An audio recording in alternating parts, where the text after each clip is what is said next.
Devil Worship, The Sacred Books and Traditions of the Yezidiz. By Isya Joseph. Introduction. The origin of the manuscript. The Arabic manuscript here translated was presented to me before I left Mosul by my friend AA with Circumflex as a memento of our friendship. AA with Circumflex was a man of culture, in sympathy with Western thought, and an intimate acquaintance of M.N. Sufi, the vice-consul of the French Republic in Mosul. From the first page of the manuscript it appears that through some Yezidis he had access to their literature.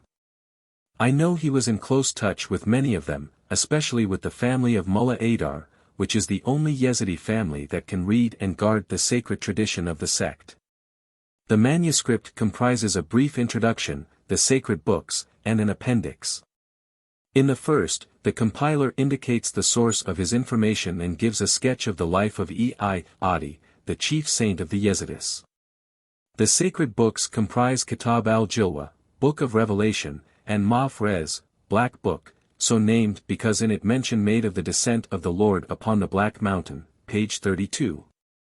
Al-Jilwah 1 is ascribed to Adi himself, and would accordingly date from the 12th century A.D. It is divided into a brief introduction and 5 short chapters. In each, Adi is represented as the speaker.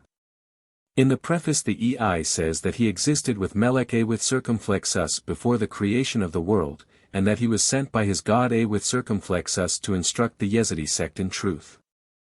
In the first chapter he asserts his omnipresence and omnipotence. In the second he claims to have power to reward those who obey him and to punish those who disobey him. In the third he declares that he possesses the treasures of the earth. In the fourth he warns his followers of the doctrines of those that are without, and in the fifth he bids them keep his commandments and obey his servants, who will communicate to them his teachings. The Black Book, too, which perhaps dates from the 13th century, is larger than the Book of Revelation, but is not divided into chapters. It begins with the narrative of creation. God finishes his work in 7 days, Sunday to Saturday. In each day he creates an angel or king, Melek. Melek with Circumflex who is created on Sunday, is made chief of all. After that Fahr ad-Din creates the planets, man, and animals. Then follows a story about Adam and Eve, their temptation and quarrel. The coming of the chief angels to the world to establish the Yezidi kingdom, the flood, the miraculous birth of Yezid bin Muawiyah, and certain ordinances in regard to food, the new year, and marriages. The appendix contains the following. 1. A collection of materials concerning the Yezidi belief and practice. 2. A poem in praise of Adi. 3. The principal prayer of the Yezidis, in the Kurdish language. 4. A description of the Yezidi sacerdotal system. 5.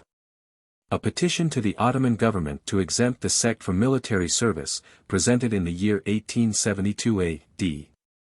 An analysis of the text shows that the material is taken from different sources. Part of it is clearly derived from the religious books of the sect.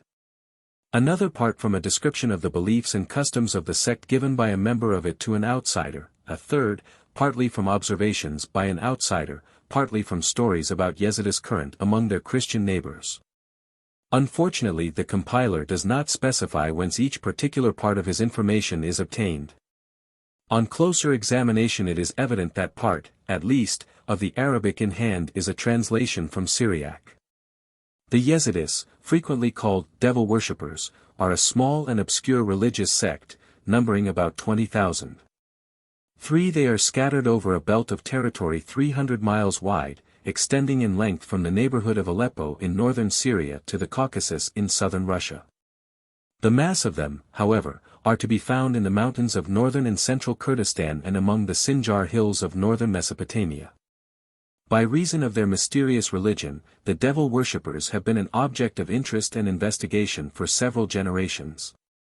Our chief first-hand sources of information in regard to the manners, customs, and practices of these people are Sir Henry Layard, Nineveh and its Remains, 1849, Nineveh and Babylon, 1853, G. P. Badger, The Nestorians and Their Rituals, 1852. My honored teacher, Reverend A. N. Andrus, veteran missionary of the A.B.C.F.M., resident in Mardin, Mesopotamia, the Yezidis, in the Encyclopedia of Missions, P. Anastas, the Yezidis, in the Arabic periodical, Al-Masrik, Volume 2, 1899. Professor A. V. Williams Jackson, of Columbia University, Persia Past and Present, 1906, the Yezidis, in the International Encyclopedia, S.V., also in JOS, XXV, 178, M.N. Sufi, in the Journal Asiatique, 1882, A. Series, T. 20, p. 252, and 1885, 8 Series, T. 5, page 78. Sufi was the first to discover and establish the historical character of Adi, about whom the scholars had been puzzled. He published an extract relating to Adi from Ibn al-Ikhnes Wafayat al-Ayn, bibliographical work. Of the second-hand sources of information may be mentioned Les Yezidis, by J.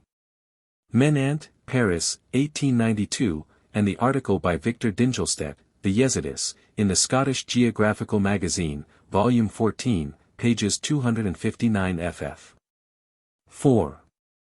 In addition to these descriptions, several manuscripts have come to light of recent years which give a great deal of information about the beliefs and customs of the Yezidis. 2 of these manuscripts are in the Bibliothèque Nationale. In Paris, Fonds Syriaque, Nos. 306 and 325. A translation of the Arabic, Karshuni, texts in these manuscripts relative to the Yezidis was published by Professor E. H. Brown in an appendix to O. H. Perry, 6 months in a Syrian monastery, 1895. Professor Brown at that time proposed to edit the Arabic text, C.J. B. Chabot, Journal Asiatique, 1896, Ike Series, T. 7, page 100, but so far as I can ascertain this intention has not been carried out. The manuscript translated by Brown, which according to Perry, Lock Sit, page 357, was written by a native of Mosul, seems to be closely related to that translated below. There are, however, some differences in contents and arrangement. My copy is divided into the Book of Revelation, the Black Book, and an appendix. While Brown's embraces the Book of Revelation which corresponds to that in my manuscript, and 2 other accounts, the greater part of which is contained in the Black Book of my text, and the rest in the appendix. Further, in my manuscript Al-Jilwah immediately follows the introduction, while in Brown's the discussion of the sacerdotal system, the petition to the Ottoman government, and some other matters are inserted between the introduction and Al-Jilwah. In Brown's, moreover, the poem in praise of Adi, and the principal prayer, in Kurdish, are absent, while the petition to the Turkish government is briefer, and lacks Articles 4 and 14. The text of this petition, in its original form, was published by Lidzbarski in ZDMG, Li, 592 ff, after a manuscript in Berlin which was procured from Sama Zeremia Samir. 2 Syriac texts have also been printed. The first, edited and translated by J. B. Chabot in the Journal Asiatique, 1896, Ike Series, T. 7, page 100 ff, from the Paris manuscripts referred to above, corresponds, with slight variations, to the second account, of Brown, Perry, Lock Sit, pages 380-87.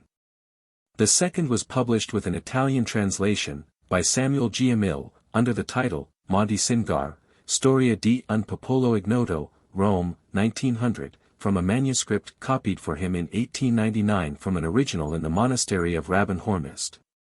The author of this work, a Syrian priest, Isaac, lived for a long time among the Yezidis, and not only had unusual opportunities of observation, but, as is evident from several anecdotes, possessed their confidence and esteem in a singular degree.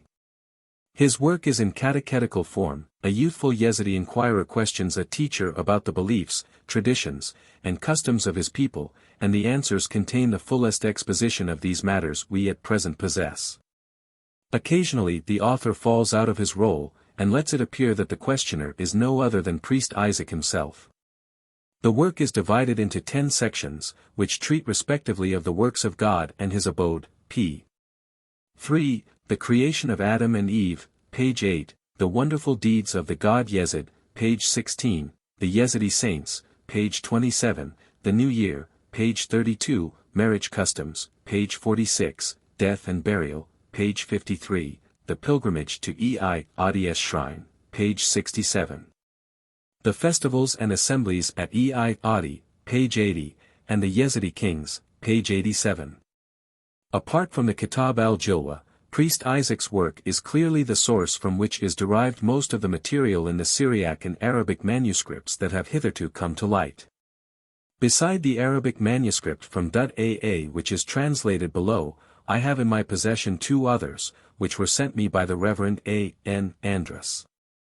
The first of these written by Samaz Iremia Samir, designated in the notes hereafter as SS, seems to be a duplicate of that from which Brown's translation was made. They agree in contents and arrangement, and in certain readings in which they differ from the other texts. At the close of SS the writer says that he compiled it, chiefly from Al-Jilwah, for the benefit of some of his friends who wished to acquaint themselves with the Yezidi religion.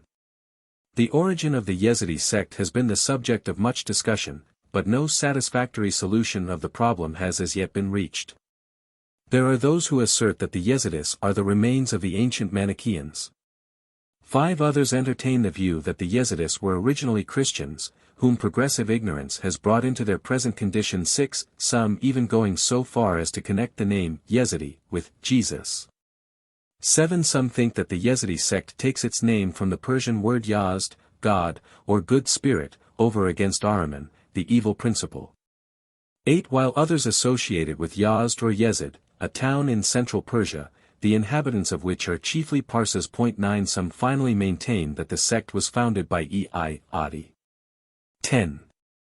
The Yezidis themselves had a curious legend connecting the name with the Caliph Yezid bin Muawiyah 11, see page 37. In a dissertation presented for the degree of Doctor of Philosophy in Harvard University I called attention to a statement of Az-Saristani the importance of which seems hitherto not to have been appreciated, but which appears to me to give the most probable explanation of the name and of the original affinities of the sect. The passage is as follows, Kitab al-Milal wa Nihal, edition Curitan, 101. The Yezidis are the followers of Yezid bin Unaisa, who kept friendship with the first Mahakama, before the Azaria. He separated himself from those who followed after them with the exception of the Abadiyah 12, for with these he kept friendly. He believed that God would send an apostle from among the Persians, and would reveal to him a book that is already written in heaven, and would reveal the whole book to him at one time. 13, and as a result he would leave the religion of Muhammad, the chosen one, may God bless and save him, and follow the religion of the Sabians mentioned in the Quran. 14, these are not the Sabians who are found in Arn and Wazit. 15, but Yezid associated himself with the people of the book who recognized the chosen one as a prophet, even though they did not accept his, Muhammad's, religion. And he said that the followers of the ordinances are among those who agree with him, but that others are hiding the truth and give companions to God, and that every sin, small or great, is idolatry. 16. The statement of Az-Saristani is so clear that it can bear no other interpretation than that the Yezidis were the followers of Yezid bin Unaisa. He calls them his ab, that is, his followers, a term by which he designates the relation between a sect and its founder. 17. The statement comes from the pen of one who is considered of the highest authority among the Arab scholars on questions relating to philosophical and religious sects. 18. This precise definition of the position of Yezid bin Unaisa in the sectarian conflicts of the first century of Islam seems to show that he had exact information about him. The prediction about the Persian prophet is quoted, almost in the same words, by another great Mohammedan authority on religious sects, Ibn Azm, who lived a century before Az-Saristani. The Egyptian edition of Ibn Azm, Volume 4, p. 188, reads Zayd bin Abi Ubaisa, but that Unaisa should be restored is evident from the fact that Ibn Azm is at pains to distinguish the author of this unorthodox prediction from the well-known traditionist of the name E.G. Tabari, I. 135. 19. The prophecy was perhaps preserved among the leaders of the Abaya, with which sect Yezid bin Unaisa is associated as Saristani's statement. The significant part of which we have found also in Ibn Azm was doubtless derived from an older written source. Who is intended by the coming Persian prophet if, indeed, any particular individual is meant it is not possible to determine. Kramer 20 cannot be right in identifying him with Adi, for the supposed prediction was in circulating a century or more before his time. He is said to have been, not a Persian, but a Syrian from Baalbek or elsewhere in the West. And both in Arabic authors 21 and in his own writings 22 he appears as a Moslem, a Sufi saint in good standing. The Yezidis to this day await the appearance of the Persian prophet. On the basis of these scanty bits of fact, it appears that, the Yezidis were originally a Arajite 2-3 subsect, akin to the Abadiyya, bearing the name of their founder, Yezid bin Unaysa. Certain distinctive Arajite peculiarities seem indeed to have outlived among them the common faith of Islam, such as the tolerant judgment of Jews and Christians, the condemnation of every sin as implicit idolatry. In their new seats in Kurdistan, whither they migrated about the end of the 14th century 24 they were drawn into the movement of which Adi was in his lifetime the leader and after his death the saint. And ended by making of him the incarnation of God in the present age. 25 With this they joined elements drawn from Christianity 26 with here and there a trace of Judaism, and with large survivals of the persistent old Semitic heathenism, many of which they share with their neighbors of all creeds. Difficult problems 27 however, remain unsolved, especially the origin and nature of the worship of Melek with circumflex.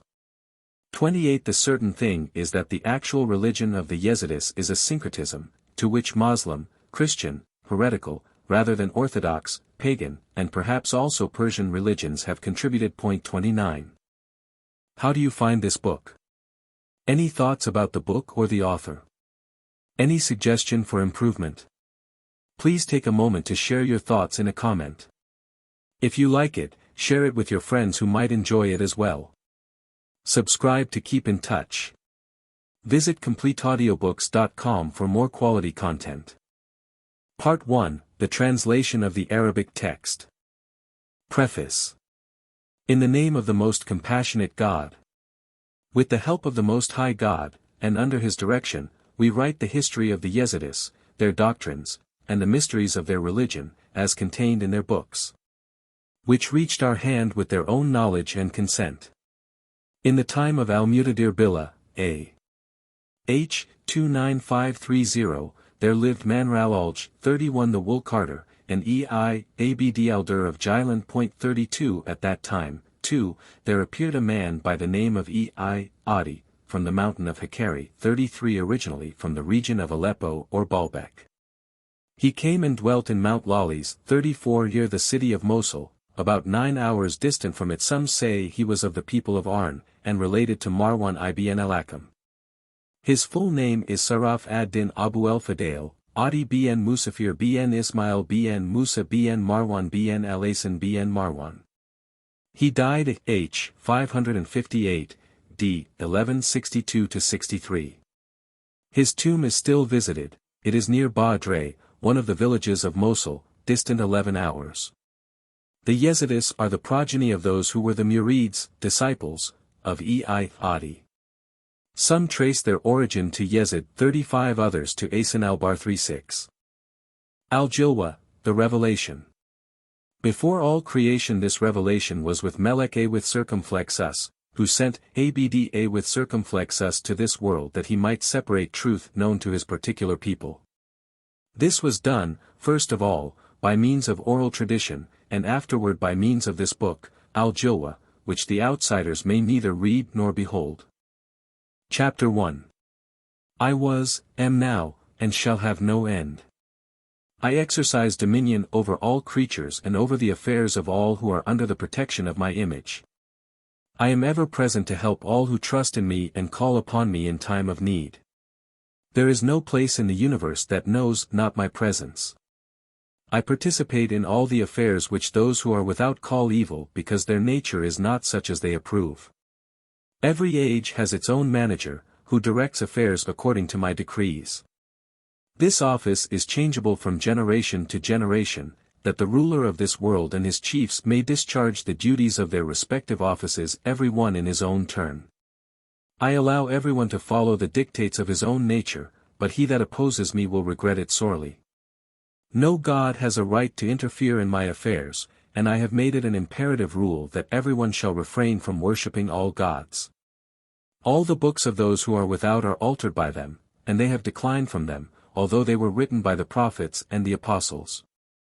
That there are interpolations is seen in the fact that each sect endeavors to prove that the others are wrong and to destroy their books.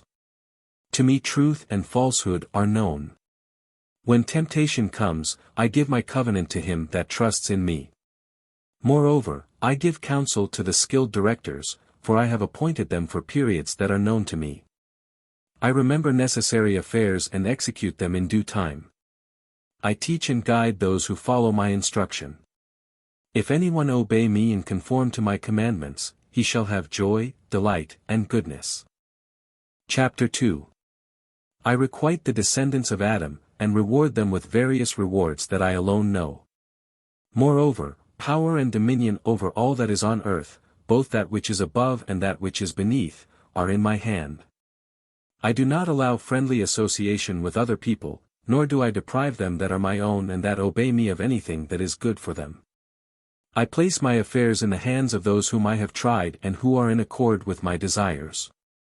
I appear in diverse manners to those who are faithful and under my command. I give and take away, I enrich and impoverish, I cause both happiness and misery. I do all this in keeping with the characteristics of each epoch. And none has a right to interfere with my management of affairs. Those who oppose me I afflict with disease, but my own shall not die like the sons of Adam that are without.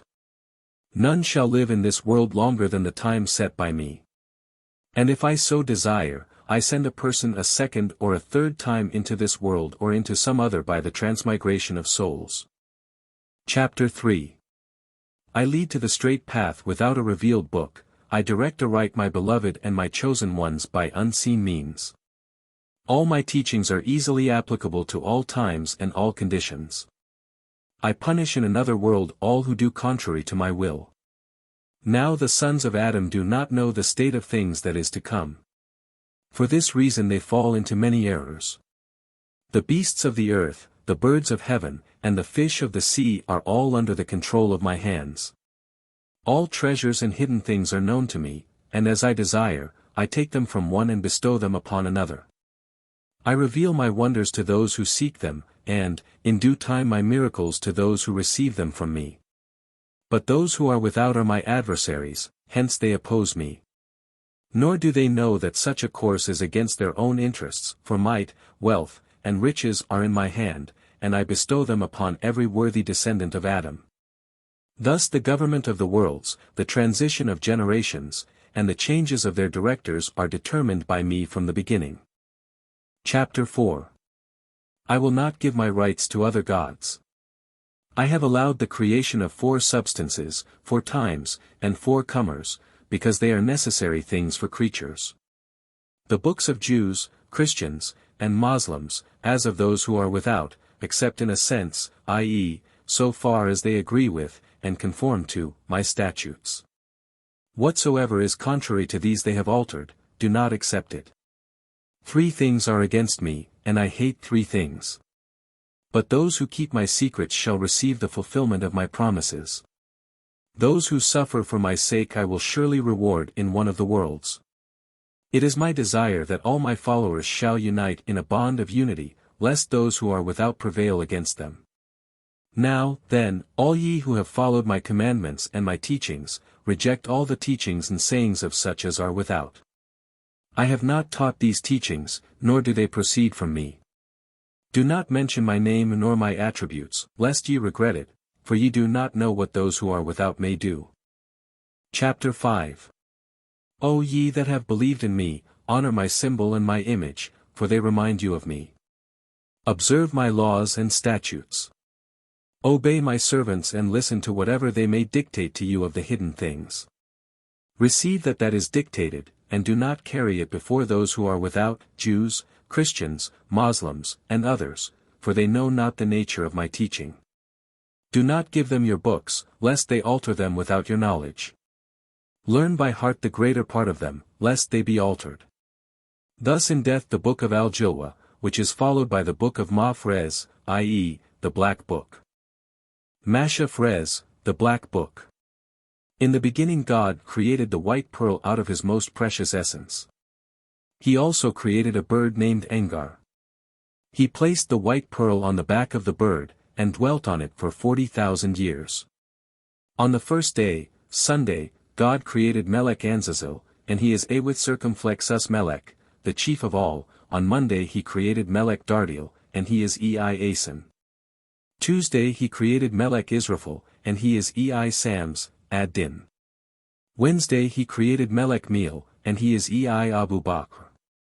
Thursday he created Melek Azrael, and he is Sajjad ad-Din. Friday he created Melek Semnal, and he is Ner ad-Din. Saturday he created Melek Nuriel, and he is Yadin, Far ad-Din. And he made Melek A with circumflex ruler over all. 37. After this God made the form of the 7 heavens, the earth, the sun, and the moon. But Far ad-Din created man and the animals, and birds, and beasts. He put them all in pockets of cloth, and came out of the pearl accompanied by the angels. Then he shouted at the pearl with a loud voice. Thereupon the white pearl broke up into 4 pieces, and from its midst came out the water which became an ocean. The world was round, and was not divided. Then he created Gabriel and the image of the bird. He sent Gabriel to set the 4 corners. He also made a vessel and descended in it for 30,000 years. After this he came and dwelt in Mount Lawless. Then he cried out at the world, and the sea became solidified and the land appeared, but it began to shake.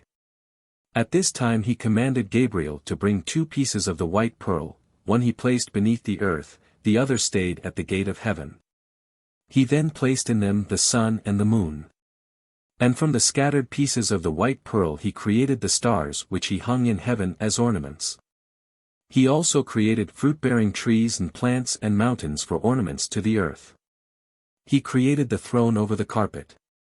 38 Then the great God said, O angels, I will create Adam and Eve, and from the essence of Adam shall proceed Sihar ben Jebr, and of him a separate community shall appear upon the earth, that of Azazel, i.e. that of Melek A with circumflex us, which is the sect of the Yezidis. Then he sent Adi ben Musafir from the land of Syria, and he came, and dwelt in Mount Lawless. Then the Lord came down to the Black Mountain. Shouting, he created 30,000 Meleks, and divided them into 3 divisions. They worshipped him for 40,000 years, when he delivered them to Melek A with circumflex us who went up with them to heaven.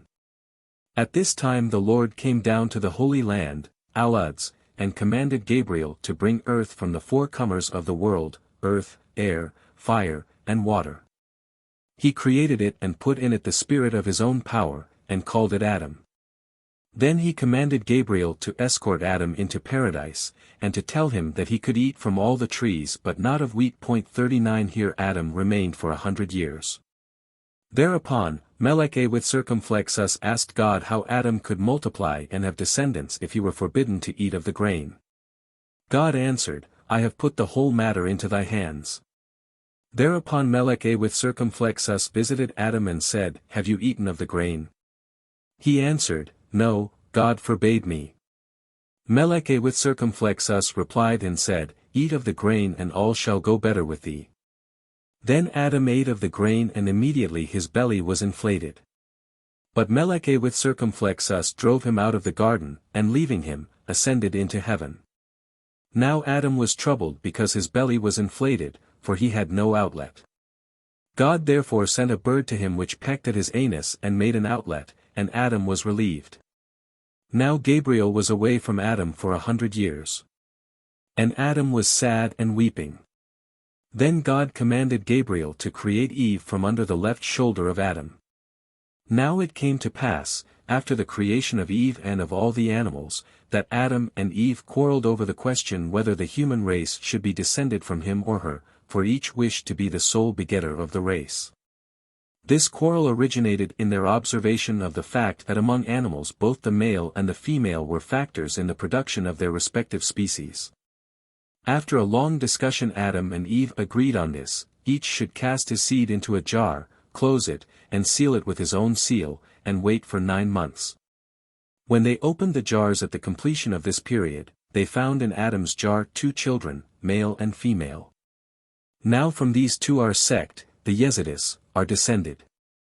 In Eve's jar they found naught but rotten worms emitting a foul odor. And God caused nipples to grow for Adam that he might suckle the children that proceeded from his jar. This is the reason why man has nipples. After this Adam knew Eve, and she bore 2 children, male and female. And from these the Jews, the Christians, the Muslims, and other nations and sects are descended. But our first fathers are Seth, Noah, and Enosh, the righteous ones, who were descended from Adam only. It came to pass that trouble arose between a man and his wife, resulting from the denial on the part of the woman that the man was her husband. The man persisted in his claim that she was his wife. The trouble between the 2 was settled, however, through one of the righteous men of our sect, who decreed that at every wedding a drum and a pipe should be played as a testimony to the fact that such a man and such a woman were married legally. Then Melek with circumflexus came down to earth for our sect, i.e., the Yezidis, the created ones, and appointed kings for us, besides the kings of ancient Assyria, Nisroch, who is Nasir ad-Din, Kamash, who is Melek Fahr ad-Din, and Artames, who is Melek Sams ad-Din. After this we had 2 kings, Saba, Sapir, first, 224 to 272 A.D. and second, 309 to 379, who reigned 150 years. And our emirs down to the present day have been descended from their seed. But we hated 4 kings. Before Christ came into this world our religion was paganism. King Ahab was from among us. And the god of Ahab was called Beelzebub. Nowadays we call him Pir-Bub. We had a king in Babylon, whose name was Batnassar, another in Persia, whose name was Ora, and still another in Constantinople, whose name was Agrelus. The Jews, the Christians, the Muslims, and even the Persians, fought us, but they failed to subdue us, for in the strength of the Lord we prevailed against them. He teaches us the first and last science. And one of his teachings is: before heaven and earth existed, God was on the sea, as we formerly wrote you. He made himself a vessel and travelled in it in consignate 40 of the seas, thus enjoying himself in himself. He then created the white pearl and ruled over it for 40 years. Afterward, growing angry at the pearl, he kicked it, and it was a great surprise to see the mountains formed out of its cry, the hills out of its wonders, the heavens out of its smoke. Then God ascended to heaven, solidified it, established it without pillars. He then spat upon the ground, and taking a pen in hand, began to write a narrative of all the creation. In the beginning he created 6 gods from himself and from his light, and their creation was as one lights a light from another light. And God said, Now I have created the heavens, let some one of you go up and create something therein. Thereupon the second God ascended and created the sun, the third, the moon, the fourth, the vault of heaven, the fifth, the farg, i.e., the morning star, the sixth, paradise, the seventh, hell. We have already told you that after this they created Adam and Eve. And know that besides the flood of Noah, there was another flood in this world. Now our sect, the Yezidis, are descended from Naumi, an honored person, king of peace. We call him Melek Miran. The other sects are descended from Ham, who despised his father. The ship rested at a village called Ein Sifni 41 distant from Mosul about 5 parasangs. The cause of the first flood was the mockery of those who were without, Jews, Christians, Muslims, and others descended from Adam and Eve. We, on the other hand, are descended from Adam only, as already indicated. This second flood came upon our sect, the Yezidis. As the water rose and the ship floated, it came above Mount Sinjar, 42 where it ran aground and was pierced by a rock. The serpent twisted itself like a cake and stopped the hole. Then the ship moved on and rested on Mount Judy. Now the species of the serpent increased, and began to bite man and animal. It was finally caught and burned, and from its ashes fleas were created. From the time of the flood until now are 7,000 years. In every 1,000 years one of the 7 gods descends to establish rules, statutes, and laws, after which he returns to his abode. While below, he sojourns with us, for we have every kind of holy places. This last time the God dwelt among us longer than any of the other gods who came before him. He confirmed the saints. He spoke in the Kurdish language. He also illuminated Muhammad, the prophet of the Ishmaelites, who had a servant named Muawiyah. When God saw that Muhammad was not upright before him, he afflicted him with a headache. The prophet then asked his servant to shave his head, for Muawiyah knew how to shave. He shaved his master in haste, and with some difficulty. As a result, he cut his head and made it bleed. Fearing that the blood might drop to the ground, Muawiyah licked it with his tongue. Whereupon Muhammad asked, "What are you doing, Muawiyah?" He replied, "I licked thy blood with my tongue, for I feared that it might drop to the ground." Then Muhammad said to him, "You have sinned, O Muawiyah, you shall draw a nation after you. You shall oppose my sect." Muawiyah answered and said, "Then I will not enter the world, I will not marry." It came to pass that after some time God sent scorpions upon Muawiyah, which bit him, causing his face to break out with poison. Physicians urged him to marry lest he die.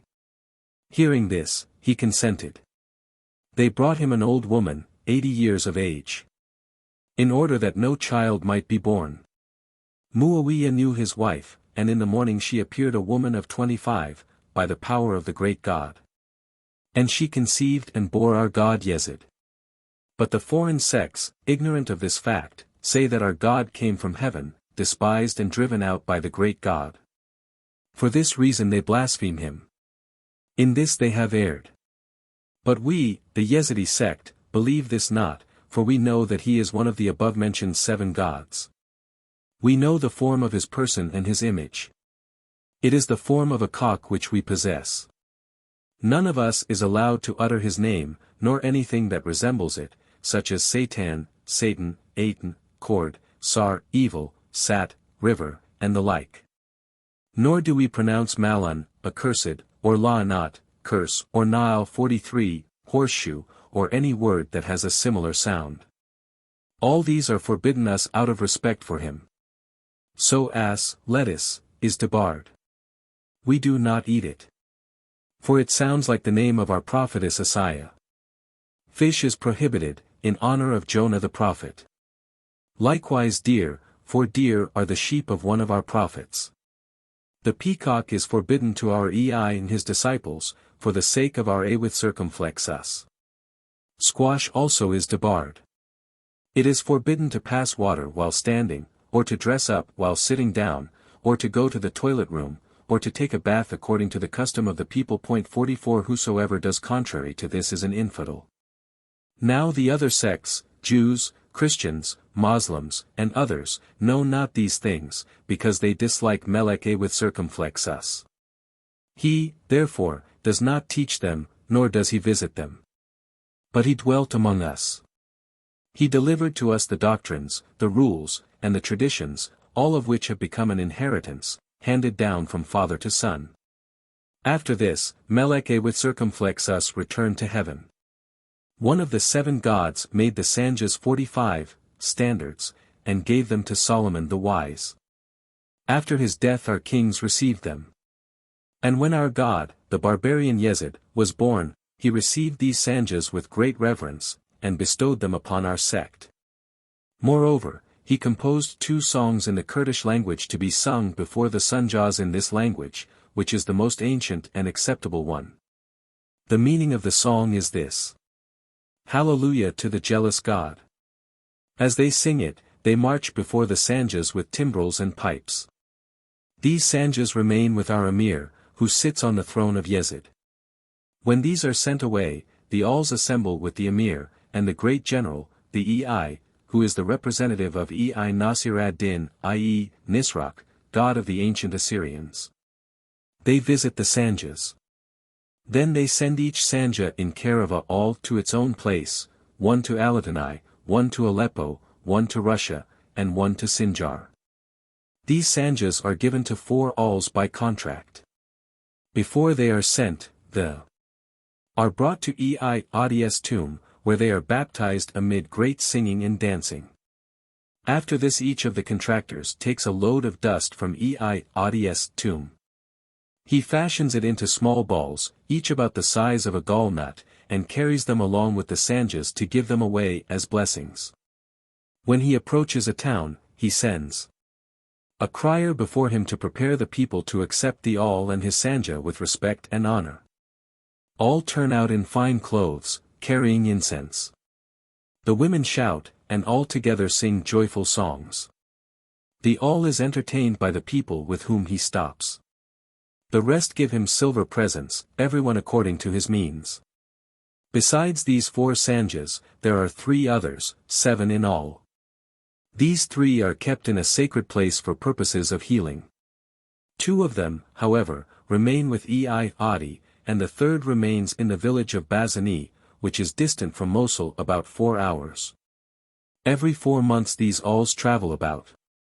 One of them must travel in the province of the Emir. They travel in a fixed order, differing each year. Every time he goes out, the traveler must cleanse himself with water made sour with sumac, and anoint himself with an oil. He must also light a lamp at each idol that has a chamber. This is the law that pertains to the Sanjas. The first day of our new year is called the Surli, i.e., the beginning of a year. It falls on the Wednesday of the first week in April 46. On that day there must be meat in every family. The wealthy must slaughter a lamb or an ox. The poor must kill a chicken or something else. These should be cooked on the night, the morning of which is Wednesday, New Year's Day. With the break of day the food should be blessed. On the first day of the year alms should be given at tombs where the souls of the dead lie. Now the girls, large and small, are to gather from the fields flowers of every kind that have a reddish color. They are to make them into bundles, and, after keeping them 3 days, they are to hang them on the doors 47 as a sign of the baptism of the people living in the houses. In the morning all doors will be seen well decorated with red lilies. But women are to feed the poor and needy who pass by and have no food. This is to be done at the graves. But as to the alls, they are to go around the tombs with timbrels, singing in the Kurdish language. For so doing they are entitled to money. On the above-mentioned day of Surli no instruments of joy are to be played, because God is sitting on the throne, arranging decrees for the year 48 and commanding all the wise and the neighbors to come to him. And when he tells them that he will come down to earth with song and praise, all arise and rejoice before him and throw upon each the squash of the feast. Then God seals them with his own seal. And the great God gives a sealed decision to the God who is to come down. He, moreover, grants him power to do all things according to his own will. God prefers doing good and charity to fasting and praying. The worship of any idol, such as Sayyid ad-Din or Sams, is better than fasting. Some layman is to give a banquet to a kochak after the fasting of the latter 40 days, whether it be in summer or in winter. If he, the kochak, says this entertainment is an alms given to the Sanja, then he is not released from his fasting. When it comes to pass that the yearly tithe-gatherer finds that the people have not fully paid their tithes, he whips them till they become sick, and some even die. The people are to give the kochaks money to fight the Roman army, and thus save the sect, Yezidis, from the wrath of the man of the year. Every Friday a load of gifts is to be brought as an offering to an idol. At that time, a servant is to call the people aloud from the roof of a kochak's house, saying, "It is the call of the prophet to a feast." All are to listen reverently and respectfully. And, on hearing it, every one is to kiss the ground and the stone on which he happens to lean. It is our law that no all shall pass a razor over his face. Our law regarding marriage is that at the time of the wedding a loaf of bread shall be taken from the house of a kochak and be divided between the bride and the bridegroom, each to cat 1/2. They may, however, eat some dust from Yezid's tomb instead of the bread for a blessing. Marriage in the month of April is forbidden, for it is the first month of the year. This rule, however, does not apply to alls. They may marry during this month. No layman is allowed to marry a kochak's daughter. Everyone is to take a wife from his own class. But our emir may have for a wife anyone whom he pleases to love. A layman may marry between the ages of 10 and 80, he may take for a wife one woman after another for a period of 1 year. On her way to the house of the bridegroom, a bride must visit the shrine of every idol she may happen to pass. Even if she pass a Christian church, she must do the same. On her arrival at the bridegroom's house, he must hit her with a small stone in token of the fact that she must be under his authority. Moreover, a loaf of bread must be broken over her head as a sip to her that she must love the poor and needy. No Yezidi may sleep with his wife on the night the morning of which is Wednesday, and the night the morning of which is Friday. Whosoever does contrary to this commandment is an infidel. If a man steal the wife of his neighbor, or his own former wife, or her sister or mother, he is not obliged to give her dowry, for she is the booty of his hand. Daughters may not inherit their father's wealth. A young lady may be sold as an acre of land is sold. If she refuses to be married, then she must redeem herself by paying her father a sum of money earned by her service and the labor of her hand. Here ends Kitab Rez, which is followed by several stories, some of which are told secretly, some openly. Appendix to Part I. They say our hearts are our books, and our eyes tell us everything from the second Adam until now and the future. When they notice the sun rise, they kiss the place where the rays first fall. They do the same at sunset, where its rays last fall. Likewise they kiss the spot where the moon first casts its rays and where it last casts them. They think, moreover, that by the multiplication of presents to eyes and idols they keep troubles and afflictions away. There is a great difference among the chaks, they contradict one another. Some say, Melek with circumflexus appears to me and reveals to me many revelations. Others say, we appear to people in many different ways. Some believe that Christ is Sams himself. They say that they have had prophets in all times. The chaks are the prophets.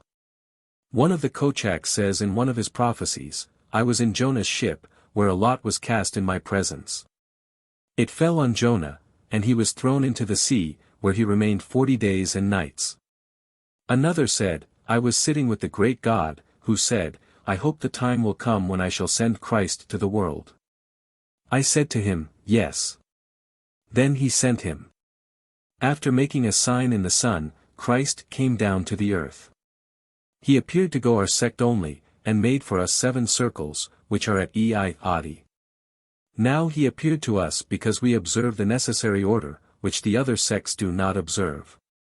Their origin and race are unknown, ours are known.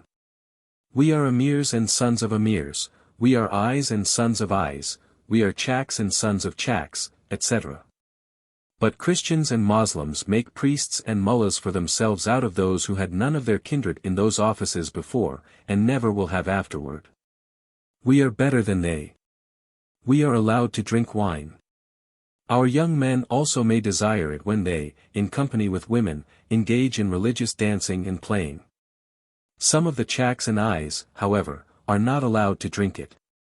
When one is about to die, he is visited by a chaks, who places a bit of Yezidi's dust in his mouth. Before he is buried his face is anointed with it. Moreover, the dung of sheep is placed on his tomb. Finally, food is offered on behalf of the dead. The chaks pray for the dead at the graves, for which service they are paid. They tell the relatives of the dead what they see in dreams and visions, and the condition of their dead, whether they have been translated to the human or to the animal race. Some people hide silver or gold coins that they plan to take out in case they are born the second time in this world. Some believe that the spirits of many righteous persons travel in the air. Those spirits make revelations to the Chaks, who are acquainted with the world of mysteries and secrets. Life and death are in their hands. Hence the fate of the people depends on the gratitude and honor which they show the Chaks. According to Yezidis, hell has no existence. It was created in the time of the first Adam, they say, when our father, Ibr al-Afar, was born. 49 By reason of his generosity in noble deeds, Ibr had many friends. Now, when he viewed hell he became very sad.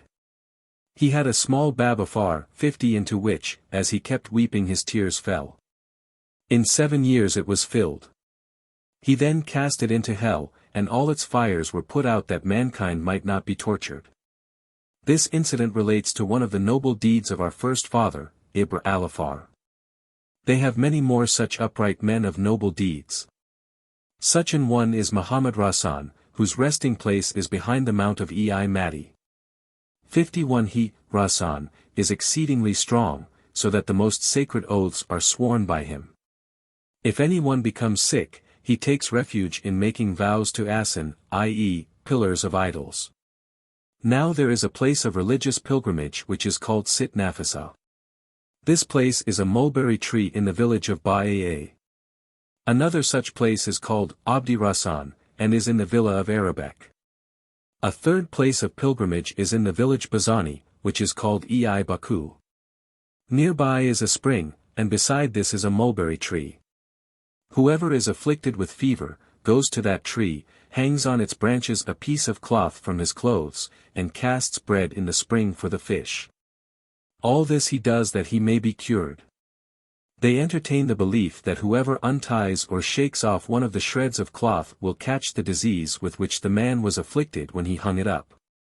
There are many such trees in the village of Ba'aa, and in some other places.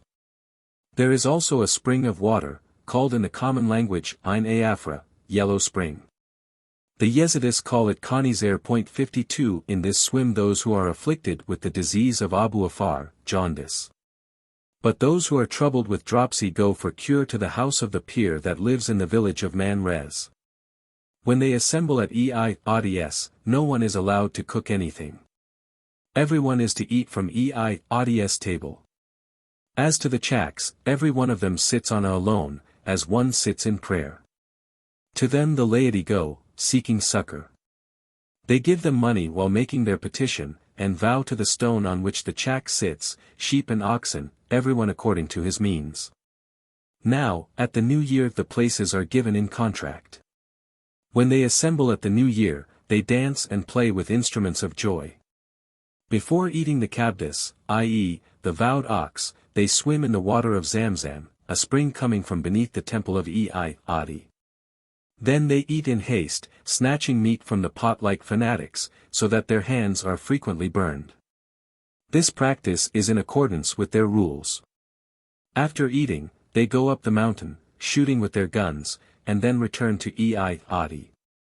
Every one of them takes a little dust and preserves it for the times of wedding and death. They wear entwined girdles which they call the ties of the back, belt. They baptize these and the sanjas with the water of Zamzam. He who is called Jois 53 wears a stole which is woven from the hair of a goat. It is 9 spans in length and around it are sansals, tinsels. When the gathering comes to an end, they collect the money from the Chaks and the contractors, and bring it to the Emir. After everyone has taken according to his rank, the remainder goes to the Emir. They have another gathering which takes place at the feast of Al-Hijjaj. At this pilgrimage they go up to the mountain which is called Jabal al-Arafat. 54 After remaining there an hour, they hasten toward Adi. He who arrives there before his companions is praised much. Hence everyone tries to excel. The one who succeeds receives abundant blessings. They still have another assembly. This is called the Road of the Chaks, when each, putting a rope around his neck, goes up the mountain. After collecting wood they bring it to Adi, carrying it on their backs. The wood is used for heating purposes and for the emir's cooking. During these assemblies the sanjas are passed around.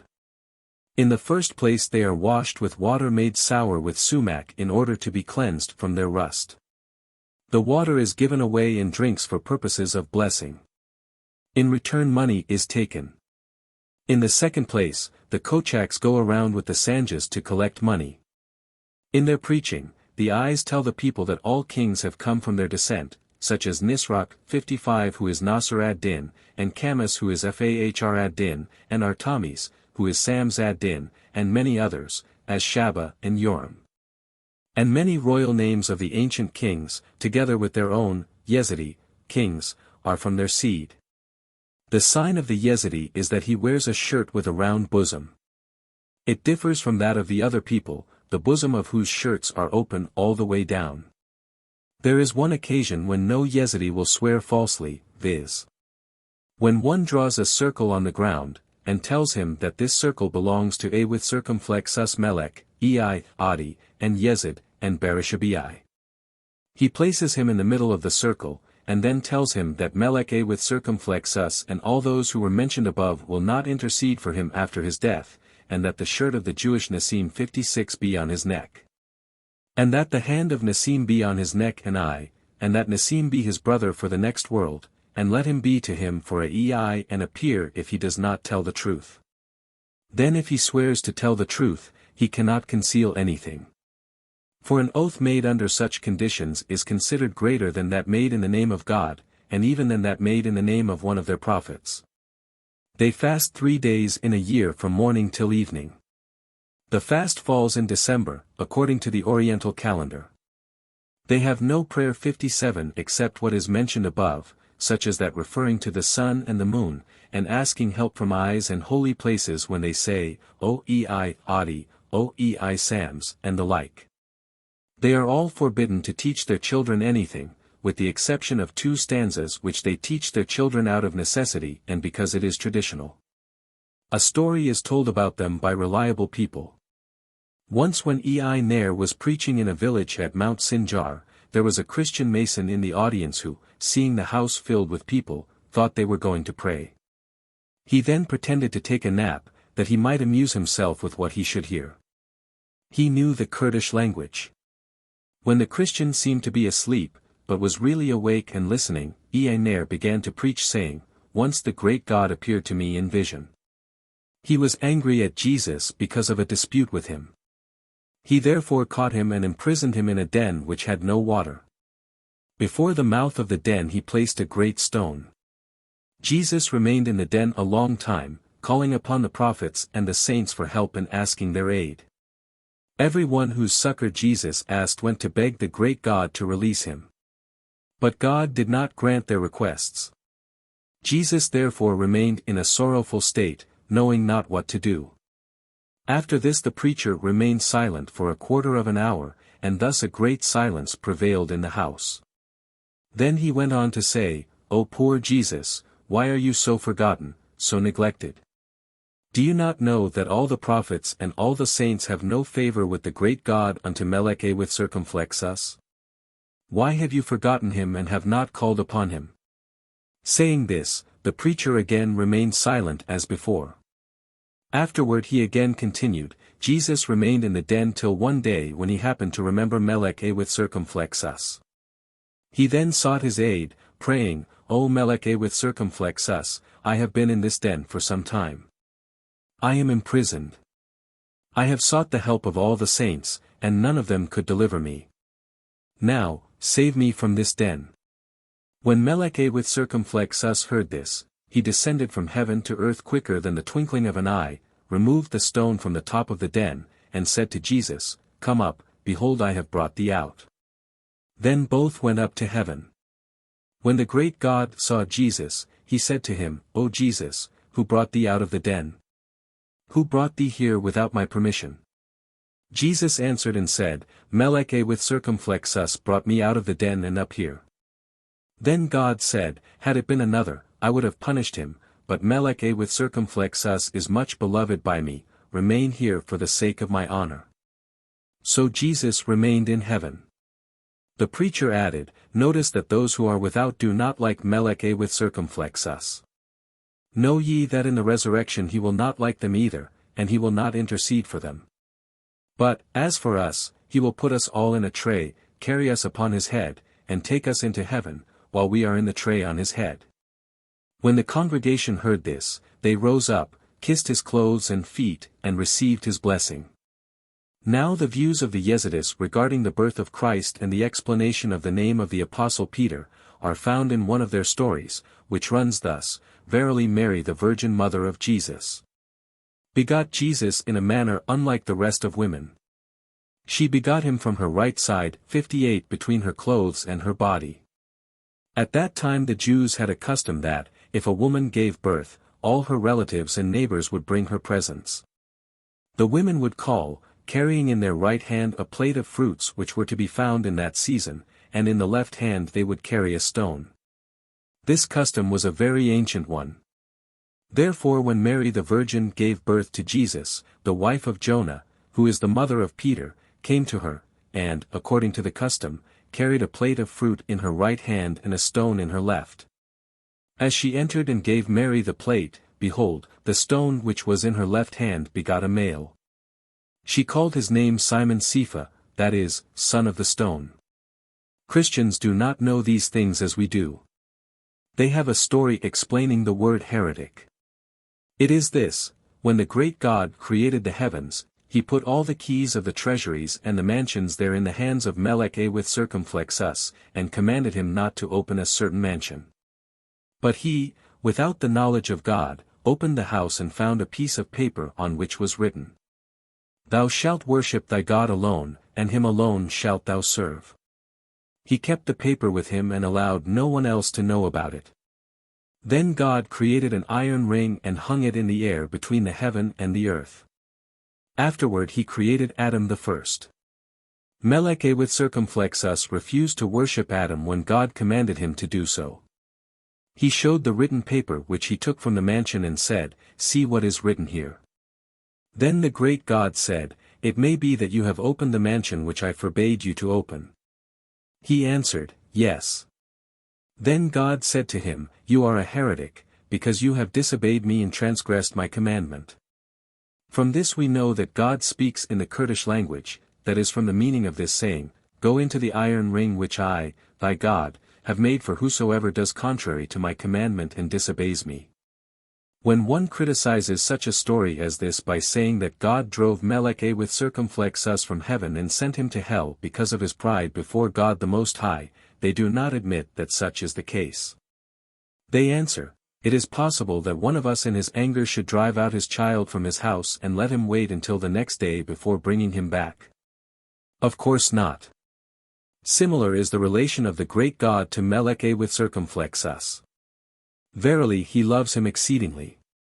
You do not understand the books which you read. The Gospel says, "No one ascended up to heaven but he who came down from heaven." No one came down from heaven but Melek Taus and Christ.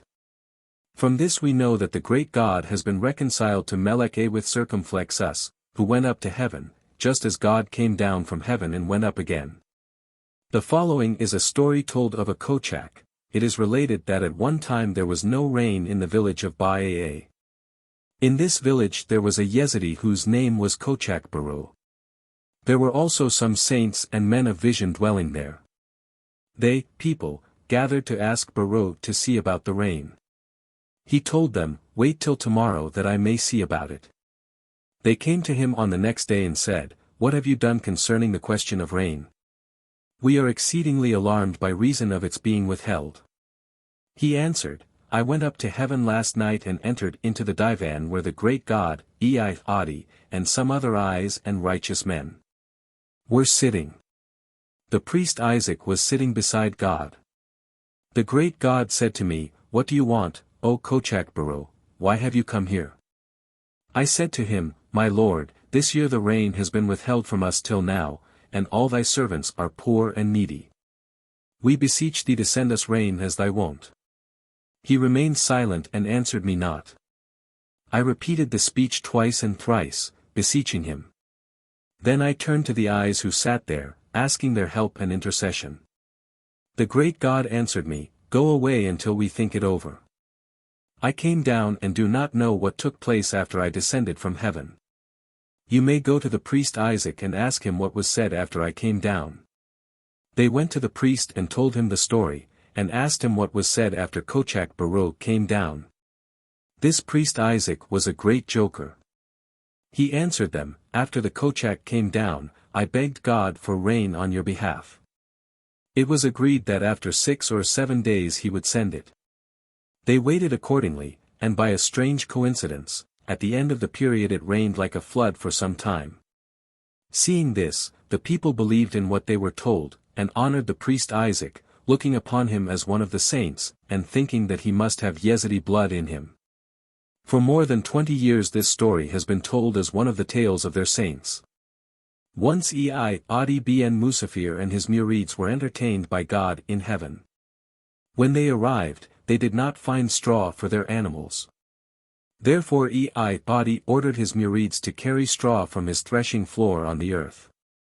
As it was being transported, some fell on the way, and has remained as a sign in heaven unto our day. It is known as the road of the straw man. They think that prayer is in the heart, therefore they do not teach their children about it. And in their book neither is there any rule regarding prayer, nor is prayer considered a religious obligation. Some assert that at one time Adi, in company with Abd made a pilgrimage to Mecca, where he remained 4 years. After his absence Melek with circumflexus appeared to them, the 2 eyes, in his symbol. He dictated some rules to them and taught them many things. Then he was hidden from them. 4 years later Adi returned from Mecca, but they refused him and would not accept him. They asserted that he had died or ascended to heaven. He remained with them, but was without his former respect.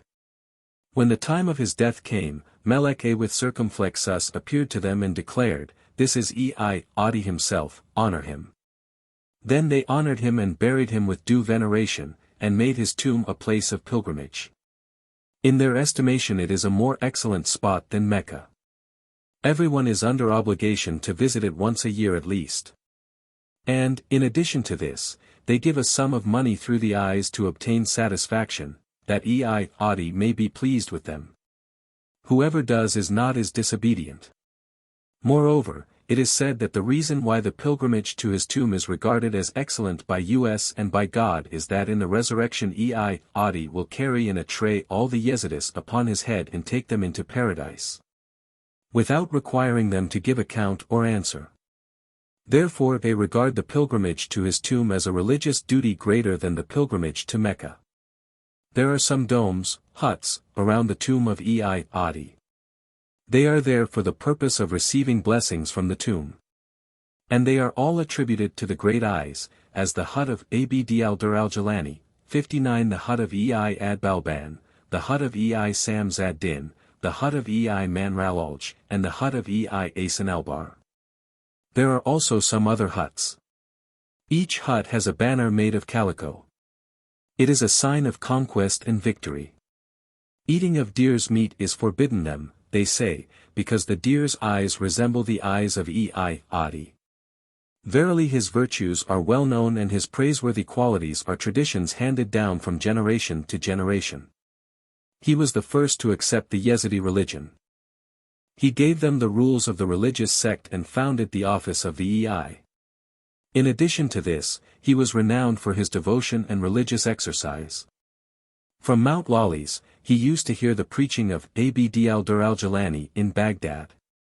He used to draw a circle on the ground and say to the religious ones, Whosoever wants to hear the preaching of Al-Jilani, let him enter within this circle. The following custom, which we have, began with him. If we wish to swear to anyone, a EI draws a circle, and he who is to take an oath, enters into it. At one time, passing by a garden, Adi asked about lettuce. And, as no one answered, he said, Hush. For this reason lettuce is forbidden and not eaten. As regards fasting, they say about the month of Ramadan that it was dumb and deaf. Therefore, when God commanded the Muslims to fast, he likewise commanded the Yezidis, saying to them in the Kurdish language, Sisi, meaning, free. The Mohammedans did not understand it, they took it for Se, 30. For this reason, they, Yezidis, fast 3 days. Moreover, they believe there are eating, drinking, and other earthly pleasures in the next world. 60 Some hold that the rule of heaven is in God's hands, but the rule of the earth is in Adi hands. Being exceedingly beloved by God, he bestowed upon him according to Adi's desire. They believe in the transmigration of souls. This is evinced by the fact that when the soul of man Radalj parted from his body when the Caliph of Baghdad killed him and cast his head into the water, his soul floated on the water. By a wonderful chance and a strange happening, the sister of the said man went to fill her jar. The soul of her brother entered it. Without knowing what had happened, she came with it to the house. Being tired, she felt thirsty and drank from the jar. At that moment the soul of her brother entered her, but she did not perceive it until she became pregnant. She gave birth to a son who resembled man himself. He became her brother according to birth and her son according to imputation. The reason why they do not use drinking vessels which have narrow mouths, or a net-like cover, is that when one drinks water from them they make a sound. When the head of man was thrown into the water it gurgled. In his honor they do not use the small jars with narrow necks. They assert that they expect a prophet who will come from Persia to annul the law of Muhammad and abrogate Islam. They believe that there are 7 gods, and that each god administers the universe for 10,000 years, and that one of these gods is Luciferos, the chief of the fallen angels, who bears also the name Melek Taus. They make him a graven image after the form of a cock 61 and worship it. They play the tambourine and dance before it to make it rejoice with them. They, alls, travel within the Yezidis villages to collect money, at which time they take it into the houses that it may bless and honor them. Some say that Adi is a deity, others that he is like a vizier to God. To him all things are referred. This is Melek Taus age. The ruling and administrative power is in his hands until the 1000th year. When the time comes to an end he will deliver the power to the next god to rule and administer until another 1000 years shall be ended, and so on until the 7th god. And yet there is accord and love among these gods, and none is jealous of the one who may rule and administer the world for a period of 10,000 years. They have a book named Al-Jilwah that they ascribe to Adi, and they suffer no one who is not one of them to read it. Mention is made in some of their books that the first cause is the supreme God, who before he created this world, was enjoying himself over the seas, 62 and in his hand was a great white pearl, with which he was playing. Then he resolved to cast it into the sea, and when he did so this world came into being. Moreover, they think themselves not to be of the same seed from which the rest of mankind sprung, but that they are begotten of the son of Adam, who was born to Adam of his spittle. For this reason they imagine themselves nobler and more pleasing to the gods than others. They say they have taken fasting and sacrifice from Islam, baptism from Christians, prohibition of foods from the Jews. Their way of worship from the idolaters, dissimulation of doctrine from the Rafias, Shiites, human sacrifice and transmigration from the pre-Islamic paganism of the Arabs and from the Sabians. They say that when the spirit of man goes forth from his body, it enters into another man if it be just, but if unjust, into an animal. The poem in praise of Adi. Peace be unto him. My understanding surrounds the truth of things. And my truth is mixed up in me. And the truth of my descent is set forth by itself. And when it was known it was altogether in me. And all that are in the universe are under me. And all the habitable parts and deserts. And everything created is under me. And I am the ruling power preceding all that exists. And I am he that spoke a true saying. And I am the just judge and the ruler of the earth. And I am he that men worship in my glory. Coming to me and kissing my feet. And I am he that spread over the heavens their height. And I am he that cried in the beginning. And I am he that of myself revealeth all things. And I am he to whom came the book of good tidings. From my Lord, who burneth the mountains. And I am he to whom all created men come. In obedience to kiss my feet. I bring forth fruit from the first juice of early youth. By my presence, and turn toward me ray disciples. And before this light the darkness of the morning cleared away. I guide him that asketh for guidance. I am he that caused Adam to dwell in paradise, and Nimrod to inhabit a hot burning fire. And I am he that guided Ahmed the just, and led him into my path and way. And I am he unto whom all creatures come for my good purposes and gifts. And I am he that visited all the heights. And goodness and charity proceed from my mercy. And I am he that made all hearts to fear my purpose, and they magnify the majesty and power of my awfulness. And I am he to whom the destroying lion came raging, and I shouted against him. And he became stone. And I am he to whom the serpent came.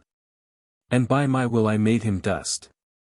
And I am he that struck the rock and made it tremble, and made to burst from its sides the sweetest of waters.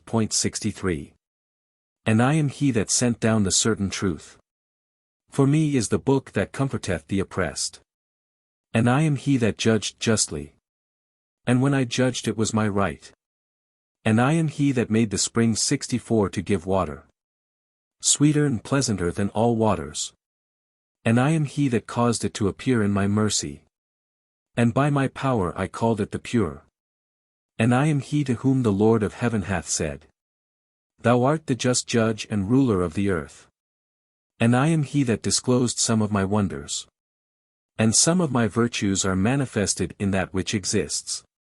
And I am he that caused the mountains to bow, to move under me and at my will. 65. And I am he before whose majesty the wild beasts cried. They turned to me worshipping, and kissed my feet.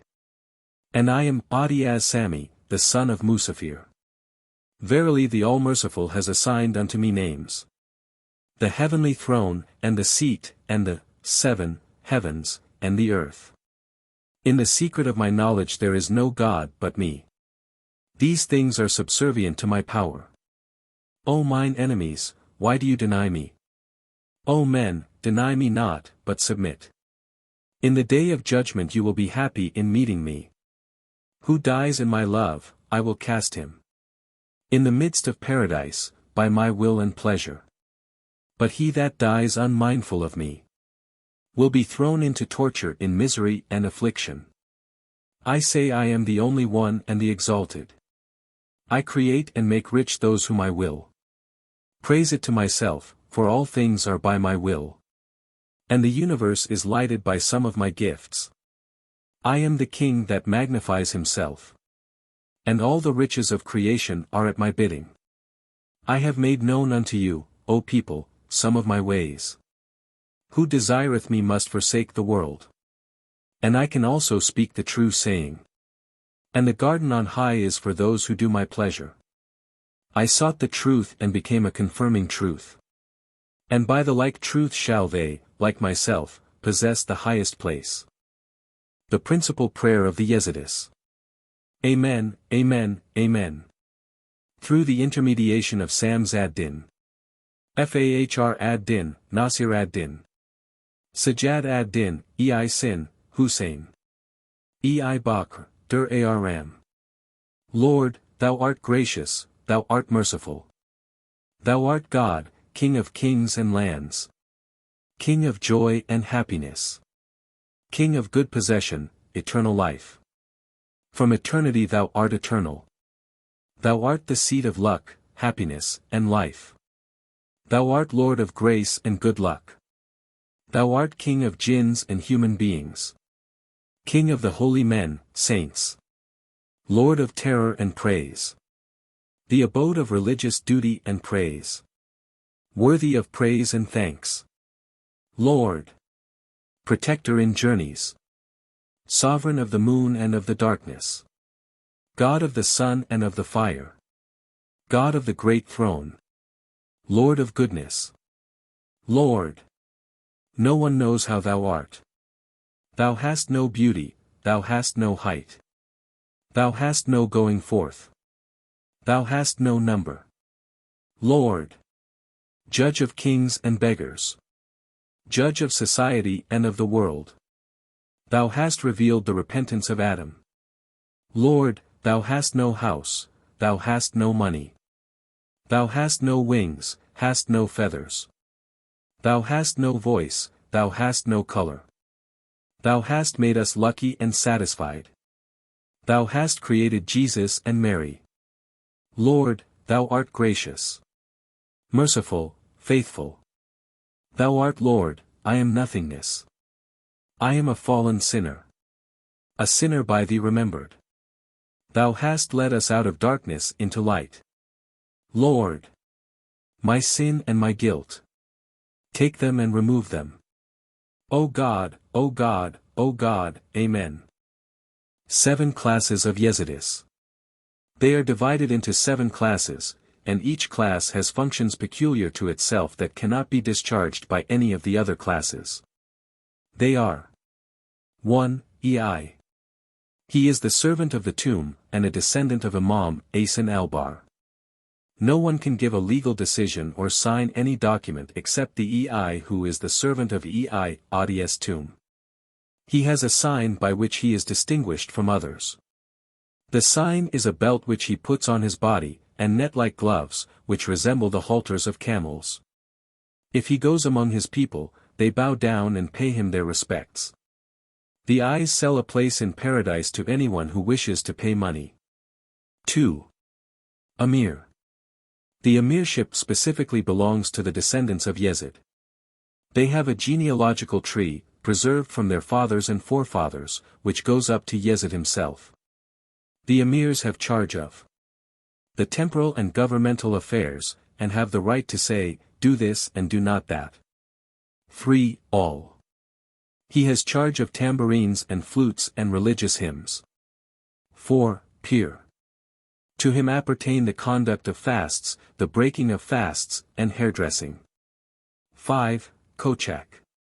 To him appertain the duties of religious instruction, and sepulture, and interpretation of dreams, i.e., prophecy.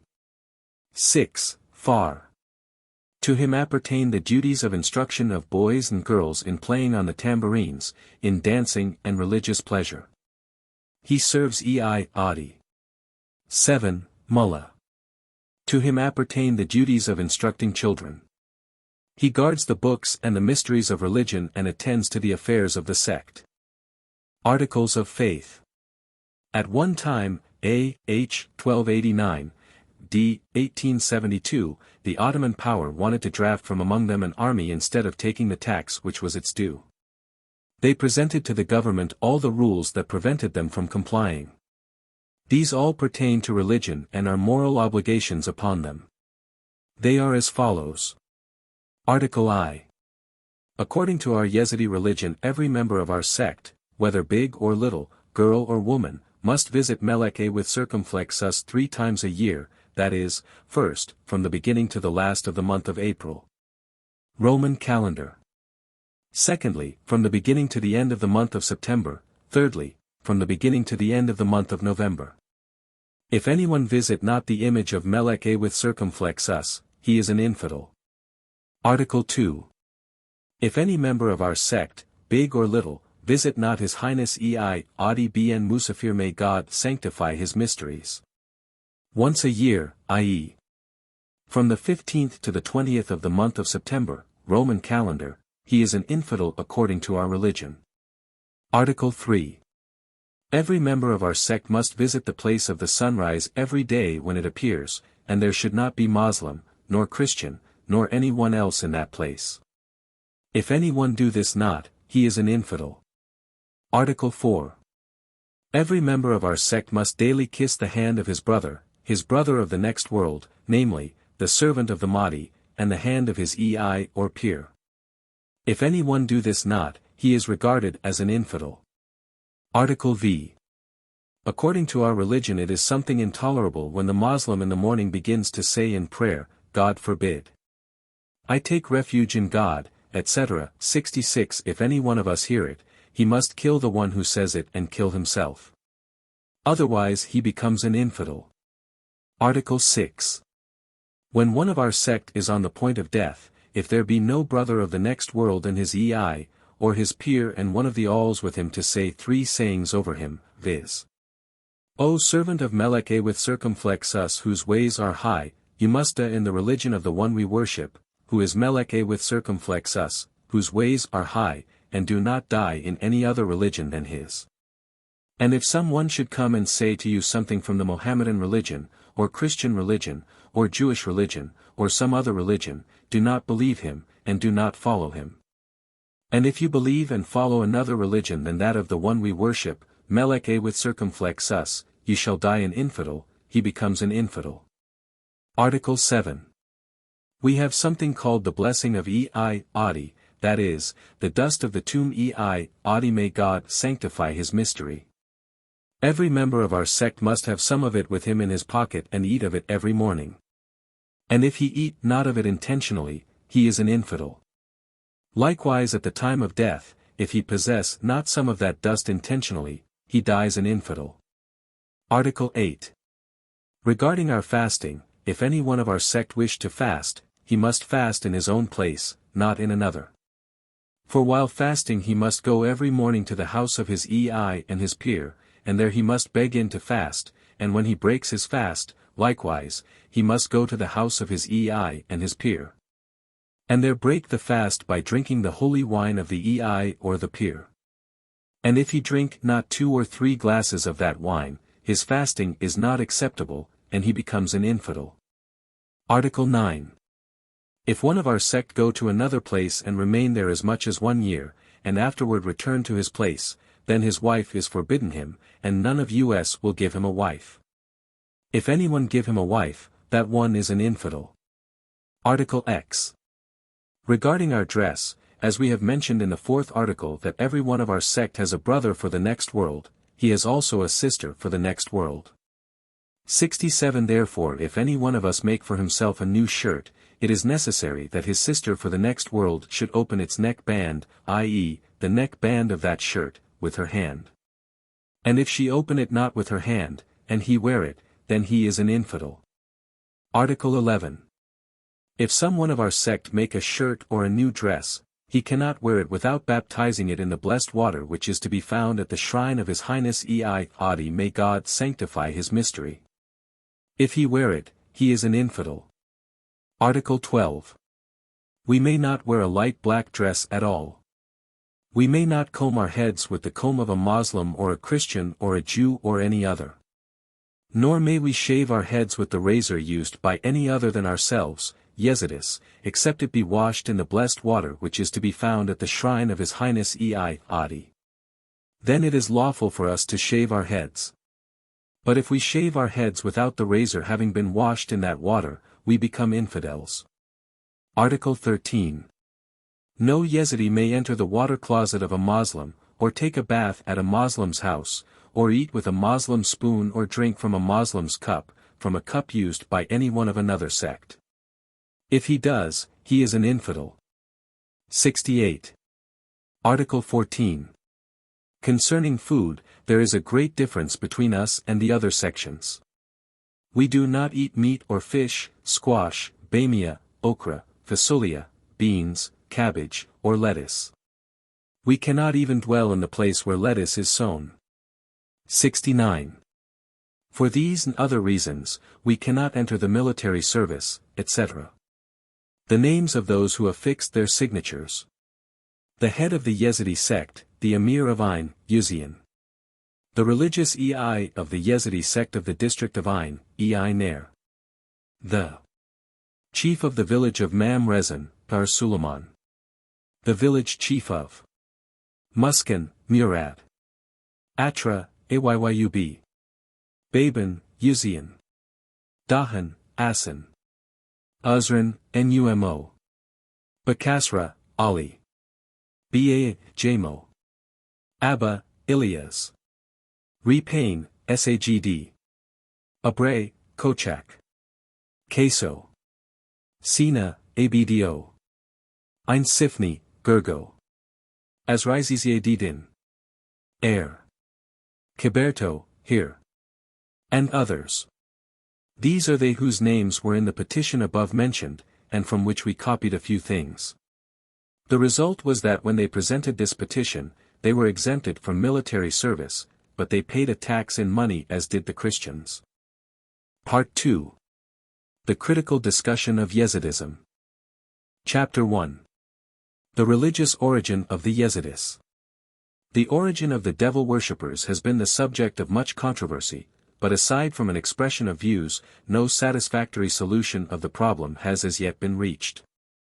The different theories which have been advanced may be classified under 4 general heads: the myth of the Yezidis themselves, the tradition of Eastern Christians, the dogmatic idea of the Mohammedan scholars, and the speculative theory of the Western Orientalists. I. The Yezidi Myth. The myth of the Yezidis concerning their origin may be derived from 3 different sources: from their sacred book, from the appendix of the manuscript, and from actual conversation of travelers with them or with natives dwelling among them. One noticeable fact is that this tradition assumes the religion of the sect as existing long before the time of their chief saint, Adi. Al-Jilwah begins with the statement that Melek Taus sent his servant, i.e. the Yezidis, that they might not go astray. Starting from this assumption, the writer of the revealed book goes on to trace the origin of the elect to the very beginning of human history. He asserts that from the start God created them as a peculiar people of Azazel, i.e., Melek Taus. In the main, this idea finds expression in the oral traditions. But here we have a mass of material so clouded by superstition and ignorance that it is next to impossible to come to any conclusion as to the history of this interesting people.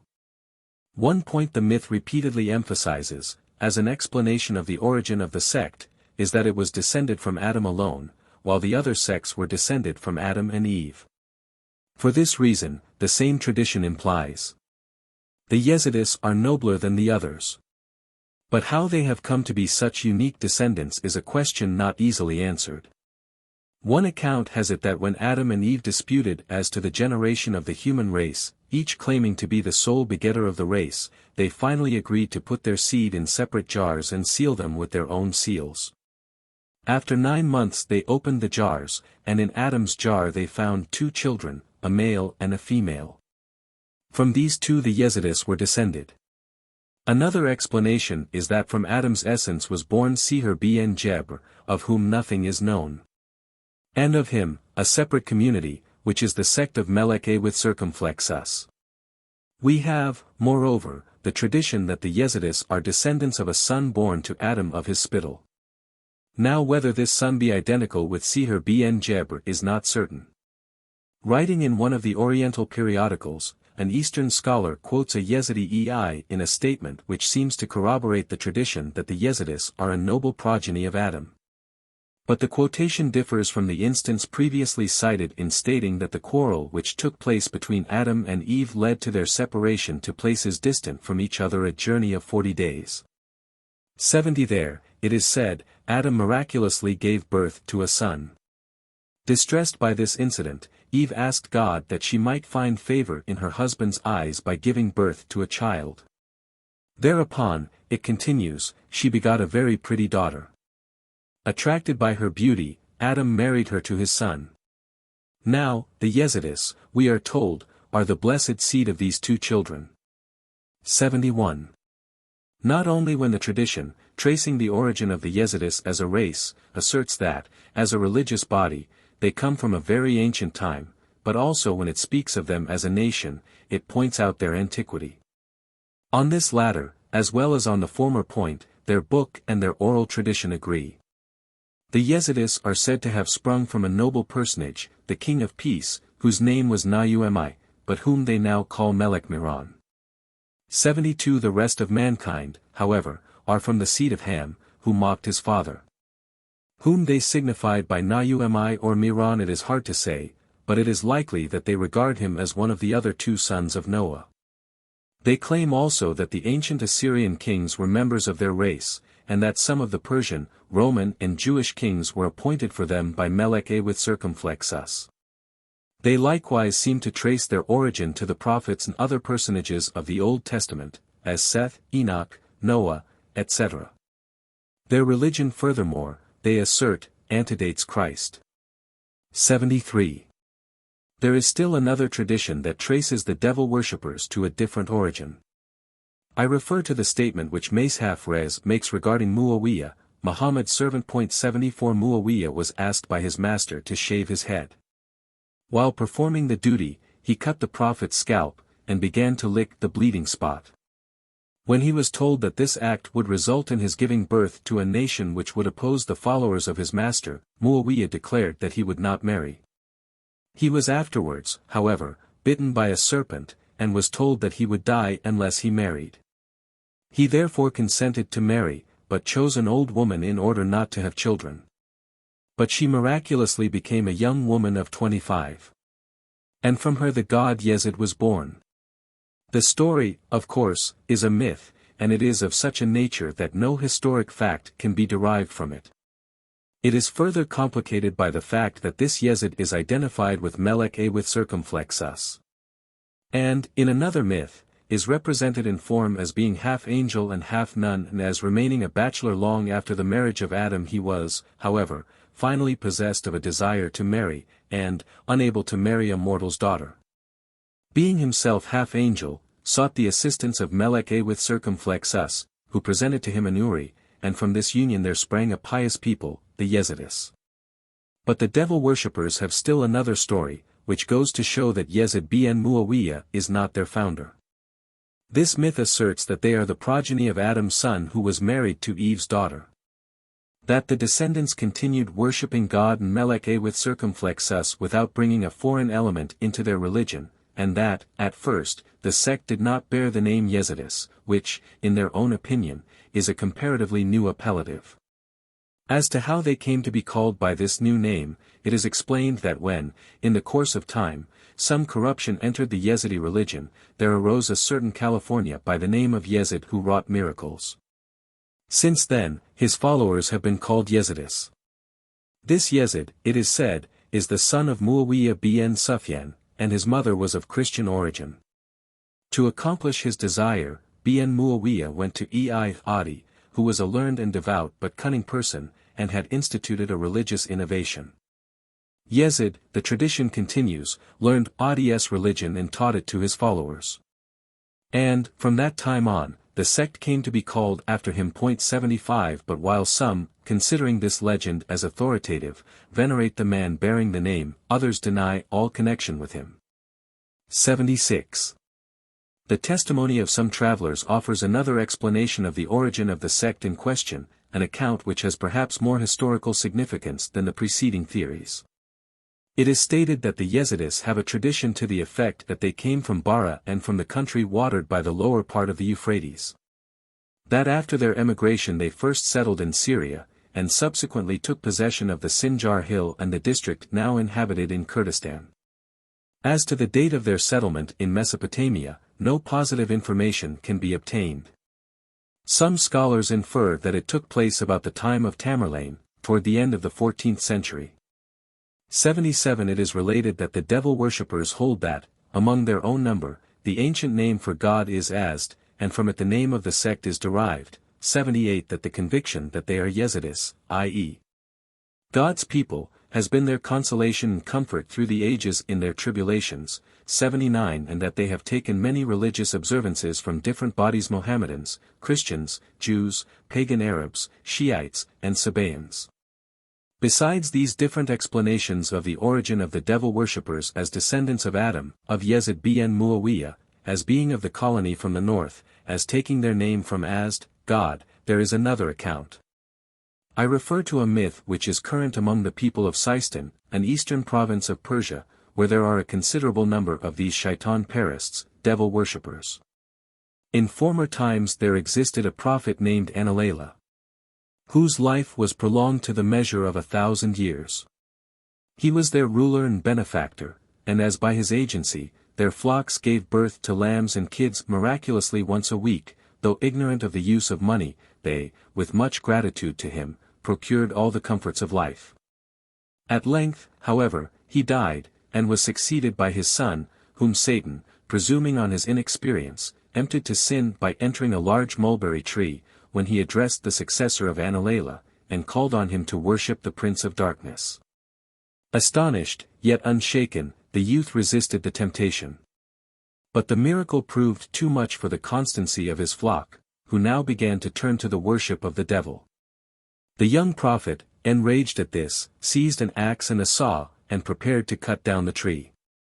He was arrested in this by the appearance of a human being, who exclaimed, "Rash boy, desist. Turn to me and let us wrestle for the victory. If you conquer, then fell the tree." The prophet contended and vanquished his opponent, who, however, bought his own safety and that of the tree by the promise of a large weekly treasure. After 7 days the holy victor again visited the tree to claim the gold or fell it to the ground, but Satan persuaded him to hazard another struggle on the promise that, if he conquered again, the amount should be doubled. This second encounter proved fatal to the youth. He was put to death by his spiritual antagonist, and the result confirmed the tribes over whom he had ruled in their worship of the tree and its tutelary demon. 80. According to this legend, the Satan-perists are the victims of their young prophet who, as long as he was actuated by a disinterested zeal for religion, was victorious over the principle of evil, but failed as soon as that zeal gave place to a sordid cupidity for earthly treasure. I have dwelt upon the superstitious theories of the Yezidis themselves regarding their religious origin, not because these theories have an importance in themselves, but because of their bearing upon the views advanced by modern scholars. The scholars have based their theories on some of these conflicting stories without sufficient criticism. I shall dwell upon this more at length later on. 2. The Christian tradition. But the myth of the Yezidis is not the only account that attempts to trace their religious origin. The Eastern Christians have a tradition that gives a different interpretation. It is to the effect that the people in question were originally Christians, but that ignorance brought them into their present condition. The tradition runs that the shrine of Yezidi was formerly a Nestorian monastery which was noted for the devotion of its monks, but that these were tempted by the devil and left their convent. The church of the monastery was dedicated to St. Thaddeus or Adai 81, one of the 72 disciples who, after the ascension of our Lord, was sent to King Abgar of Edessa. It is said that the temple of Adi has a conventicle resembling that at Jerusalem. 82. The story of how the cloister was deserted is as follows. On a great feast day, while the hermits bearing the cross went in procession around the church, they saw, hanging on a tree, a piece of paper with this inscription, "O ye devout monks! Let it be known to you that God has forgiven all your sins, great and small, cease to undergo religious exercises, leave your hermitage, disperse, marry and rear children. Peace be unto you." On the second day they observed the same thing, and were led to dispute among themselves whether this were a device of God or of a devil. When on the third day the same incident was repeated, they agreed to leave the abbey and follow what seemed to them a divine order. Adi, the legend goes on, had foretold to the Yezidis of that district that the monks of this monastery would desert their place, would become Yezidis, would marry and beget children, that he would die during that time.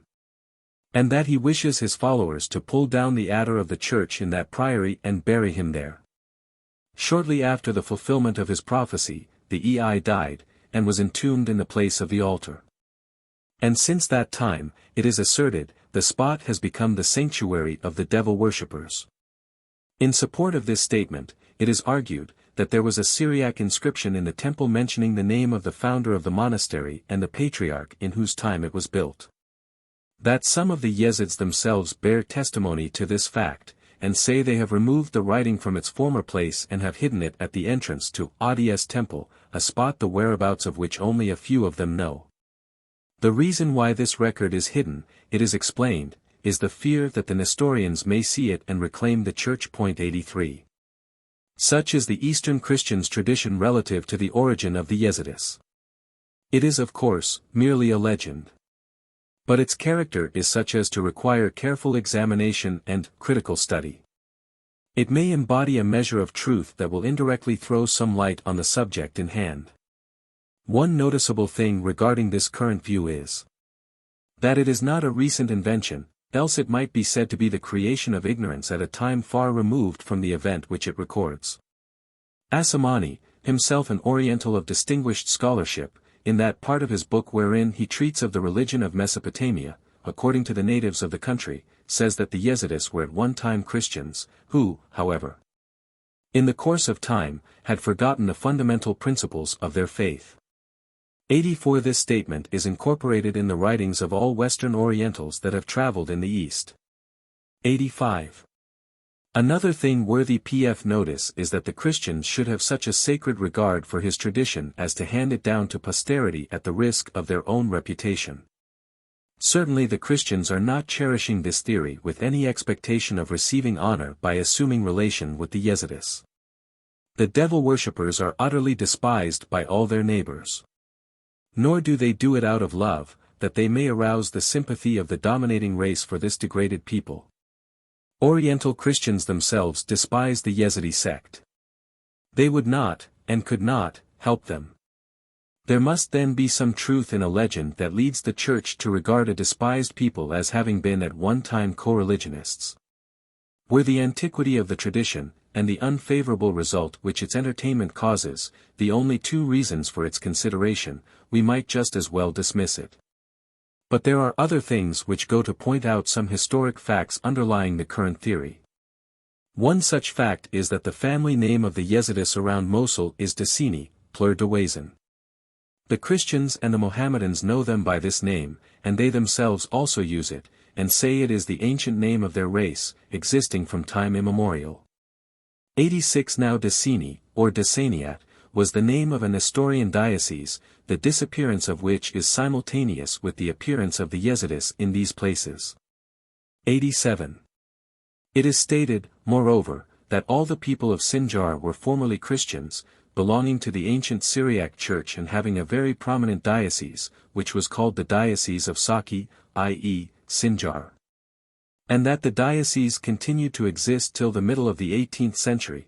What goes to verify this tradition is that, at present, there is a library at Jabal Sinjar, under the control of the Yezidis, that consists of ancient Syriac books. They are kept in a small room guarded by a Yezidi. On Sunday and Friday of every week they burn incense and light lamps in honor of the manuscripts. And once a month they take them out in the sun to dust and to preserve them from destruction by dampness. After the door is locked, the key is kept by the EI, besides whom and his son no one else is allowed to touch the books. What is more interesting, the people of Sinjar say they have inherited the library from their forefathers, who were Christians. 88 It is pointed out, furthermore, that the names of the principal towns of the Yezidis are Syriac. Ba-Sika comes from, the house of the falsely accused, or oppressed, Ba-Dri from, the place of help or refuge, Bazani from, the house of visions or inspiration. Talas from, the hill of suffering, where many Christians were martyred by Persians. These are a few of many Yezidi villages having Syriac names. The Yezidis have religious practices which are to be found only in the Christian Church. I mean the rites of baptism and the Eucharist. It is true that the use of water as a rite is practiced by other non-Christian sects, such as the Mandeans. But it is argued that this ordinance as observed by the Yezidis is so similar to that of the Christians that its origin is to be traced back to Christianity, rather than to any other system. Like their neighbors, the Dawasini must if possible baptize their children at the earliest age. In performing the rite, the EI, like the Christian priest, puts his hand upon the child's head. In regard to the sacrament of the Lord's Supper, it is strictly Christian in character. The Yezidis call the cup of Isa, Jesus. And when a couple marry, they go to a Christian town to partake of Al-Idas, the Eucharist, from the hand of a priest, a custom which prevails among Eastern Christians. What requires special note is that this practice is observed where the Yezidi influence is not very strong, a fact which seems to indicate that the apostate Nazara, who lived remote from strongly Yezidizing influences, were able to retain some of their originally much favored practices, and vice versa. 89. Finally, the Dawasini entertain great reverence for Christianity and the Christian saints. They respect the churches and tombs of the Christians, and kiss the doors and walls when they enter them, but they never visit a Mohammedan mosque. In the Black Book a statement is made that on her way to the house of her bridegroom, a bride should visit the temple of every idol she passes by, even if it be a Christian church. 90 They have also professed reverence for Isa, Jesus. They affect more attachment to an Nara than to Mohammedans. Such a religious affinity cannot be fully accounted for on any other ground than that of their sincere respect for Christianity, a feeling which clearly indicates that these people must at one time have had a very close connection with Christianity. This intimate relation cannot be explained by their ignorance, or by kindred experiences, as some scholars seem to think. It is true the Christians have been co-sufferers with them. Both have lived for generations under the same yoke of bondage and oppression and under similar circumstances. But this alone could not create sympathy between them. Such an assumption cannot be verified by the facts collected through our observation of the Yezidis character as a religious body. They are sincere in their beliefs, and never compromise in religious matters. History has shown again and again that they have suffered martyrdom for their faith, in which they have been as sincere and unshaken as have been the heroes of any religion. No matter how uneducated they may be, they are not hypocrites in their faith. The theory is also refuted by our understanding of the nature of the affinity in question between the Yezidis and the Christians. It is not a matter of sympathy but of religion. They believe in some forms of Christianity, and when they visit a church, they want to exercise their faith and not to express their sympathy. What is more, the Eastern Christians have no sympathy for the devil worshippers, at least, not more than they have for any other religious body. Such an affinity is wanting between the Jews and the Christians or the Yezidis, yet they all live under the same conditions. I am not here advocating the theory, or implying, that the Yezidi sect is a corrupt form of Christianity. But am simply aiming to show that if the similarity of a certain religion with another in some phases be taken as a ground for the explanation of its origin, the Christian tradition can be regarded as a more probable theory to account for the rise of Yezidism than any other view, and, hence, to point out, what seems to me to be the best position. That the explanation must be found ultimately in some historical document which will give us a reasonable clue in the tracing of the sect in question to its founder. 3. The speculative theories of Western Orientalists. Thus far we have been dealing with the different theories regarding the origin of the Yezidis held in the East, the myth of the devil worshippers themselves, the Christian tradition. Now we turn our attention to the West, which also has expressed itself on this subject. The degree of interest shown in this particular case, however, differs with different nationalities. The English-speaking scholars come first. Next come the French, then the Russians, and finally the Italians. The German scholars seem to be interested mainly in certain words and festive events. And, in the discussion of these, they go so far in their unbounded speculation that one cannot tell whether the people they deal with are the Yezidis in question, Assyrians, Babylonians, Canaanites, Greeks, Romans or Jews. The German writers do not seem to be interested so much in the problem of the origin of this people as a sect, unless they regard the question as settled on the ground of the Yezidis' own statement that they are the descendants of Yezid bin Muawiyah. To tell the truth, the rise of the interest in the inquiry about the founder of this sect on a scientific basis, is due, without question, to the scholarship of the West. And any solution of the problem, and it does not matter who does the work, in the last analysis, must be accredited to the influences emanating from these scholars and these scholars only. Nevertheless, modern Orientalists have been far from approaching the solution of the question. This may be due in part to the extreme interest which they have taken in the matter, an interest which led them to accept the phenomena without critical examination. But the inductive study of their respective writings tends to show that this is due to their method of procedure rather than to anything else. They have employed the philosophical and not the historical method. 91 I do not mean to deny the value of such a course of investigation in questions pertaining to religion, but what I do mean to say is that the method of the scholars in question is almost purely speculative. And they do not seem to appeal to historical facts in support of their assumptions. The inevitable consequence has been, therefore, that in their theories there exists an uncertainty and indefiniteness that puzzles the student of history. Another fact which the inductive study of the views of the Western scholars reveals is that their theories are nothing more nor less than the expression of the Yezidis tradition in terms of modern scholarship, without, however, the showing of reasons for so doing. This fact will be proved presently when we shall examine their respective writings. Western Orientalists are divided into three schools of opinion on the question of the religious origin of the Yezidis. There are those who hold that the sect takes its rise from Yezid bin Muawiyah. This view is advocated by a modern writer, who says, the Arabs who accepted Muhammad called those who did not al-Jahilin, i.e., the ignorant ones. Among the latter was Yezid bin Muawiyah, who refused to accompany Muawiyah, his father, as an attendant upon his person. Many of the ignorant ones rallied around Yezid, and he became the nucleus of the sect that appropriated his name.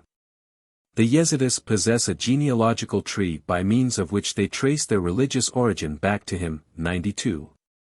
Now, the ground for this assertion, the writer does not give. He is entirely silent as to the source of his information.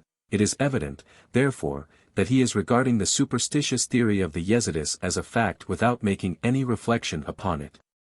He also seems to be confusing this Yezid with his uncle of the same name, who, with Muawiyah his brother came in company with their father Abu Sufyan, to Muhammad to receive presents from the Prophet. But the Arab historians tell us that not only Abu Sufyan and each of his 2 sons received 100 camels but that they were each presented with 40 ounces of silver. 93. Then, too, many scholars deny that the name Yezidis is the original appellation. Some assert it was put upon them by the Mohammedans as a term of reproach. 94 others maintain that the sect adopted the name Yezid, son of Muawiyah, to secure toleration at the hands of the Mohammedans. 95 But the scholar quoted may entertain the view of those who say that the Yezidis are really the followers of Ibn Muawiyah, but that they deny it for fear of persecution on the part of Shiites. These latter hate Yezid, because he murdered Ali's son, Hussein, who is regarded by them as their true imam. This inference is founded on the theory that the Mohammedans of Persia consider the people in question as descendants of the California whose name is odious to them. 96 But it is not certain that the followers of Ali entertain such a view regarding the origin of the Yezidis. And, if they do, they have no historical facts to justify them in their opinion. Their hatred of the sect can be better explained on the basis of the relation of the devil worshippers to Yezid bin Unaysa.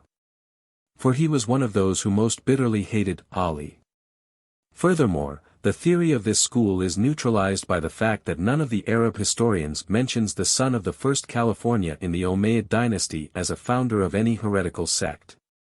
On the contrary, they all agree that he was not only a Mohammedan but a successor of the Prophet, being the second California in the Umayyad dynasty.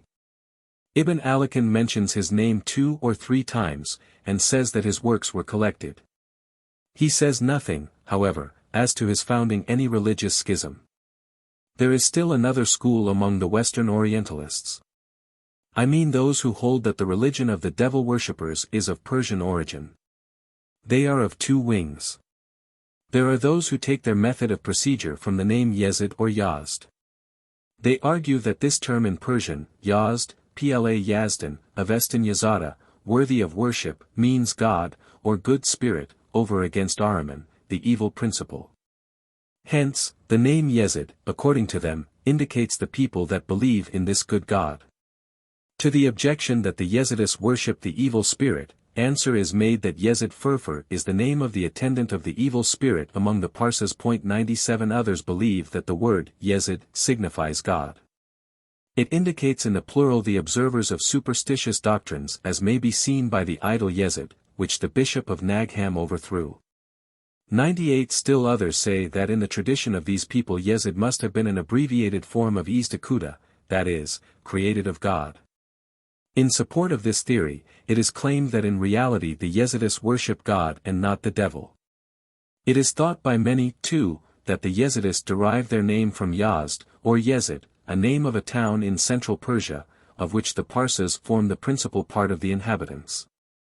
99. The other wing of the second school attempts to trace the origin of the devil worshippers to a Persian source on the basis of certain resemblances between the two religions. Conspicuous among the representatives of this school is Professor A.V. Jackson, of Columbia University. This distinguished scholar is considered an eminent authority on Iranian religions, and particularly an eyewitness authority on the Yezidi question. His views, therefore, not only deserve careful consideration, but they demand their full share in solving such an important problem as the one under discussion. I have preferred his discussion of this theory to that of others because he has expressed himself clearly and consistently and without rendering himself liable to misapprehension on the part of the reader. Briefly stated, Dr. Jackson's position is as follows: the Yezidis may actually show some surviving traces of old devil worship in Mazandaran, which Zoroaster anathematized so bitterly, and some old reminiscences of common Iranian faith. To verify this hypothesis, he proceeds to point out many instances. One example he cites is that the Yezidis are shocked if one spits upon the earth, because they interpret this as an insult to the devil. He traces this abhorrence to Zoroastrian prescription, forbidding the earth in any way to be defiled. The Devayasna or devil worshippers in Avesta, he goes on to say, may indirectly have had a kindred notion, i.e., not mentioning the name of Satan. Moreover, this American critic is informed that the Yezidis believe in a father primeval, that lived before Adam, and did not fall into sin. And this information leads him to think that such a notion helps the Zoroastrian student to recognize at once a far-off reminiscence of Avestan Gayamashai, the Iranian Adam and Eve. 100. One noticeable thing in favor of the two schools is that their method is strictly scientific, in the modern sense of the term. It is a posteriori and not a priori, it is inductive. Yet however scientific their method may seem to be, their conclusions cannot be accepted as final.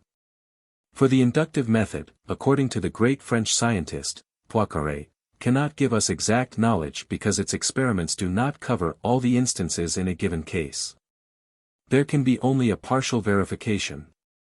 There will always remain some phenomena that cannot be brought within the sphere of a particular observation. 101 Now, this is exactly the case in the subject under consideration. Only in some phases does the Yezidi religion resemble that of the old Persians. There are other beliefs which do not come under this category, and which seem to bear the traces of some other religions. What are we to do with these? 102 The advocates of the theory in question admit that such is the case, but they assert that the resemblances of the Yezidi religion to Christianity and Islam are accidental. That, owing to the residence of the Yezidis among the Mohammedans, the sect naturally has much in common with Islam. 103 But why are the resemblances to Iranism not to be accounted for in the same way as those to other religions? Why may not equally strong inference be made from the likeness to Christianity? And what is the basis of such a discrimination? On these questions we are left entirely in the dark. Now, it is this lack of ground for their method of procedure that leads one to seek the solution of the problem on some other verifiable hypothesis. There is still another school among the Western Orientalists. I refer to those who maintain that the Yezidi sect was founded by E.I. Adi. A modern writer who holds this theory, after critically reviewing the views held by the different scholars, proceeds to advance his own idea. To emphasize it, and leave no room for further criticism, he claims that the theory has been generally accepted. To quote, "It is generally agreed upon that the sect of the Yezidis was founded by E.I. Adi. He is a historical personage, but it is exceedingly difficult, and almost impossible, to establish any historical facts out of the mist of very fantastic stories current about him." 104. He supports his notion by an appeal to an Arab author, Qasi Ahmad ibn Alakan, from whom, according to this writer, an extract relating to E.I. Adi was published by one who for years was a resident of the city of Mosul. 105 This statement that Ibn Alakan gives the biography of Adi is a fact that cannot be questioned, but that Adi founded the Yezidi sect is a theory that is by no means generally agreed upon. Nor can it be substantiated. To justify this position, let me quote in full what the Arab biographer and two other Mohammedan scholars have to say on the problem. 1. What Ibn Alakan has to say on Adi. The Adi ibn Masafir al-Hakari was an ascetic, celebrated for the holiness of his life, and the founder of a religious order called after him al-Adawiyah. His reputation spread to distant countries, and the number of his followers increased to a great multitude. Their belief in his sanctity was so excessive that, in saying their prayers, they took him for their Ibla, and imagined that in the next life they would have in him their most precious treasure and their best support. Before this, he had as a disciple a great number of eminent eyes and men remarkable for their holiness. He then retired from the world and fixed his residence among the mountains of the Hakari, near Mosul, where he built a cell, or a monastery, and gained the favor of the people in that country to a degree unexampled in the history of the Ankarites. It is said that the place of his birth was a village called Beit Far, situated in the province of Baalbek, and that the house in which he was born is still visited, as a place of sanctity. He died at h. 557, d. 1162, or as some say h. 555, in the town where he resided, in the Hakari region. He was interred in the monastery that he had erected. His tomb is much frequented, being considered by his followers one of the most sacred spots to which a pilgrimage can be made. His descendants continue to wear the same distinctive attire as he did and to walk in his footsteps. The confidence placed in their merits is equal to that formerly shown to their ancestor, and like him they are treated with profound respect. Abu Barakat ibn al-Mustafi notices the Adi in his history of Arbila, and places him in the list of those persons who visited that city. Muzaffar ad-Din, the sovereign of Arbila, said that when a boy he saw the Adi at Mosul. According to him, he was a man of medium size and tawny complexion. He related also many circumstances indicative of his great sanctity. The Ei died at the age of 90 years. 106. 2. What Muhammad Amin al-Omari has to say on Adi. They say that the Adi was one of the inhabitants of Baalbek. That he transported himself to Mosul, and from thence to Jabal Las, a dependency of this city, Mosul, where he resided until his death. They also say that he was from Iran, and that his lineage goes back as far as Marwan bin al-Akam, also that he is Saraf ad-Din Abu al-Fadail Adi bin Masafir bin Ismail bin Musa bin Marwan bin al-Asan bin Marwan bin Muhammad bin Marwan bin al-Akam, who died in the year 558. His grave, which is well known, is the object of pious pilgrimages. God tried him by a calamity, to wit, the appearance of a sect of apostates, called the Yezidis. Because they claim to be descended from Yezid. They adore the sun and render worship to the devil. The following are some of the precepts of their faith that I found in a small tract made by one of the inhabitants of Aleppo who knows their religion. I. Adultery becomes lawful when committed by mutual consent. 2. They pretend that when the day of judgment comes, the Adi will put them into a wooden basin which he will place on his head in order to cause them to enter into paradise while uttering these contemptuous words, I do this, or I make them do this, by compelling God or in spite of him. 3. The visit which they pay to the tomb of Adi is for them a pilgrimage which the devotees accomplish no matter how far distant the country is that they inhabit, and without being concerned about the expenses that the journey carries with it. 107. 3. What Yasin al-Hadib al-Omari al-Mazili has to say on Adi. In this year 557, died the saint and the pious devotee Adi bin Musafir, who performed miracles. His death took place in the city Hakariya, one of the dependencies of Mosul. His origin is from Baalbek, which he left in order to come to Mosul, that he might consecrate himself to God.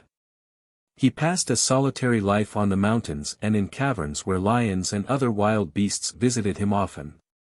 It is said that he was descended from the family of Umayyads, and this is the lineage which he attributed to himself, Adi bin Musafir bin Ismail bin Musa bin Marwan bin al-Asan bin Marwan bin al-Akam bin al-As bin Umayyah. He was versed in the knowledge of the divine law. God tried him by a calamity by raising the Yezidis, who pretended that this Ei is God, and who have made his tomb the object of their pilgrimage. They arrive there every year at the sound of drums in order to give themselves to games and debauchery. The Christians of the land, and especially the partisans of the Nestorians, are far from having the same opinion of the Ei Adi as have the Muslims or the Yezidis. The following passage, which one reads in a Chaldean manuscript entitled Awarda 108 and which I saw some time ago in the Church of Carmelis 109, proves this sufficiently. This is the translation of the passage which I have extracted from a song composed by a bishop of Arbil, in honor of Rabban Hormizd 110 and other saints, and in which the author makes mention of Adi in these terms. Great misfortunes have followed, failing upon us. A formidable enemy came to torment us. He was a descendant of Hagar, the slave of our mother. This enemy who made our life unfortunate was a Mohammedan, called Adi. He deceived us by vile tricks, and has finished by taking possession of our riches and of our convent, which he consecrated to things that are illicit, to have a strange worship. An innumerable multitude of Mussulmen have attached themselves to him and have vowed to him a blind submission. The renown of his name, which is Ei Adi, has spread down to our days in all the cities of all the countries. 111. These are the accounts which we have of Ei Adi in his relation to the Yezidis, and they deserve our special attention. For not only are the writers scholars of the highest authority, but they are to a certain extent eyewitness authorities. The last two are from the city of Mosul, which is the only city in the Mohammedan world whose widely spreading scholarship has acquired for it the name Dar al-Ulum, i.e., the home of sciences. Moreover, they come from a family whose members are known as ulama, highly intellectual, broad-minded Mohammedan gentlemen. While at Mosul, I had the honor of calling often on Asin Effendi al-Omari, and especially on Suleiman Effendi al-Omari. Ibn Alakan as a trustworthy biographer needs no further introduction than the mere mentioning of his name. What adds to his reputation as a scholar is the fact that, being a resident of Arbila in the province of Mosul, he had at his command first-hand information. Another noteworthy fact is that all three of these scholars agree in their account of Ei Adi, in their tracing of his genealogy, in describing him as the most perfect model of hermits, in praising him for his manner of life, which they regard as a life of holiness.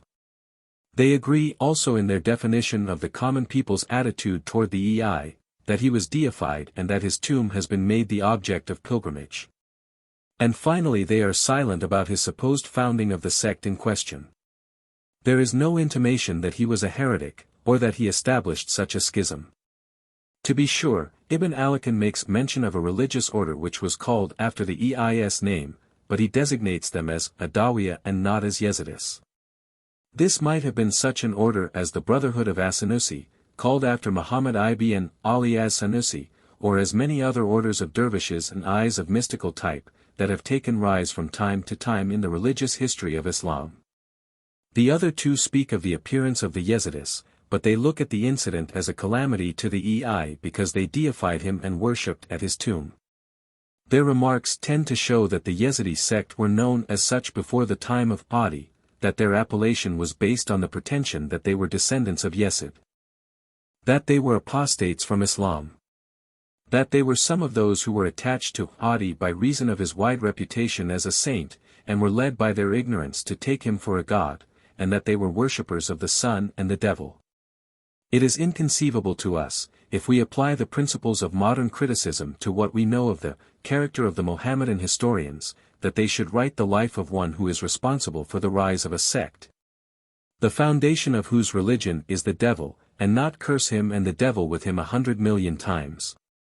Such are the theories that have been advanced in the discussion relating to the religious origin of the Yezidi sect, and we have found not only that they are far from reaching the solution of the problem, but also that the method that they employ does not seem to be the proper one for solving such a question. The tradition of the Yezidis that they are descended from Yezid bin Muawiyah, which has been accepted as the fact by some Western scholars, is only a myth, without historical justification. As to the Christian tradition, all that can tell us is that some Yezidis might have been at one time Christians, but as to who was the founder of the sect it gives us no light. Likewise, all that we can learn from the theory advocated by the second school is that some phases of the Persian religion might have survived with that of the devil worshippers. We may admit, I think, that some Yezidis are Persian in their origin. But as to who was the originator of their religion, this theory helps us not a whit. So also we have found that the relation of Adi to this sect is not that of a founder. He is only one of many whom their ignorance led to class as deities. 4. The dogmatic view of Mohammedan scholars. While the Yezidi myth regards the sect as descendants of Adam, of Yezid bin Muawiyah, or of a colony from the north, while the Christian tradition of the east traces them to a Christian origin. While among the Western Orientalists some say that they were founded by Yezid bin Muawiyah, others that they are of Persian origin, etc. The Mohammedan dogmatics, on the other hand, assert that they are murtadun, that is, apostates from Islam. To understand the significance of this term, I must mention the several words used for those who are considered as infidels according to Mohammedan theology. Kafir is one who hides or denies the truth, mushrik is one who ascribes companions to God. Mulhid is one who has deviated from the truth, Zandik is one who asserts his belief in the doctrine of dualism, Munafiq is one who secretly disbelieves in the mission of Muhammad, Dari is an atheist, Wadani is a pagan or idolater. And finally Murtad is one who apostatizes from Islam. The Yezidis are put in the category of those who, after once accepting the religion of Islam, later rejected it. One author, of those to whose writings I had access, in an explicit statement regards these people as apostates. I refer to Amin al-Amari al-Mazili, of Mosul. After praising Adi, the Mosulian goes on to say, God tried him, i.e. Adi, by a calamity, to wit, the appearance of al-Murtadun, called the Yezidis because they pretended to have been descended from Yezid. 112 Another Mohammedan scholar that mentions these people is Yasin al-Adib al-Amari al-Mazili. Writing on Adi, and praising him as the former writer does, he says, he was versed in the knowledge of the divine law. God tried him by a calamity by raising up the Yezidis, who pretend that this is God, and who have made his tomb the object of their pilgrimage. 113. While these authors throw some light on the subject that the sect in question derives its appellation from a historic person, they leave us entirely in the dark as to who that person was. As the Arab historians mention many prominent men who bore the name Yezid. This obscurity regarding the person of the founder of the sect is made clear by one whose work is equally, if not more, authoritative than that of any other Mohammedan scholar on matters pertaining to religious and philosophical sects. This authority is Muhammad as-Saristani. He is the only Mohammedan writer that I could reach that, in a clear language, traces this most interesting sect to its founder. The Yezidis are the followers of Yezid bin Unaysa, who said that he kept friendship with the first Muhakkama before the Azaria, and he separated himself from those who followed after them with the exception of Al-Abaya. For with these he kept friendship. He believed that God would send an apostle from among the Persians and would reveal to him a book that is already written in heaven, and would reveal the whole book to him at one time. 114 And as a result he would leave the law of Muhammad, the chosen one, may God bless and save him, and follow the religion of the Sabians mentioned in the Quran. But these are not the Sabians who are found in Aaron and Yazid. But Yezid kept friendship with the people of the book who recognized the chosen one as a prophet, even though they did not accept his, Muhammad's, religion. And he said that the followers of the ordinances are among those who agree with him. But that others are hiding the truth and give companions to God, and that every sin, small or great, is idolatry. 115. It is clear, then, that as Saristani finds the religious origin of this interesting people in the person of Yezid bin Unaysa. He calls them his asib, i.e., his followers, a term by which he designates the relation between a sect and its originator. At-Taratiya he describes as asib al-Harat, and al-Afaziyya ashab Hafez, and so on. We are to understand, therefore, that to the knowledge of the writer, bin Isa is the founder of the Yezidi sect, which took its name from him. Muhammad as-Saristani states also, in a logical way, the theological views of the head of the Yezidis. Yezid, he says, is on the positive side, in sympathy with the first Muqama before the Azariya. Now, the first Muhakama is an appellative applied to the Muslim schismatics called Al-Awarij, because they disallowed the judgment of the Hakaman, i.e., the two judges, namely Abd Musa al-Azari and Am Ibn al-As. And said that judgment belongs only to God. And Al-Azariya were a heretical Muslim sect called Al-Awarij or Arariya, so named in relation to Nafi ibn al-Azra. They asserted that Ali committed an act of infidelity by submitting his case to arbitration, and that the slaying of him by Ibn Muljama was just, and they declare that the companions of the Prophet were guilty of infidelity.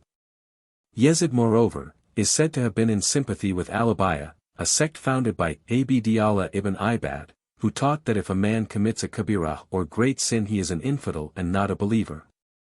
It is evident, therefore, that according to this exposition the Yezid in question was one of Al-Awarij, and their principle is expressly attributed to him: every sin, small or great, is idolatry. According to this it might be inferred that the Yezidis were originally a Arijite subsect. They still hold to the Arijite principle. Cf. their position to the Ottoman government, pages 71 to 74. As we said, some Mohammedan writers other than Ashrastani also, pages 118 to 119, regard them as apostate Muslims, as Saristani himself classes them with the Muslim heretics. Now Al-Awarij were the first to rebel against Ali at Aurora, a certain suburb of Al-Kufa, from which it is distant 2 miles. They are called also Al-Arariya, because they first assembled there, and accepted the doctrine that government belongs only to God.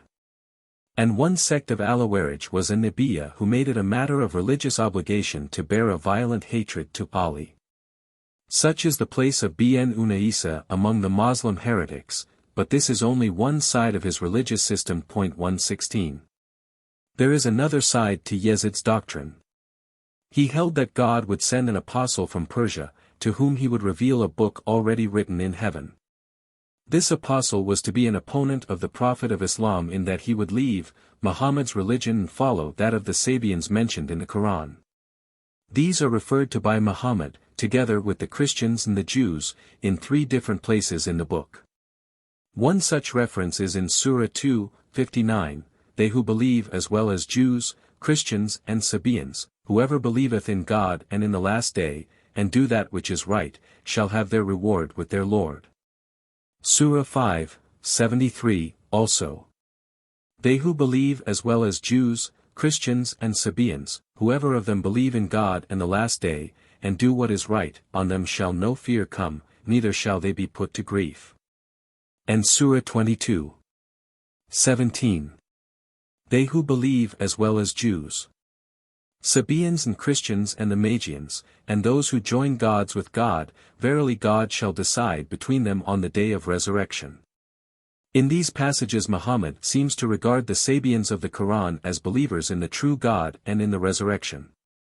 And in Surah 22:17, he seems to distinguish them from Magians and polytheists. Hence we are to infer that the apostle of whom Yezid bin Isa says that he will come from the land of the Ajam, Persian, will identify himself with the religion of the Sabians. This implies that he will believe in the true God and in the day of resurrection. But from some Arab writers we learn more of these Abian beliefs than the Prophet of Islam has mentioned. According to some the Abians were a sect of unbelievers who worshipped the stars secretly, and openly professed to be Christians. According to others, they were of the religion of Abi, the son of Seth, the son of Adam.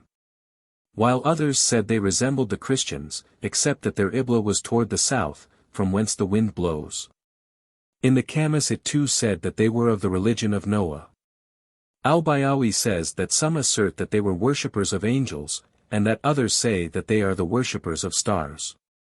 Al-Bertuni 117 calls the Manichaeans of Samarkand Sabians. Bar Hebrius asserts that the religion of the Sabians is the same as that of the ancient Chaldeans. In commenting on Surah 2:59, Zamari, Al-Kesef, says that the name Abian comes from a root meaning one who has departed from one religion to another religion. And that the Abians were those who departed from Judaism and Christianity and worshipped angels. On this same verse, Sams ad-Din Muhammad al-Irani, Jami al-Bijan fi Tafsir al-Quran, says, the Sabians, i.e., those who departed from one religion to another religion, stood between the Magians and the Jews and the Christians without having any revealed religion of their own. According to some they were people of the book. According to others they were worshippers of angels, while others say, they believed in one God but followed no prophet. This same commentator on Surah 5:73, says, the Abians were a Christian sect, some say that they were worshippers of angels. Others assert that they worshipped God alone, but had no revealed religion. On this same verse Samari remarks, the Abians were those who departed from all religions.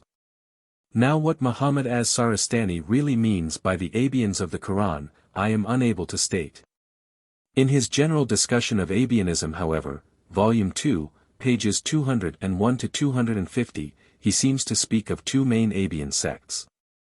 He refers to one together with the ancient philosophers, and declares that the Abians followed rational ordinances and judgments which originally they may have derived from some prophetic authority, but that they denied all prophecy.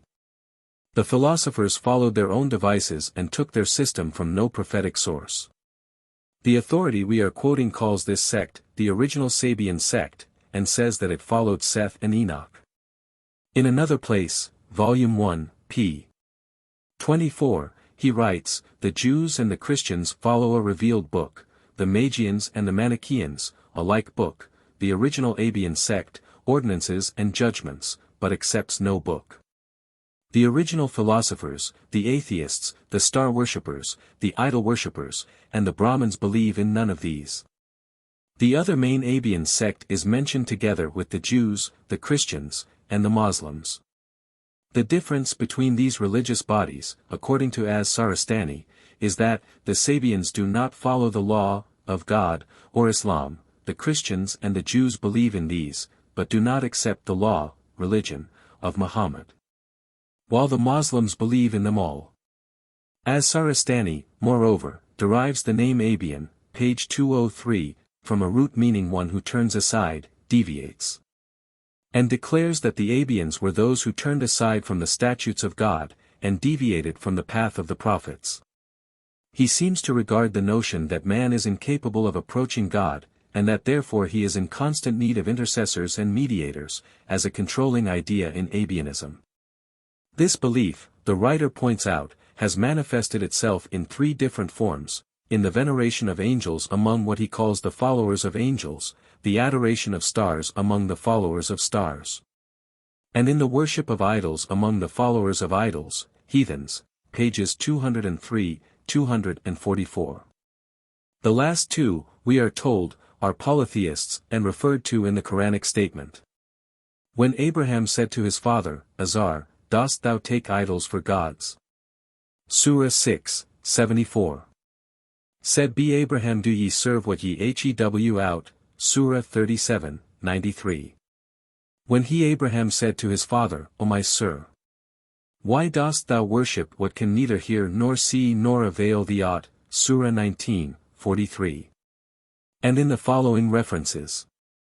And when the night overshadowed him he saw a star and said, This is my Lord.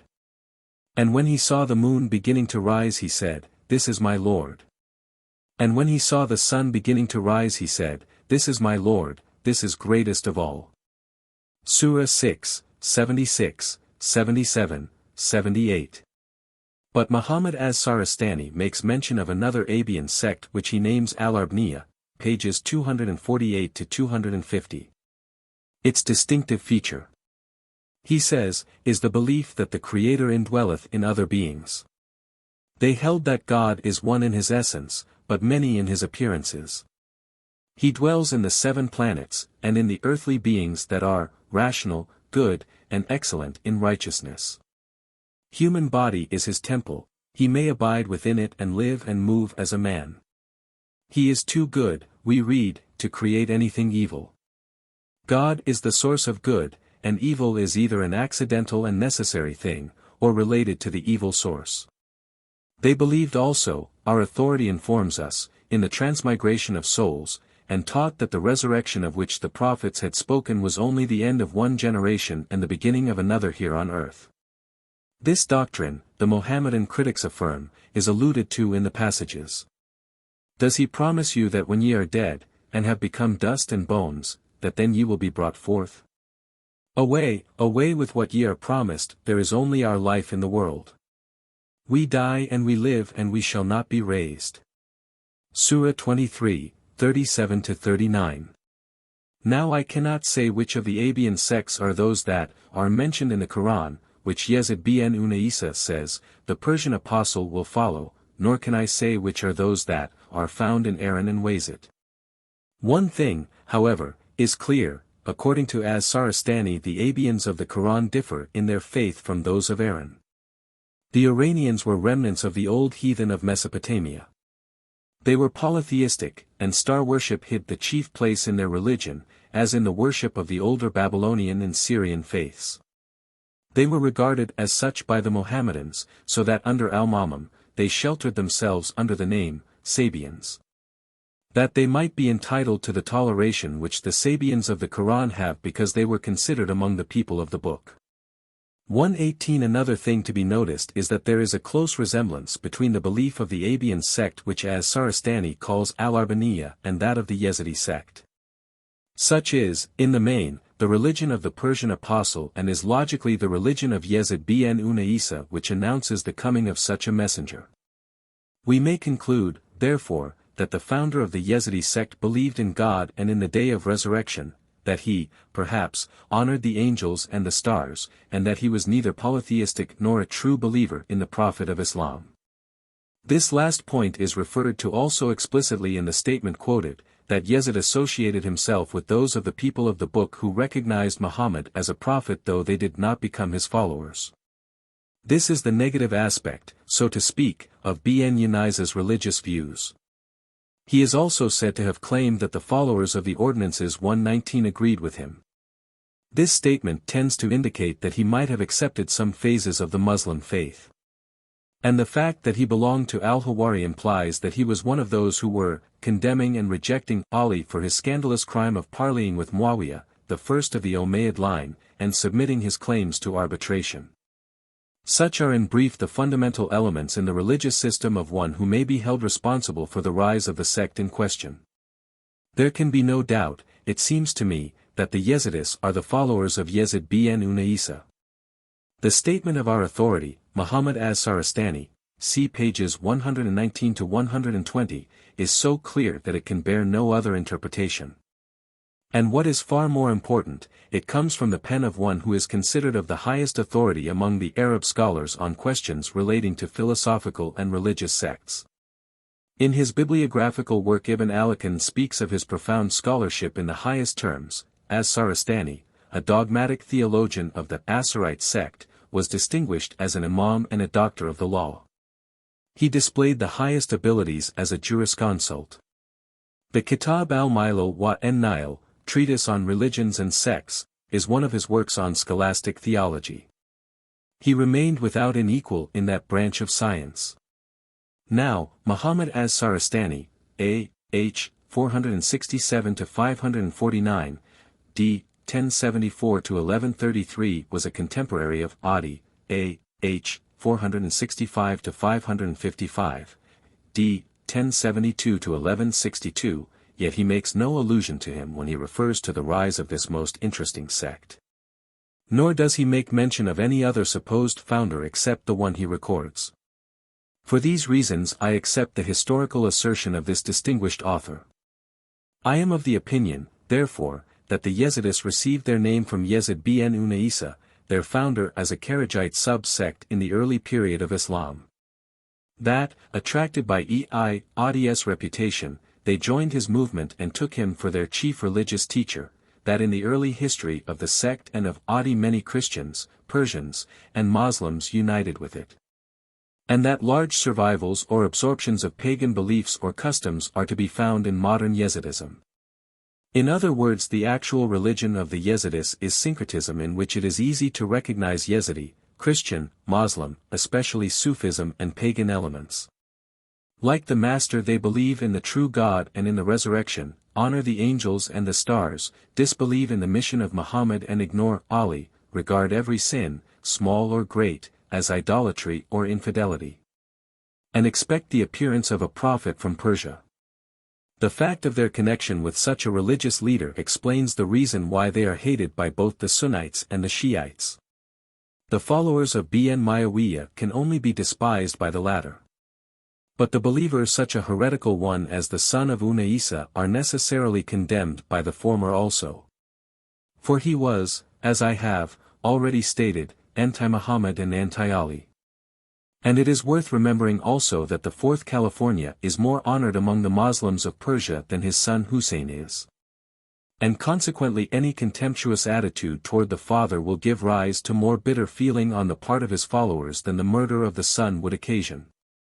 There is one question, however, which does not appear to be very easy to answer, namely, how the Yezidis came to trace their origin to Yazid bin Muawiyah and not to Yazid bin Unaysa. 3 explanations may be given. One is that their ignorance led them to mistake the former for the latter, as they have identified many of their eyes with angels and deities. Among ignorant people, as these are, without record and without anyone who can read, the occasion of such an error is not strange. Another answer is that they intentionally made the identification in order to escape the persecution of the Sunnites, among whom most of them lived. Though specious, this idea is not tenable, for it is not their habit to deny their origin for the sake of safety. Even in that case, they would still be hated by the Shiites. The third theory is that they have a notion that they are descended from a noble personage, and the second California being such a personage, their ignorance led them to take him for their founder. And the identity of the two names, of course, helped much toward the formation of the legend. It is to be noticed that the religion of this Yezid contained, from its inception, a fundamental doctrine which appealed to the pagans of Persia more than it did to Al-Jahilin of Arabia. In its very structure it insulted the latter country by despising its prophet. On the other hand, it expressed its sympathy with a prophet from Persia and with his religion. This declaration magnified Persia and its inhabitants and gave them preeminence, thereby making an impression on the attitude of the people toward Yezidism. Therefore they looked on it not as a foreign but as a native cult. The entertaining of such a view, consequently, led many fire, or devil worshippers, and the followers of Zoroastrianism to embrace the new religion, Al-Masrik, Volume 2, page 35. And if the predicted teacher arose, we can imagine the great success which he must have had among his countrymen. This fact not only accounts for the existence of traces of old Persian religion, but it gives the reason why the Kurdish predominates over the Arab element in Yezidism.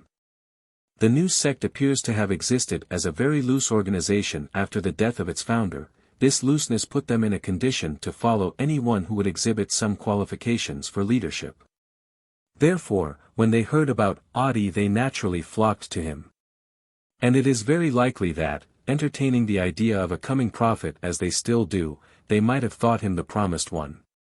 What might have added to the confirmation of this notion was his fame as a saint, to whom a number of miracles were attributed. Even the lions and the serpents which lived in his neighborhood and paid him frequent visits were endowed, it is said, with supernatural sweetness. From what we know of Adi's movement, we have sufficient reason to conclude that many Muslims and Christians followed him. The historians of both faiths bear witness to the fact that Adi's reputation was widespread, and that people of every condition followed him, see pages 111 to 115. The Nestorian bishop of Arbela, whom Yassin al-Omari quotes, cp. 114, asserts that innumerable multitudes flocked to him, deplores the situation of the Christian church resulting from this uprising, and complains of the possession by the EI of a monastery belonging to his denomination. Moreover, as has been shown, there exist among the Yezidis certain Muslim and Christian practices which cannot be accounted for on any other ground, since, so far as we know their character, they make no compromise in matters of religion. Not only Yezidi, Persian, Muslim, and Christian elements are to be found in modern Yezidism, but there are many remains of the old pagan religions which find expression in the devil worshippers of today. Such is the notion of the sacredness of the number 7, an idea which belongs to the common stock of the ancient inhabitants of Mesopotamia. The Yezidis have 7 sanjaks, each has 7 burners. Their cosmogony shows that God created 7 angels or gods. Their principal prayer is the appeal to God through 7 eyes. The scepter engraved on the front of the temple of their great saint has 7 branches. This reminds us at once of the Abians who adored 7 gods or angels who directed the course of 7 planets. The 7 days of the week were dedicated to their respective deities. Moreover, we note in the Babylonian-Assyrian poem, the 7 gates through which Ishtar descended to the land without return. Likewise, the number 7 played an important part in the religious system of Israel. Further, like the Iranians, the modern Satan-perist worshipped the sun and the moon at their rising and setting. The sun was worshipped also in Canaan, 1 Samuel 6 verse 9. The horses of the sun were worshipped in the temple at Jerusalem, 2 Kings 25 verses 5 and 11. The worship of the host of heaven, the sun, the moon, the planets, were found in Judea. In Babylon, there were at least 2 shrines to sun god Samus, one at Sippar, and the other at Larsa. Other survivals of the ancient religions found in Yezidism are the worship of birds, see page 150.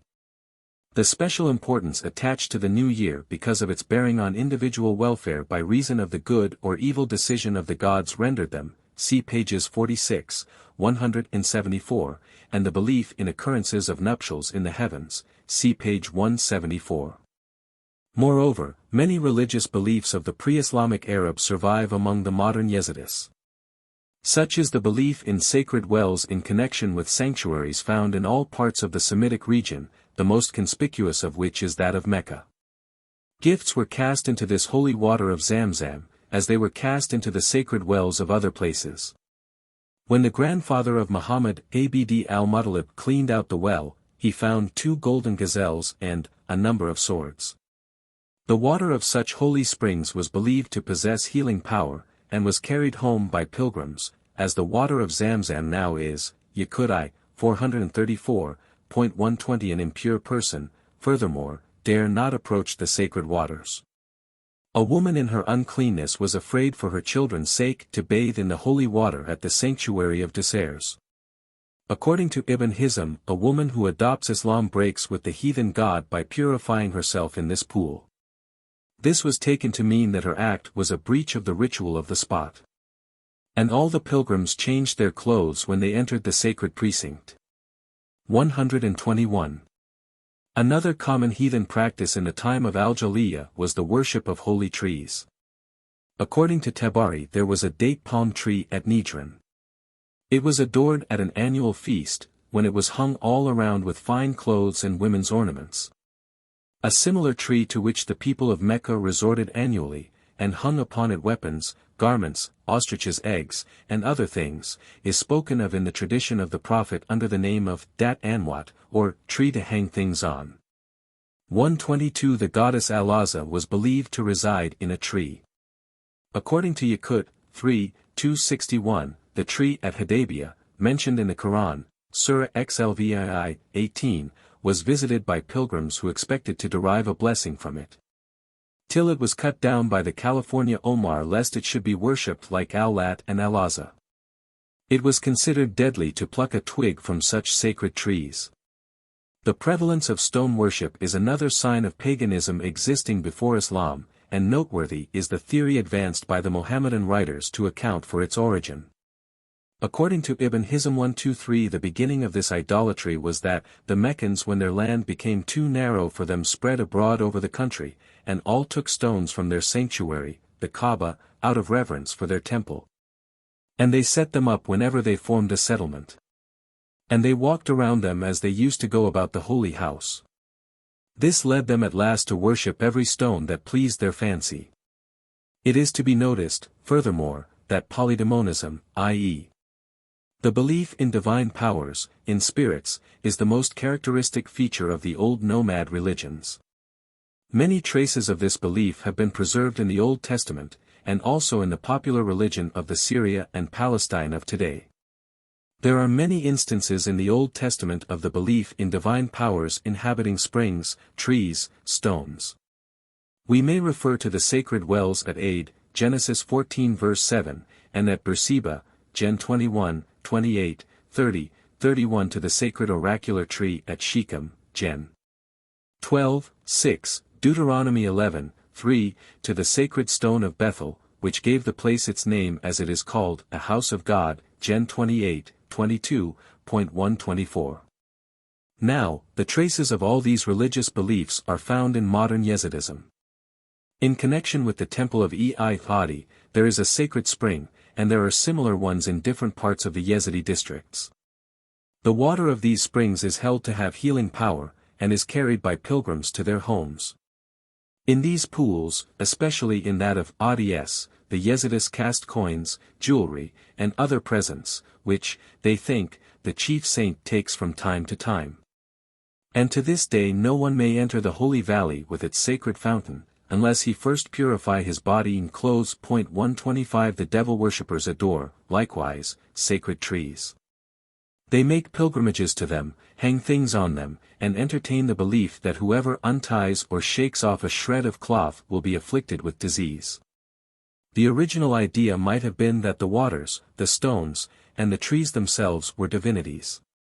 In Jud 5:21, we have the statement, the river Kishon swept them away, that ancient river, the river Kishon.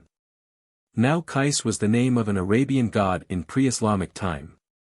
In Numbers 5 verse 17 seek, an accused woman is tested by a sacred water. In Deuteronomy 32 verse 4, he is the rock. Rock is as much a term for God as El, or Elohim, cf verses 15, 18, 30-31, 2 Sam 23, 3. In Psalms 18 verse 2, the word rock is used of God, the Lord is my rock. Jacob took the stone which he had put under his head as a pillow, and raised it up as a pillar, poured oil upon it and called it the house of God, Genesis 28 verses 18 and 19, 22. The sound of a going in the tops of the mulberry trees, 2 Samuel 5 verse 24, for which David was to wait, was nothing less than the divine voice speaking to David in accordance with ancient conceptions. Again, the Yezidis kiss the stones that satisfy their imagination, and make vows to them, see pages 41, 56. Nor is this all. The shouting of the Yezidi pilgrims, as they reach the sacred territory, and the noisy ceremony of their Hajj. With its dancing 126 and its excitement a rite which has brought against them all sorts of accusations 127, are nothing but the remnants of pre-Islamic paganism.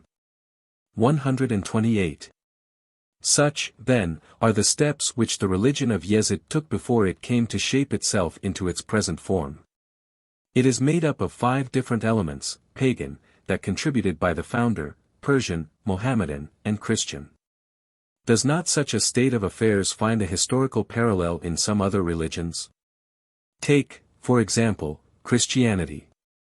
In it we find that the distinctive characteristics of the founder have been wrapped up in many foreign elements brought in by those who came from other religions. Chapter 2. The essential elements in Yezidism. Although comparatively few in number, ignorant, and practically without a literature of any sort, the followers of Yezid are not without definitely formulated doctrines of faith which bind them together as a sect, and distinguish them from every other religious body. They cherish 2 fundamental beliefs. They believe in a deity of the first degree, God, and in a deity of the second degree, who, they seem to think, is composed of 3 persons in one, Melek A with circumflex us, Adi in Yezid. 129. I. The Yezidi View of God.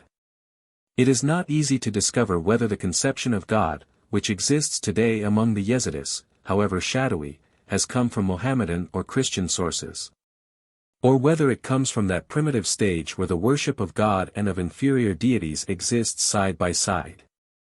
One thing, however, is apparent, and that is that the Yezidi notion of God does not seem to be influenced by any positive religion which traces its origin to the teachings of a great religious founder. who spoke as the organ of a divine revelation, and deliberately departed from the traditional religion. The Yezidis idea of God is rather an image left on their mind than the result of any reflection. Hence, simple as it is, this conception is not so easy to define. The notion, so prominent in Greek philosophy, of God as an existence absolute and complete in himself, unchangeable, outside of time and space, etc., is unknown in Yezidi theology. So also the theocratic conception of Jehovah in Judaism is foreign to the dogma of this sect. Not even the Mohammedan idea of God as an absolute ruler, and the distinctive notion which the Christians have of God as Christ-like in character, are to be found in the religion of the devil worshippers. And we have accustomed ourselves to think of the Supreme Being in these conventional terms. There is one element, however, which may be traced to Judaism, Christianity and Islam, namely, the belief in a personal God. But Yezidism holds that this deity is only the creator of the universe and not its sustainer. Its maintenance, according to this system, is left to the seven gods. Another element which may be said to be a remnant of some other religions is the idea of a transcendent God. But in this point, as in the other, the notion of transcendentalism in the religion of the devil worshippers is not of the same degree as that of the other religions. The former conceives of the Almighty as retiring far away, and as having nothing to do with the affairs of the world, except once a year, on New Year's Day, when he sits on his throne, calls the gods unto him, and delivers the power into the hands of the God who is to descend to the earth. To sum up, the Yezidis conception of a personal God is transcendental and static of the extreme type. In this it resembles somewhat the Platonic idea of the Absolute. They call God in the Kurdish Kuda, and believe that he manifested himself in three different forms: in the form of a bird, Melek with circumflex us, in the form of an old man, Adi, and in the form of a young man, Yezid. They do not seem to offer him a direct prayer or sacrifice. 2. The deity of the second degree. 1. Melek with circumflex us. A distinguished modern scholar, see the printed text, page 80, lines 12 to 35, argues that A with circumflex us is the god Tammuz. His argument is that the word A with circumflex us must embody an ancient god, but owing to the obscurity in which the origin of Yezidism and the being of Melek with circumflex us are wrapped, it is very difficulty to say which god is meant. And to determine this, he assumes that the term does not come from the Arabic word A with circumflex us, but was occasioned by some folk etymology, and that we must look, therefore, for some god name which resembles the word A with circumflex us. Taking this as a starting point, the critic calls attention to the fact that in Firist, page 322, L. 27f, which treats of the feasts and gods of the Iranians, we read that the god Taus had a feast in middle of Tammuz. He infers from this that the god Taus is identical with Melek with circumflex us. And to the question who this god Taus is, he answers it is Tammuz. To justify his explanation, the writer contends that the Yezidis speak in Kurdish, and according to Justi's Kurdish grammatic, p. 82ff, the change of meme to vav in this language is frequent. 130. However plausible this process may seem to be, philologically it cannot here yield a satisfactory conclusion. For it is based on wrong premises. It is not true that the word A with circumflex us signifies an ancient deity. It denotes the devil and nothing else. This is so clear to the Yezidis, or to anyone acquainted with their religion, as to leave no need for further discussion. And to question the religious consciousness of a sect is to engage in pure speculation. Likewise, the method of determining this supposed God by the name of some deity resembling it is objectionable. There are many such names. One might also infer that the sect worship Christ under the form of the devil. This theory has actually been advanced, Theatre de la Turque, 364. The statement that in Kurdish the letter meme is changed to vav frequently is untenable, if one would set it up as a grammatical rule to explain such phenomena. What is more, the Kurds pronounce the name Tammuz, and nothing else, unless someone has a physiological difficulty which will not permit him to close his lips, so that instead of saying Tammuz, he would mutter Taus. The following are a few of many instances to show that meme is not changed to vav in Kurdish even in words of Arabic origin: Amali Eli, good works, Zamani Eret, the last day, the well of Zamzam, Muhammad, and Mustafa, the chosen one. When applied to the prophet, Melek, king, when applied to a with circumflex us. Further, the assumption that a with circumflex us does not come from the Arabic a with circumflex us is unverifiable. Unquestionably, the attempt to trace this term to Taus, then to Tammuz, was suggested to Professor Lidzbarski by the fact that Amaz was the name of an ancient Babylonian god, and that Abu Sayyid Wahb ibn Ibrahim, quoted by An-Nedim, an Arab author of the 10th century, states that the god Taus has a feast in his honor on the 15th of Tammuz, Firist, p. 322, but according to the author of Die Sabier and Sabismus, page 202, the original form of this word is unknown. Not only the inference which identifies a with circumflex us with Tammuz is based on wrong premises, but, in the Yezidi conception of Melek a with circumflex us, there are no traces of the notion which is held respecting Tammuz. The latter was originally a sun god, and son of Ea and the goddess Serdu, and the bridegroom of the goddess Ishtar. The legendary poems of Babylonia described him as a shepherd, cut off in the beauty of youth, or slain by the boar's tusk in winter, and mourned for long and vainly by the goddess Ishtar. The god Tammuz made his way to Canaan, Cyprus, and thence to Greece. He had ceased to be the young and beautiful sun god, and had become the representative of the vegetation of spring, growing by the side of the canals of Babylonia, but parched and destroyed by the fierce heat of the summer. Hence in Babylonia his funeral festival came to be observed in the month of June, and in Palestine 2 months later. Tammuz had changed his character in passing from country to country, but the idea of him as a slain god, and of his festival as the idealization of human sorrow, a kind of All Souls' Day, was never altered wherever he was adored. 131 such beliefs are not found in the Yezidi view of their king Peacock. On the contrary, his festival is for them the occasion of joy and pleasure. I conclude, then, that a with circumflex us is the Arabic word meaning peacock, just as Melek is the Arabic word meaning king or angel. The sect write it, pronounce it, and believe it to be so. The faith of the sect finds expression in the fact that they represent their angel Azazel in the form of the peacock.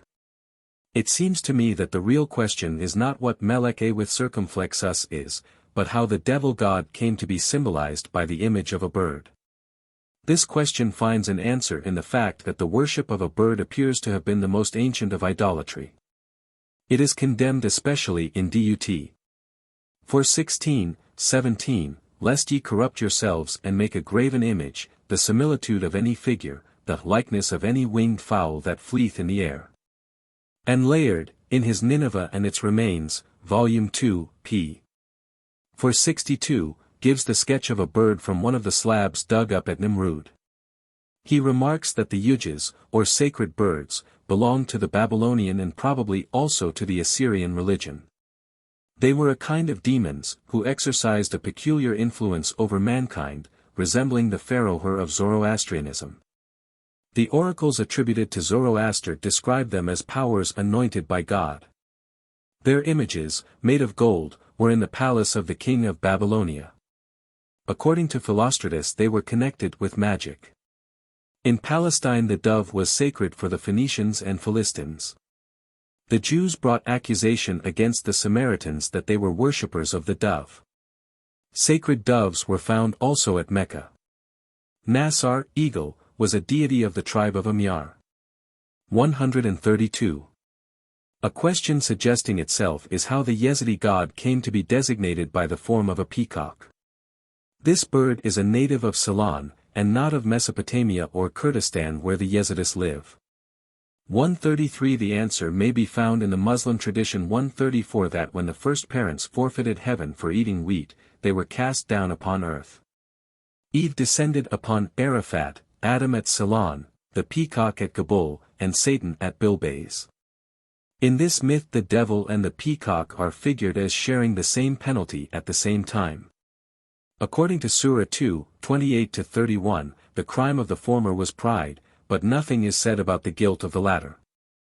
We learn, however, from other sources, that the bird in question is thought of as a symbol of pride.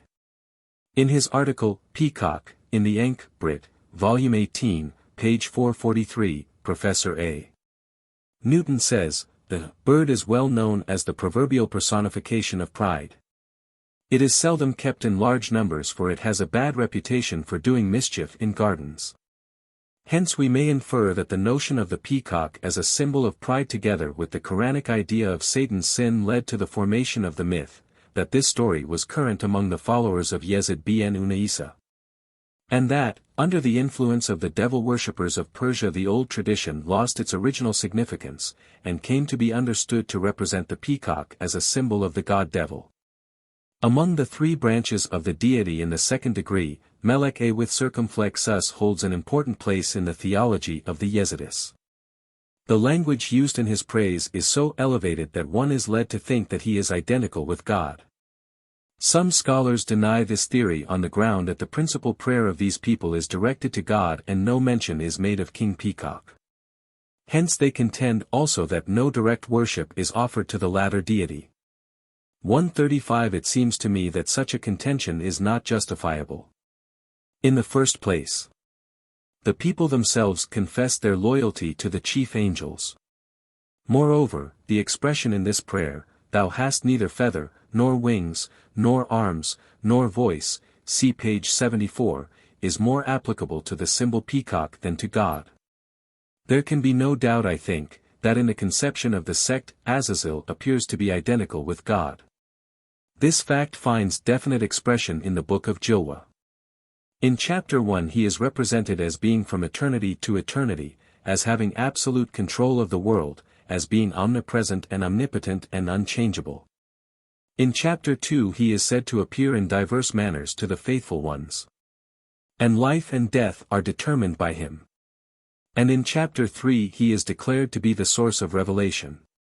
While this is true, there are other phrases which refer to Us as being inferior to the great God, but superior to all other gods. He was created, and is under the command of God, but he is made the chief of all. It is not quite easy to understand the underlying idea in worshipping the devil. Some 136 explain this by supposing he is so bad that he requires constant propitiation, otherwise he will take revenge and cause great misery. For this reason, it is claimed 137 they do not worship God, because he is so good that he cannot but forgive.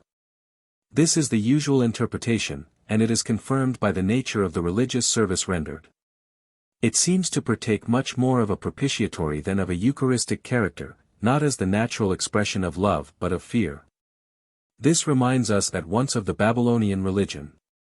According to this religion, when any misfortune overtook the worshippers, they regarded it as a sign that their deity was angry, and had therefore left them to their own resources or had become their enemy. To be thus deserted was accounted a calamity because of the innumerable dangers to which the soul was exposed from the action of the powers seen and unseen. So that as a matter of precaution, it was well to maintain a propitiatory attitude. Hence the great object of worship was to secure and retain the somewhat capricious favor of the deity. 138 This is in accord with the natural feeling of man in his primitive state, which leads him rather to dread punishment for his sin than to be thankful for blessings received. Others 139 hold that the devil worshippers believe that their Lord is a fallen angel, now suffering a temporary punishment for his rebellion against the divine will because he deceived Adam, or because he did not recognize the superiority of Adam as commanded by God. But it is not for man to interfere in the relations of God with his angels, whether they be fallen or not, on the contrary man's duty is to venerate them all alike. The great God will be finally reconciled to Us, and will restore him to his high place in the celestial hierarchy. Still others 140 assert that the sect does not believe in an evil spirit but as a true divinity. This theory is not generally accepted, but seems more probable than the preceding ones. For there is nothing in the sacred book to indicate that Melek Taus is an evil spirit or a fallen angel. On the contrary, the charge that he was rejected and driven from heaven is repudiated.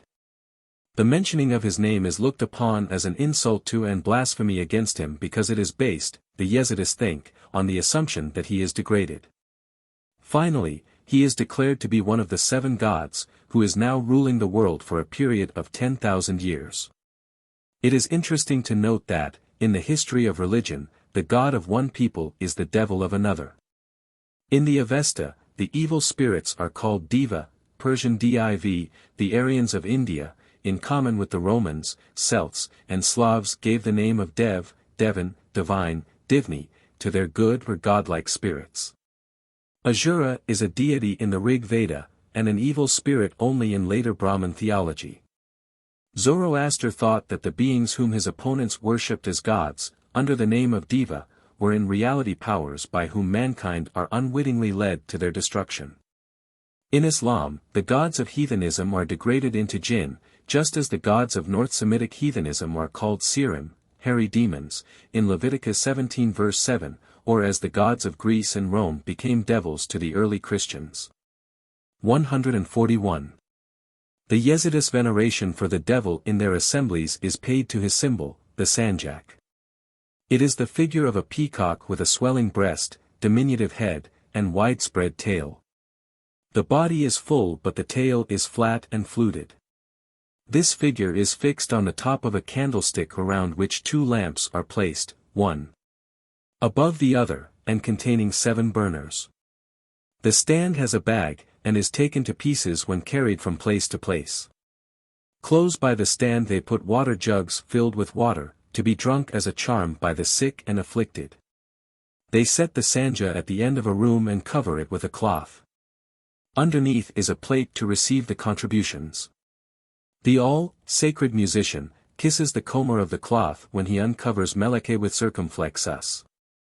At a given signal, all arise, then each approaches the sanja bows before it and puts his contribution into the plate.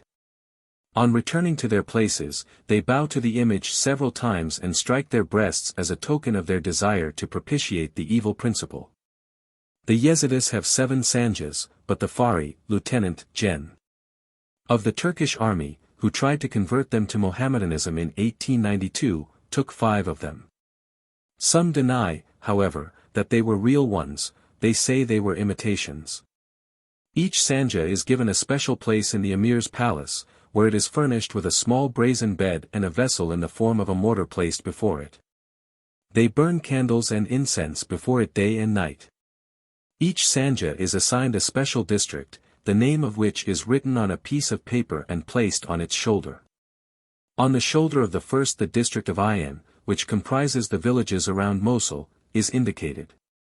On the second Jabal Sinjar, in the third the district of Halatiya, which is one of the dependencies of Diyarbakir, on the fourth the district of Awariya, i.e., the Kosars, on the fifth the district of Malaya, the villages around Aleppo. On the sixth the district of Saradar, which is in Russia, and the 7th remains at the tomb of Adi. When sent from village to village of its respective district, a sanja is put in a Hajiba 142, saddlebag, and carried on a horse that belongs to a pir, religious teacher. On nearing a certain place, a messenger is sent to announce in Kurdish sanja hat, the sanja has come. Then all the people don their fineries and go out to welcome it with tambourines. As the representative of Melek with circumflexus reaches the town, the pir cries out in Kurdish language, Sanja Mevan ki sawa. Literally, whose guest shall the sanja be? On hearing this, each person makes a bid for the privilege of entertaining it. Finally he who bids the highest receives the image. At that moment the accompanying pir takes the hajiba off the horse's back and hangs it on the neck of the person who is to keep the symbol of the devil overnight. The Yezidis say, that in spite of the frequent wars and massacres to which the sect has been exposed, and the plunder and murder of the priests during their journeys, no Melek with circumflexus has ever fallen into the hands of the Mohammedans. When all sees danger ahead of him, he buries the Melek with circumflexus and afterwards comes himself, or sends someone to dig up the brazen peacock, and carries it forward in safety. Besides revering the devil by adoring his symbol, the Yezidis venerate him by speaking with great respect of his name. They refer to him as Melek with circumflexus, King Peacock, or Melek Alawat, the mighty king. They never mention his name. And any allusion to it by others so irritates and vexes them that they put to death persons who have intentionally outraged their feelings by its use.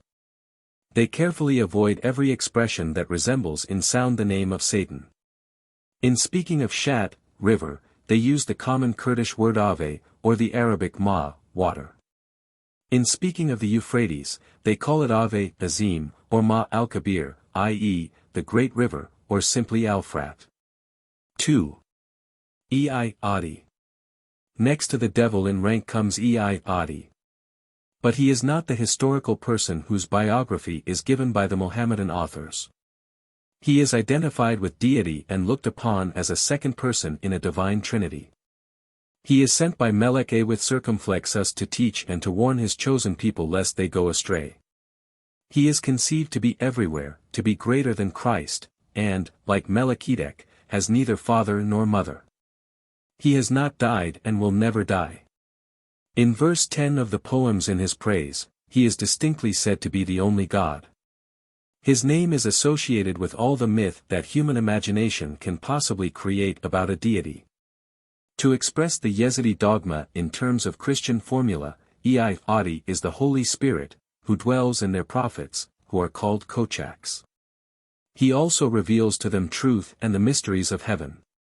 The entertaining of such views has led some modern critics to think Adi the good and Melek with circumflexus the evil principle. In the poem, 30-32, he is represented as the good deity and the source of all good. Others identify him with Ada or Adi, a disciple of Manes or Mani. Still others regard his name as one of the names of the deity. In this case, his tomb is a myth and the prefix Ei is added to deceive the Mohammedans, and thus to prevent them from desecrating the sacred shrine, just as the Christians call Mar Madi, Sheikh Madi, and the convent of Mar Barian. Uter Elias. 143. But the most ingenious theory is that advanced by the Reverend G. P. Badger. He queries whether the Yezidi Adi be not cognate with the Hebrew Ad, the two first letters in the original of Adonai, the Lord, and its compounds, Adonijah, Adonibazek. The writer is aware, however, that this derivative is open to objection on the ground that the Yezidis write the word with Ain and not with Aleph. But he explains, they write so only in Arabic, of which they know but very little, and not in their own language, Kurdish, in which they do not write it at all. Moreover, they may have assimilated the mode of expressing the title of their deity in bygone days to that of Adi, one of the descendants of the Meroian caliphs, with whom, from fear of being persecuted by the Mohammedans, they sometimes identified him. Having thus expounded his own view, this English scholar proceeds to repudiate the suggestion that Ei Adi is the same Adi, one of the disciples of Mani, since there is no proof, according to him, that Mani himself was deified by his followers.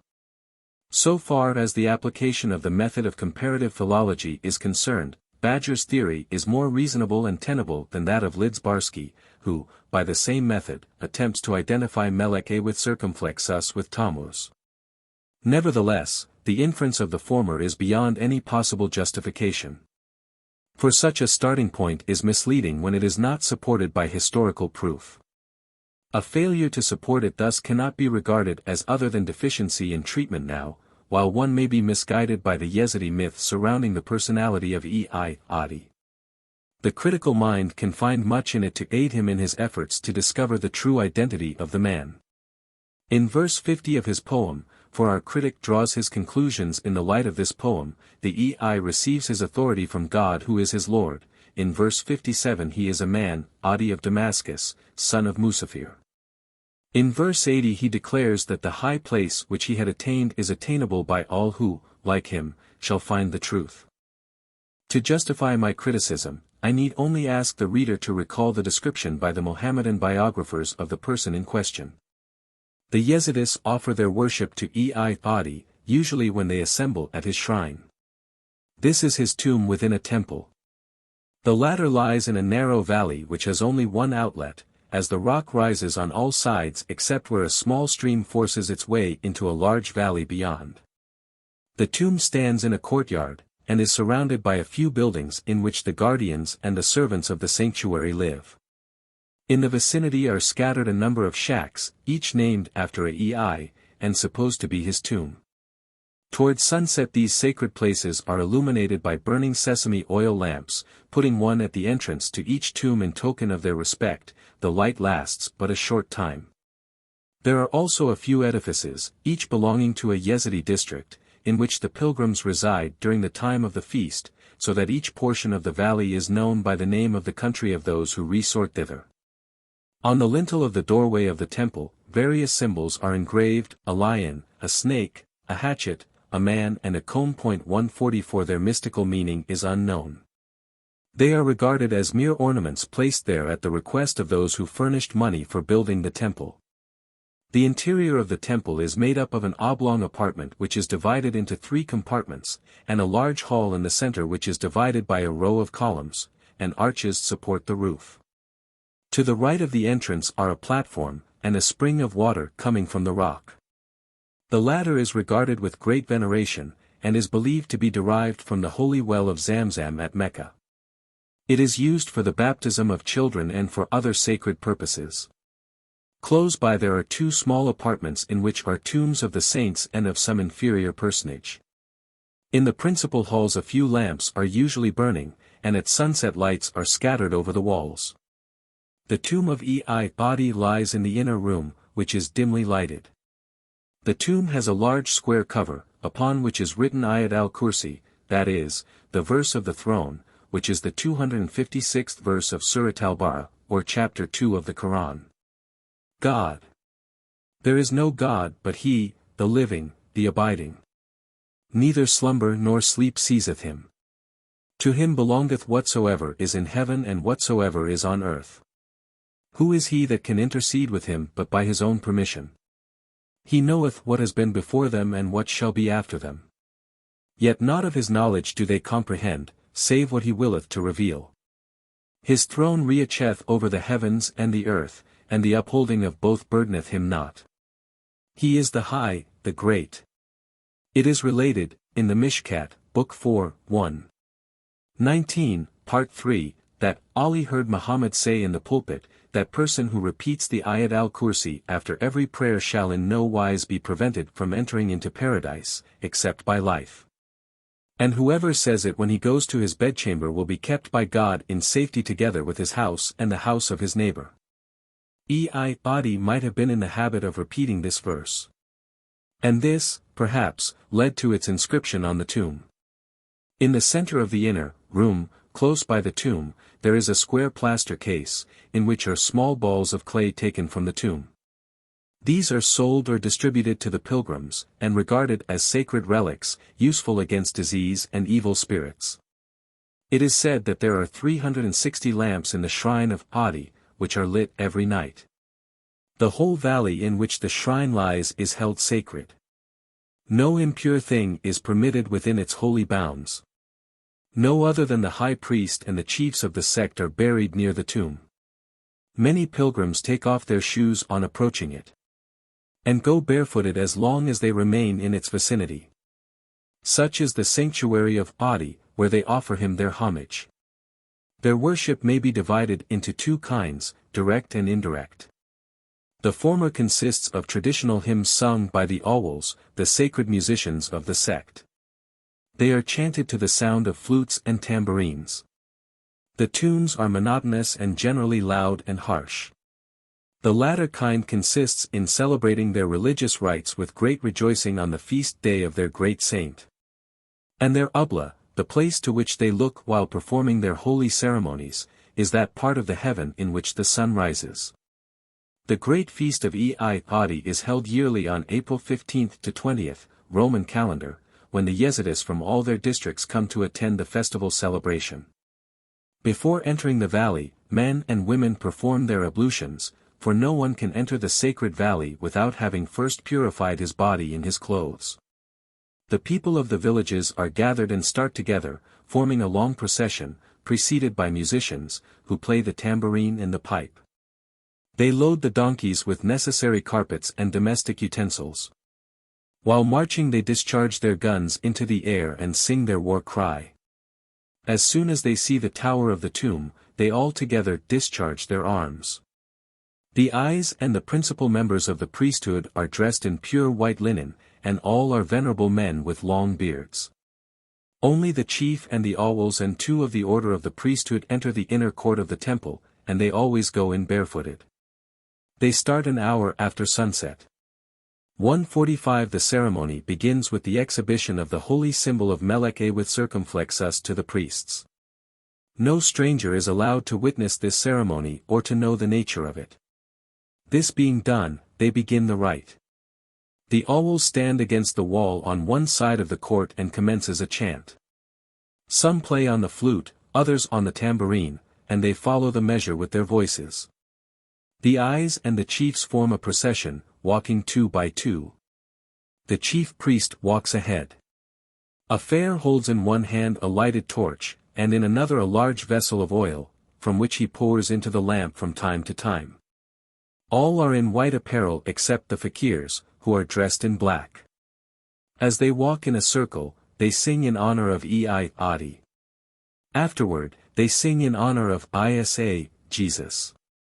As they proceed the excitement increases, the chants quicken, the tambourines are beaten more frequently, the fairs move faster, the women make tawal with a great shouting, and the ceremony comes to an end with great noise and excitement.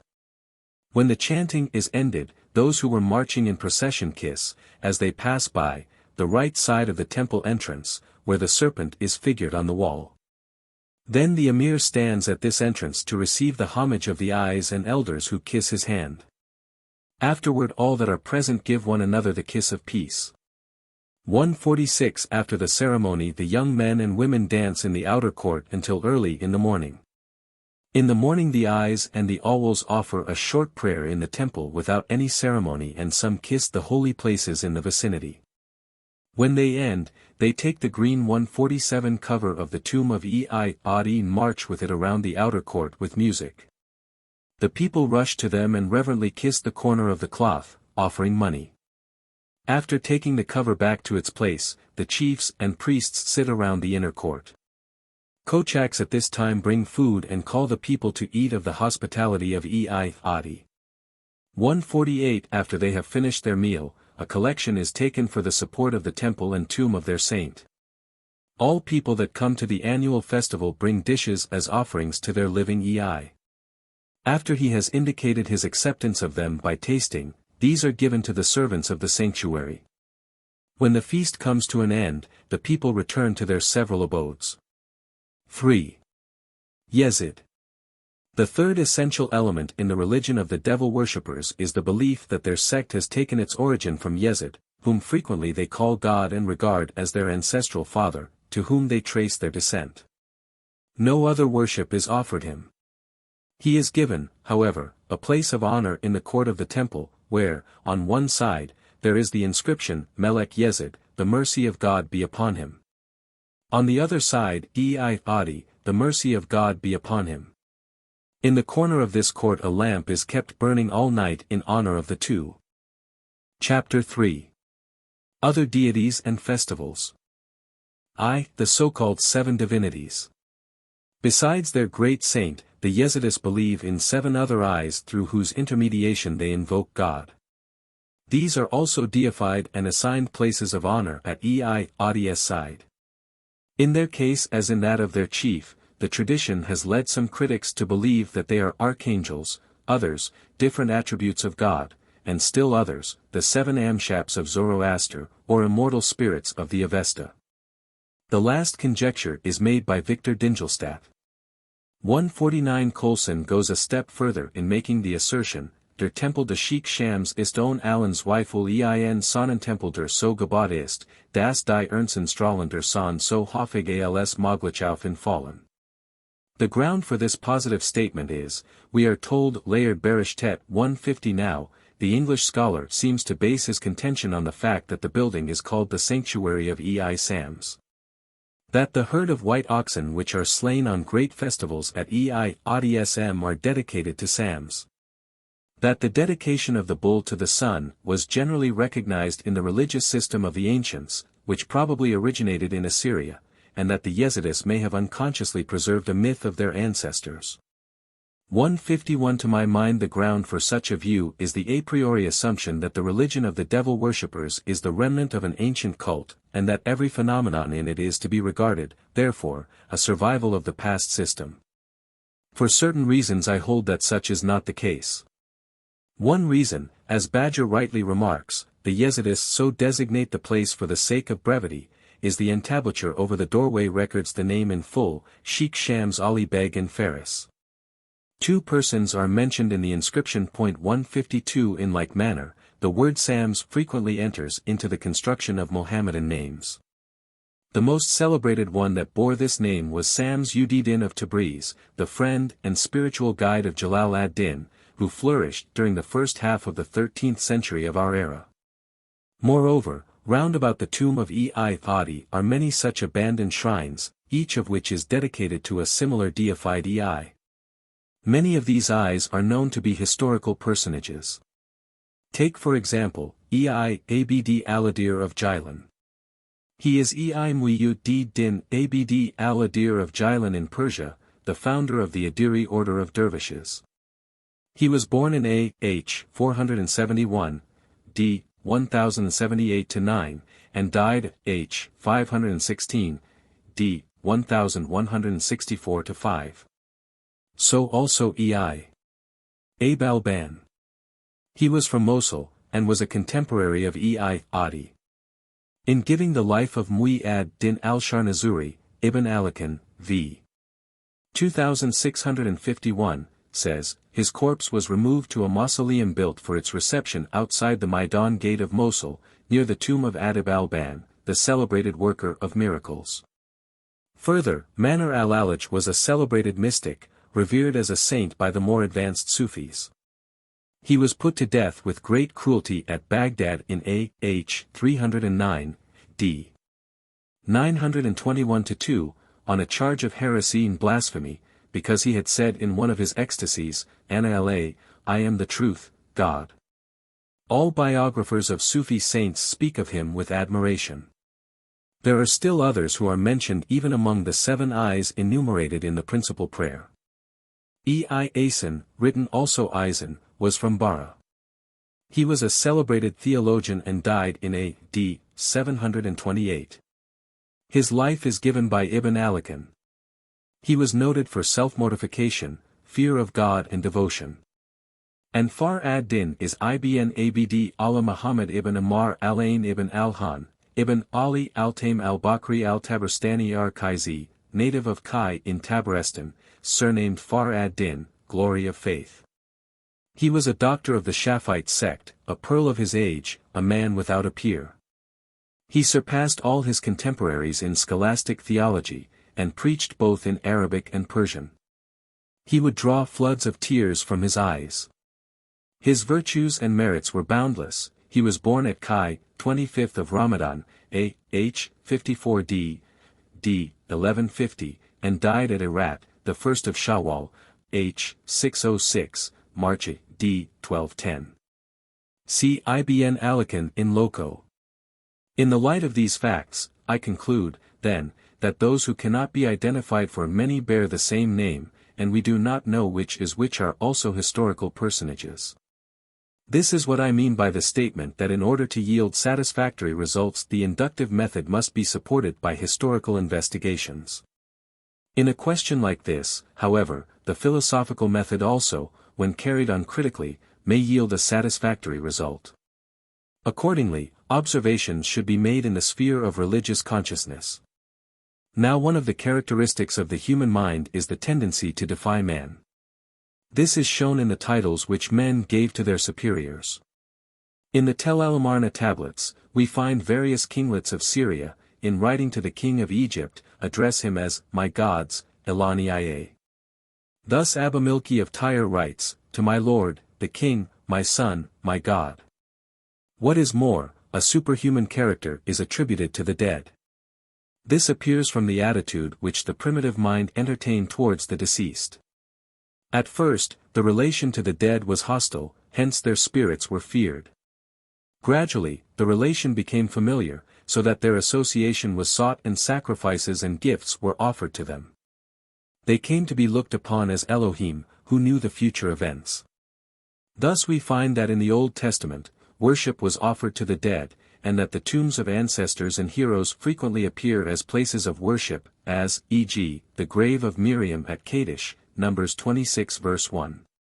Even today tombs of saints are common in Arabia, and thousands of people visit them annually to ask the intercession of the saints. Likewise, the Nuariye of Syria have deified Ali, the Druze their chief Hakim, the Babish their Biha, and the Christians their saints. 153 We cannot, therefore, be surprised that the Yezidis have defined their eyes and heroes. They have only shown that common trait of the mind, the tendency to deify man. It is to be noticed, further, that in the historical development of religions we find that when the stage of the mere belief in spirits is past, individual deities stand out from the great mass of the spirits. And these are plainly imagined to be personal gods, such as Astarte and Baal by the side of Hadad and Ascarat. 154 Now this is practically what we find in the evolution of modern Yezidism.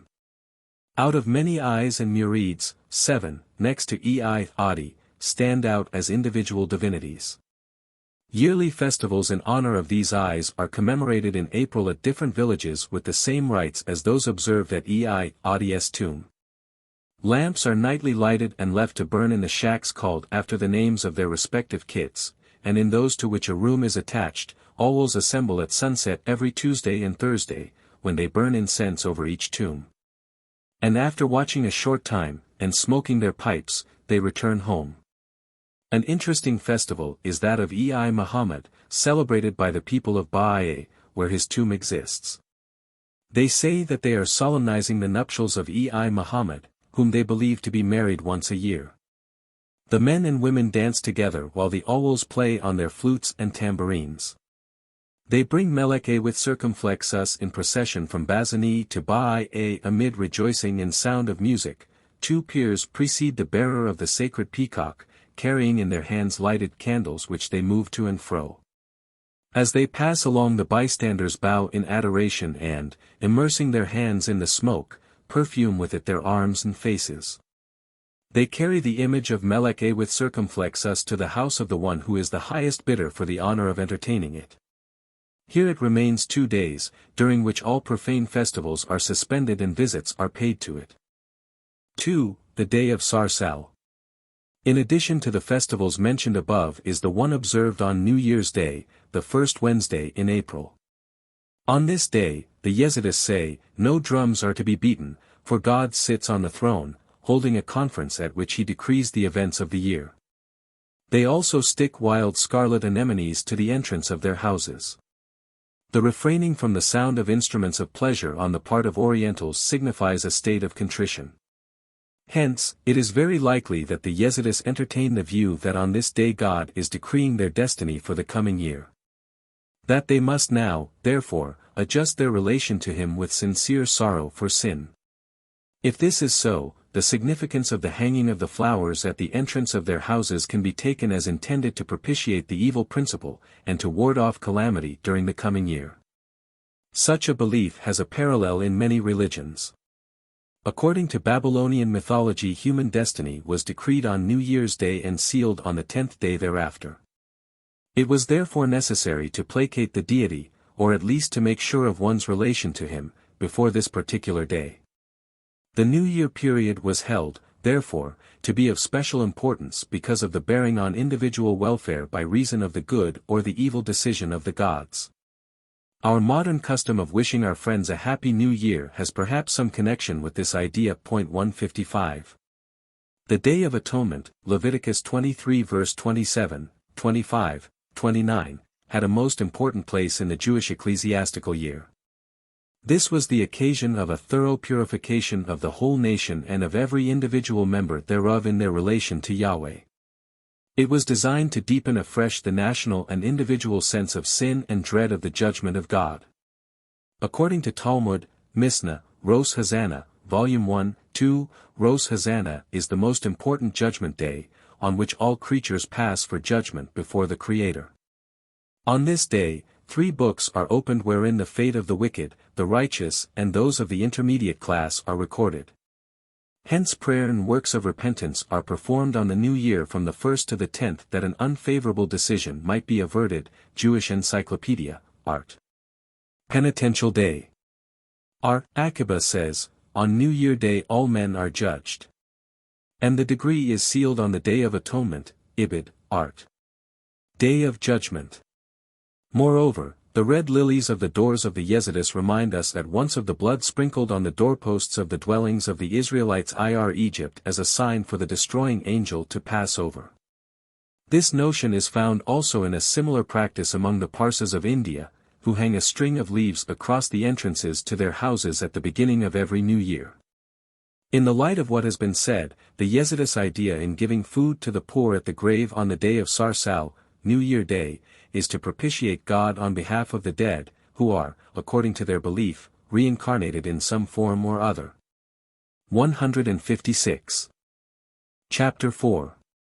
Sacraments, Religious Observances and Sacerdotal System. I. Sacraments. Circumcision, the Eucharist and baptism are the 3 religious rites administered by the followers of Yezid. The first rite is optional. But with baptism the case is different, it is a matter of obligation. When a child is born near enough to the tomb of Adi to be taken there without great inconvenience or danger, it should be baptized as early as possible after birth. The owls in their periodical visitations carry a bottle or skin filled with holy water to baptize those children who cannot be brought to the shrine. The mode of baptism is as follows: Ai carries the baby into the water, takes off his clothes, and immerses him 3 times. After the second time, putting his hand on the child's head, he mutters, Hol Ola Sultani Azid, Tu Buya Bear Azd, Saraka Rea Azid. Hol Ola, 157 Yezid is a sultan. Thou hast become a lamb of Yezid. Thou mayest be a martyr for the religion of Yezid. The parents are not admitted to the domed shack of the spring, they remain outside. The EI is paid for his services by the father of the child. If the baby be a male, the gift must be more valuable than if it be a female. Within 20 days from the time of baptism, a male child is circumcised. To perform the rite, 2 eyes are employed. One holds the child in his lap, the other performs the operation. Before starting, he asks the child to say, As Bear Azide Saram. I am the Lamb of illuminating Yezid. If he be too small to repeat, the EI who holds him repeats the sentence for him. All this is done in the presence of the parents, the relatives, and the friends, amid rejoicing with the sound of the flute and the tambourine. When the ceremony is ended, the father of the child entertains all those present for 7 successive days, during which period they dance, sing and eat the food sent to them by the friends and neighbors of the circumcised child. When this comes to an end, the 2 eyes are presented with gifts. Then everyone returns home. The reason why they observe the 2 rites, they say, is that if one does not work the other may, and neither is harmful. As to the Eucharist, 158 its observance is local. It is usually administered by the Yezidis of a place called Alataya, a dependency of Diyarbakir. It is observed in the following manner: they sit around a table. The chief among them holding a cup of wine, asks in Kurdish, Ave Chia. What is this? Then he himself answers, Ave Kasi Isaiah. This is the cup of Jesus. He continues, Ave Isanaf Raunishtia. Jesus is sitting and present in it. Having first partaken himself, he passes the cup around. The last person drinks all that is left in the cup. There is another sacrament among the Yezidis. I refer to the rite of repentance. When persons quarrel, the guilty one, covering his face with his hands, betakes himself to the most venerable EI to confess his sin. The latter, giving the penitent instructions, enjoins him to kiss the hands of his enemy and those of the members of the priesthood. This having been done, if still no reconciliation be effected, the offending person, whoever he may be, must undergo again the same exercises. When peace is established, the penitent one slaughters a sheep and offers wine to the reconciled one and the clerical body. This rite of repentance, however, is not obligatory. 159. 2. Some other religious practices. Fasting is one of the religious observances. It is kept for 3 successive days in the month of December, when they profess to commemorate the death of Yezid.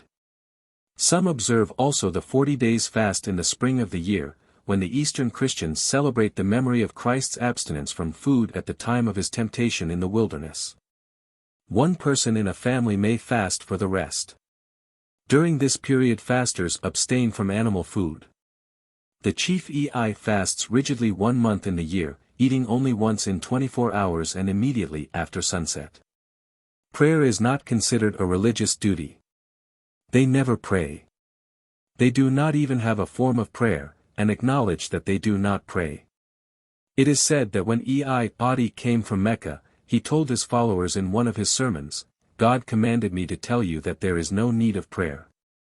Believe in the power of Melek with circumflex us and ye shall be saved." They have, however, what is called morning recital, which the devout among them mutters in Kurdish as he rises up from his bed. It is as follows. Chandail manhadi sobayaka rosh halatai. Hatna mezerman do jaladi, meskino rabba. Beta Saad Sada Dina Mize Eik Allah Melek Saysin Habib Allah Malab Al Murji Ala Malab W Murji Al Gems, Ala Albani Maye Al Gemsi Wal Jat Ubay Kwasamsi Taurus Wal Faradin, Washiko Pir. Kawada Dara Sor, Hanpatika Dara Chankali Wakabri Zaman Waro Duni, Amin, 160. How often 2 executioners came upon me as the morning sun arose. O poor man, stand up and bear witness. Witness for my religion. God is one. The angel Adi and upon his congregation. Upon the great shack and the shack of Taurus and Far ad-Din and to every and Pir, and the power of Der Zor and Der Chankali, 2 Christian monasteries, and the grave of time, mysterious power, and the last day. 3. The Sacerdotal Orders. The hierarchical orders of the Yezidi sect are 4. The head is the patriarch of the sect. He directs all, the religious affairs of the community and leads them in their rites. He is also the principal interpreter of their religion, the chief spiritual judge, a sacred person, whose hearth is regarded as a sanctuary, only second in importance to Adi's temple, and whose will must be obeyed. His powerful weapon is excommunication. He presides over a tribunal composed of ecclesiastical superiors, which has jurisdiction in religious offenses, in questions relating to marriage, and in disputes between the clergy.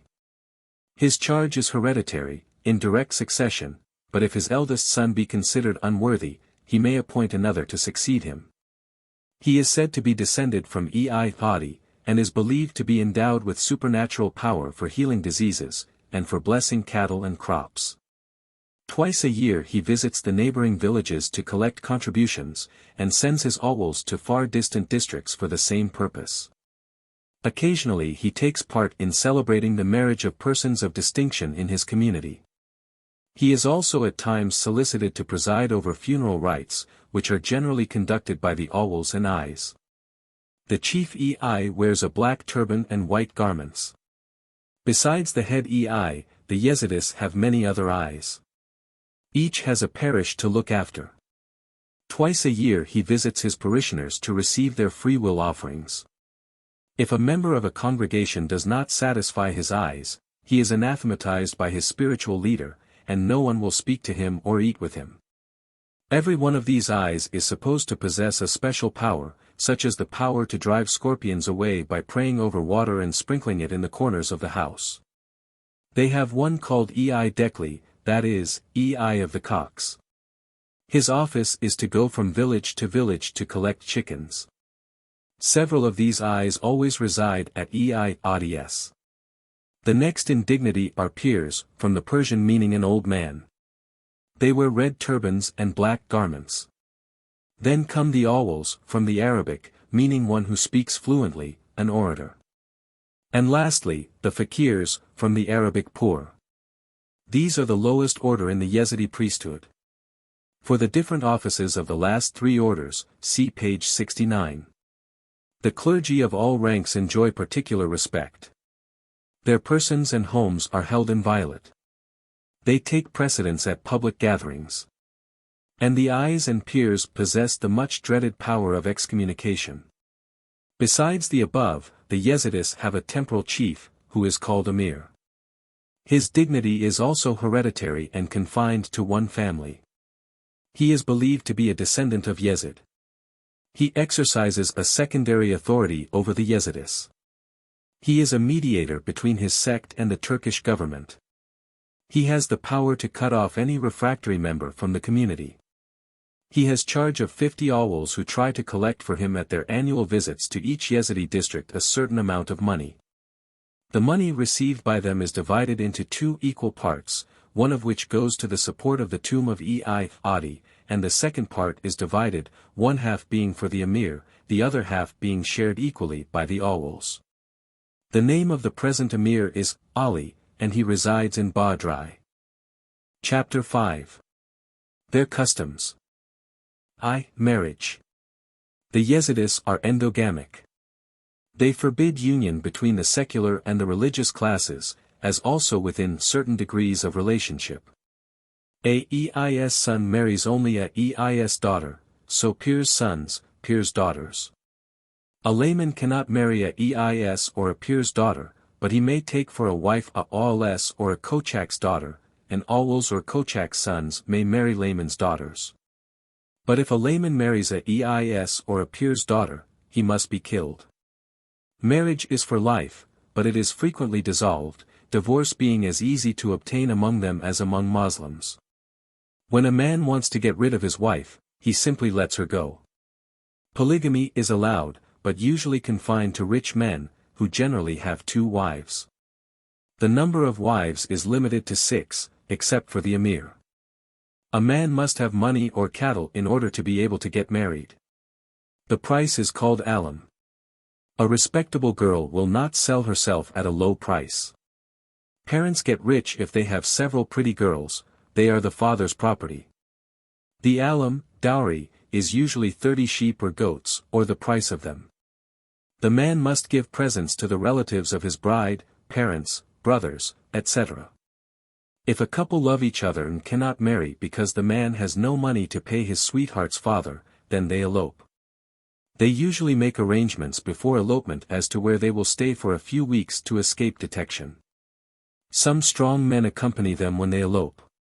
The father of the girl with his relatives follow. If they catch the fugitives, bloodshed may ensue. But if they succeed in escaping, they return after some time and are then forgiven. According to a Kurdish proverb, everything is pardoned the brave. The couple choose one another, the girl informs her mother that she loves so and so. The latter informs her husband. The father acquaints the father of the young man with the fact.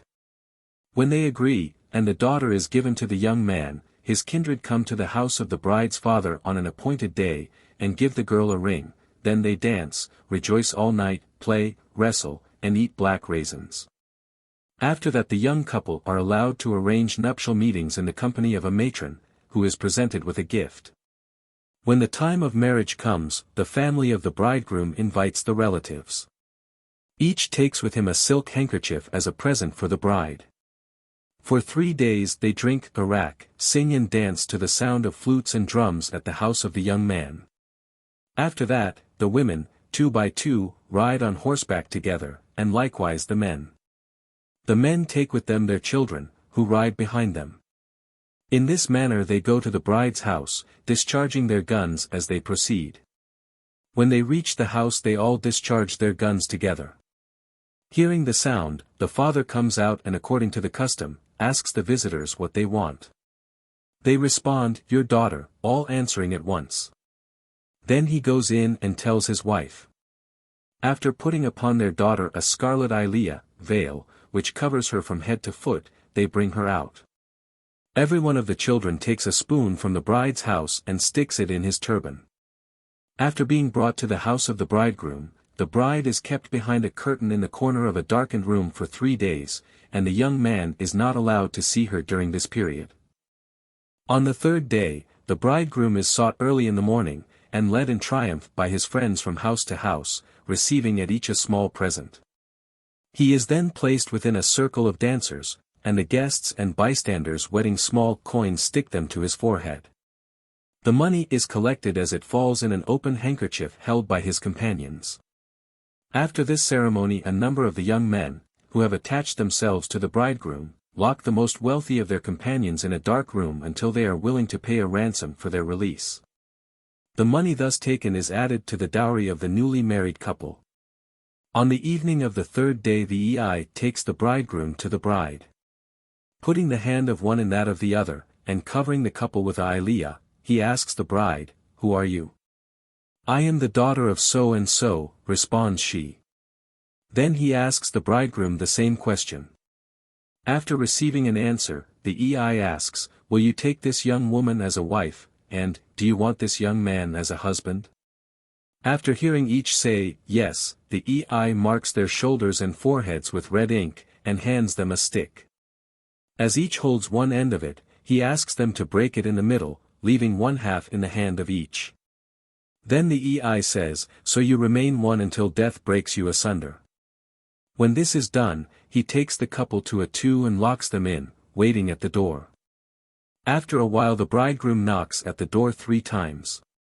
Understanding the signal, the priest discharges his gun, and all the bystanders outside follow his example. After shouting and dancing for some time, the Ei sends them home. When they first meet, the newly wedded husband strikes his young wife with a small stone as a token of his superiority over her. For 7 days, they stay at home and do no work.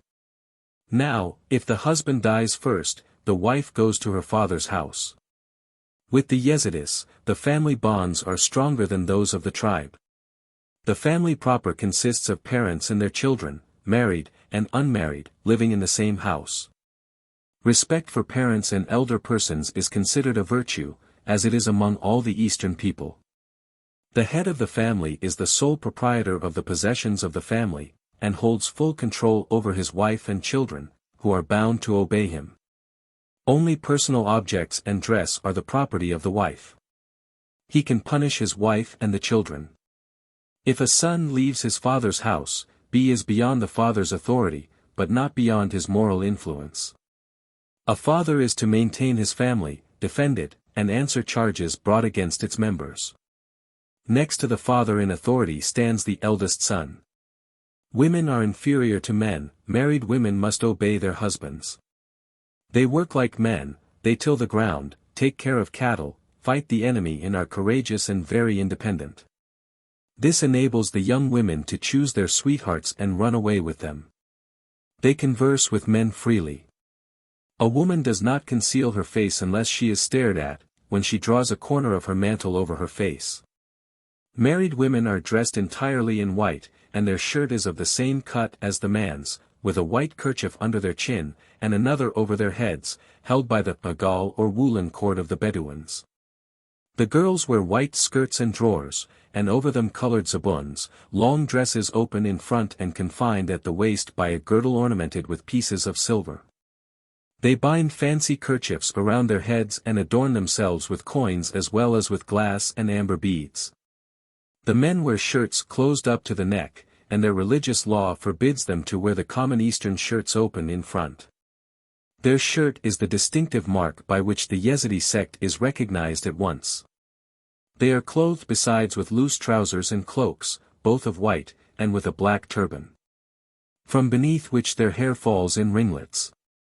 They usually carry long rifles in their hands, pistols in their girdles, and a sword at their side. In their physical characteristics they are like the Kurds, wild, rough, uncultured. They are muscular, active, and capable of bearing great hardship.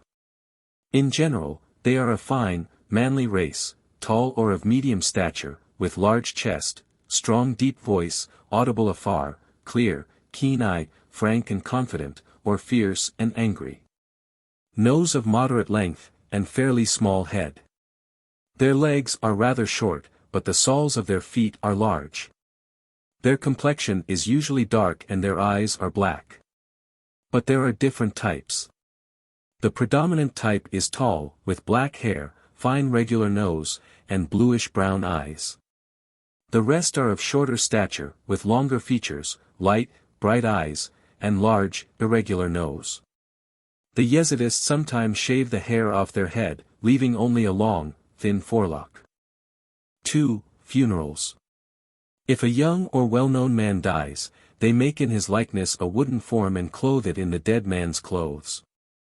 Then the musicians play mourning tunes, while the relatives stand round the model. After wailing for a while, they walk in procession in a circle around the form, and now and then kneel down to receive a blessing from it. Those who come to the scene, according to their custom, ask the parents of the dead man, "What have you?" They reply, "We have the wedding of our son." They continue wailing for 3 days. Afterward they distribute food on behalf of the dead. For a year they give a plate of food with a loaf of bread daily to some person, thinking that thereby they are feeding their own dead. On the 7th and 40th day from the time of death, they visit the grave to mourn over their lost one. Now, if the dead be a common man, he is not honored with such a ceremony.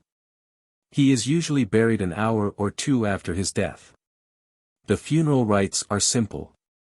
The body of the Yezidi, like that of a Mohammedan, is washed in running water. After being laid on a flat board, they dress him with his former clothes, close the openings in his body with pieces of cotton, place the sacred clay of Adi in his mouth, on his face and forehead, under his shoulders and eyes, and on his stomach. This done, they carry the dead on the board to the cemetery. The awls, burning incense, lead the procession. The immediate relatives, especially the women, following, dressed in white and throwing dust over their heads, and accompanied by male and female friends and neighbors. If the dead be a man, they then dance, the mother or the wife holding in one hand the sword or shield of the dead, and in the other, long locks cut from her own hair. They bury him with his face turned toward the North Star. Everyone present throws a little dust over the grave while saying, "O man, thou wert dust and hast returned to dust today." Then the Ei says, "When we say, 'Let us rise and go home,' then the dead man will say, 'I will not go home with the people.' And when he tries to get up, his head will strike the stone, when he will say, 'Oh, I am among the dead.' When they return home, the family slaughters oxen and sheep and gives meat to the poor. The poor kill 4 or 5 sheep, the rich, 100. The Kochaks prophesy of the dead, whether he will return to the earth or will go to another world. They hold that some will be eternally condemned, but that all will spend an expiatory period, and that the dead have communion with the living, in which the good souls dwelling in the heavens make revelations to their brethren on earth. 3. Nationality. For different theories have been advanced as to the face to which the Yezidis belong. There are those who think them to be of Indo-European origin, for there is a type among them that has a white skin, a round skull, blue eyes, and light hair.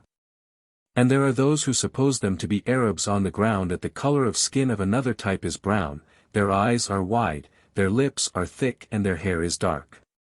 The Western writers, moreover, have in the past always taken them for Kurds because of the close resemblance of the two in appearance and manners. In his La Turquie d'Asie, Vital Cunit says that though the Yezidis have been taken for Kurds, they can no longer be regarded as such, for in many ways they resemble other nationalities. On the other hand, Hormizd Rassam, in his Ashur and the Land of Nimrud, seems to agree with those who suppose them to be of Assyrian origin. He bases this inference on the independent and martial spirit which they possess, and their tendency to rebel against their oppressors, which, according to him, may be taken as an indication of ancestral inheritance. 161. 4. Locality. The Yezidis dwell principally in 5 districts, the most prominent among these being that of Ayan. This term is the Persian plural of Ei, an old man, and it signifies the country where Ais dwell. This district lies northeast of Mosul, covering a wide area in which are many villages. It is their Palestine. In it lies their Mecca, Lailish, where their sacred shrine, the tomb of Adi, is. Laylish is the center of their national and religious life. It is situated in a deep, picturesque valley. Its slopes are covered with a dense wood, and at the bottom of it runs the sacred water. Other notable places here are the two adjoining villages, Ba'a and Bazani, at the foot of the mountain of Rabban Hormizd, a 6 hours ride from Mosul. The former is the center of the tombs of their eyes. The latter is their principal burial place, to which bodies are carried from all the various districts. It was formerly a Christian village with a monastery. And Ba'adrai, northeast of the city of Mosul, about 10 hours ride away, is the village where their emir resides. It is close to Yezidis. Next in importance is Jabal Sinjar. The term Sinjar is Persian, meaning a bird, perhaps an eagle. It signifies that its inhabitants are, like the eagle, safe and cannot be caught. 162 Sinjar is about 3 days' journey from Mosul. It is a solitary range, 50 miles long and 9 miles broad, rising in the midst of the desert. From its summit, the eye ranges on one side over the vast level wilderness stretching to the Euphrates, and on the other over the plain bounded by the Tigris and the lofty mountains of Kurdistan. Nisibin and Mardin are both visible in the distance. One can see the hills of Badrai and Adi. Among the sacred places of this district are two villages, Asofa, where two ziyaras are found, and distinguished from afar by their white spires, and Al-Dina, where one ziyara exists.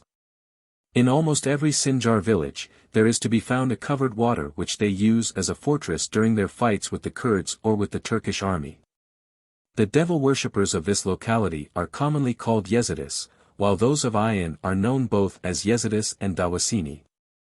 Another district is Alataya, which includes all the territory north and northeast of the Tigris in the province of Diyarbakir. The Maliya region includes all the territory west of the Euphrates and Aleppo. And the Saradar section includes the Caucasus in southern Russia. Some regard the Lepchos of India also as Yezidis, who, in the early appearance of the sect, went there to proselyte the Hindus. 163. V. Dwellings. In regard to their dwellings, the Yezidis are divided into two classes, al-Alar, the people of the villages or cultivated land, and al-Wabr, the people of the tents. The villages are built of clay, stone or mud, and unburned brick.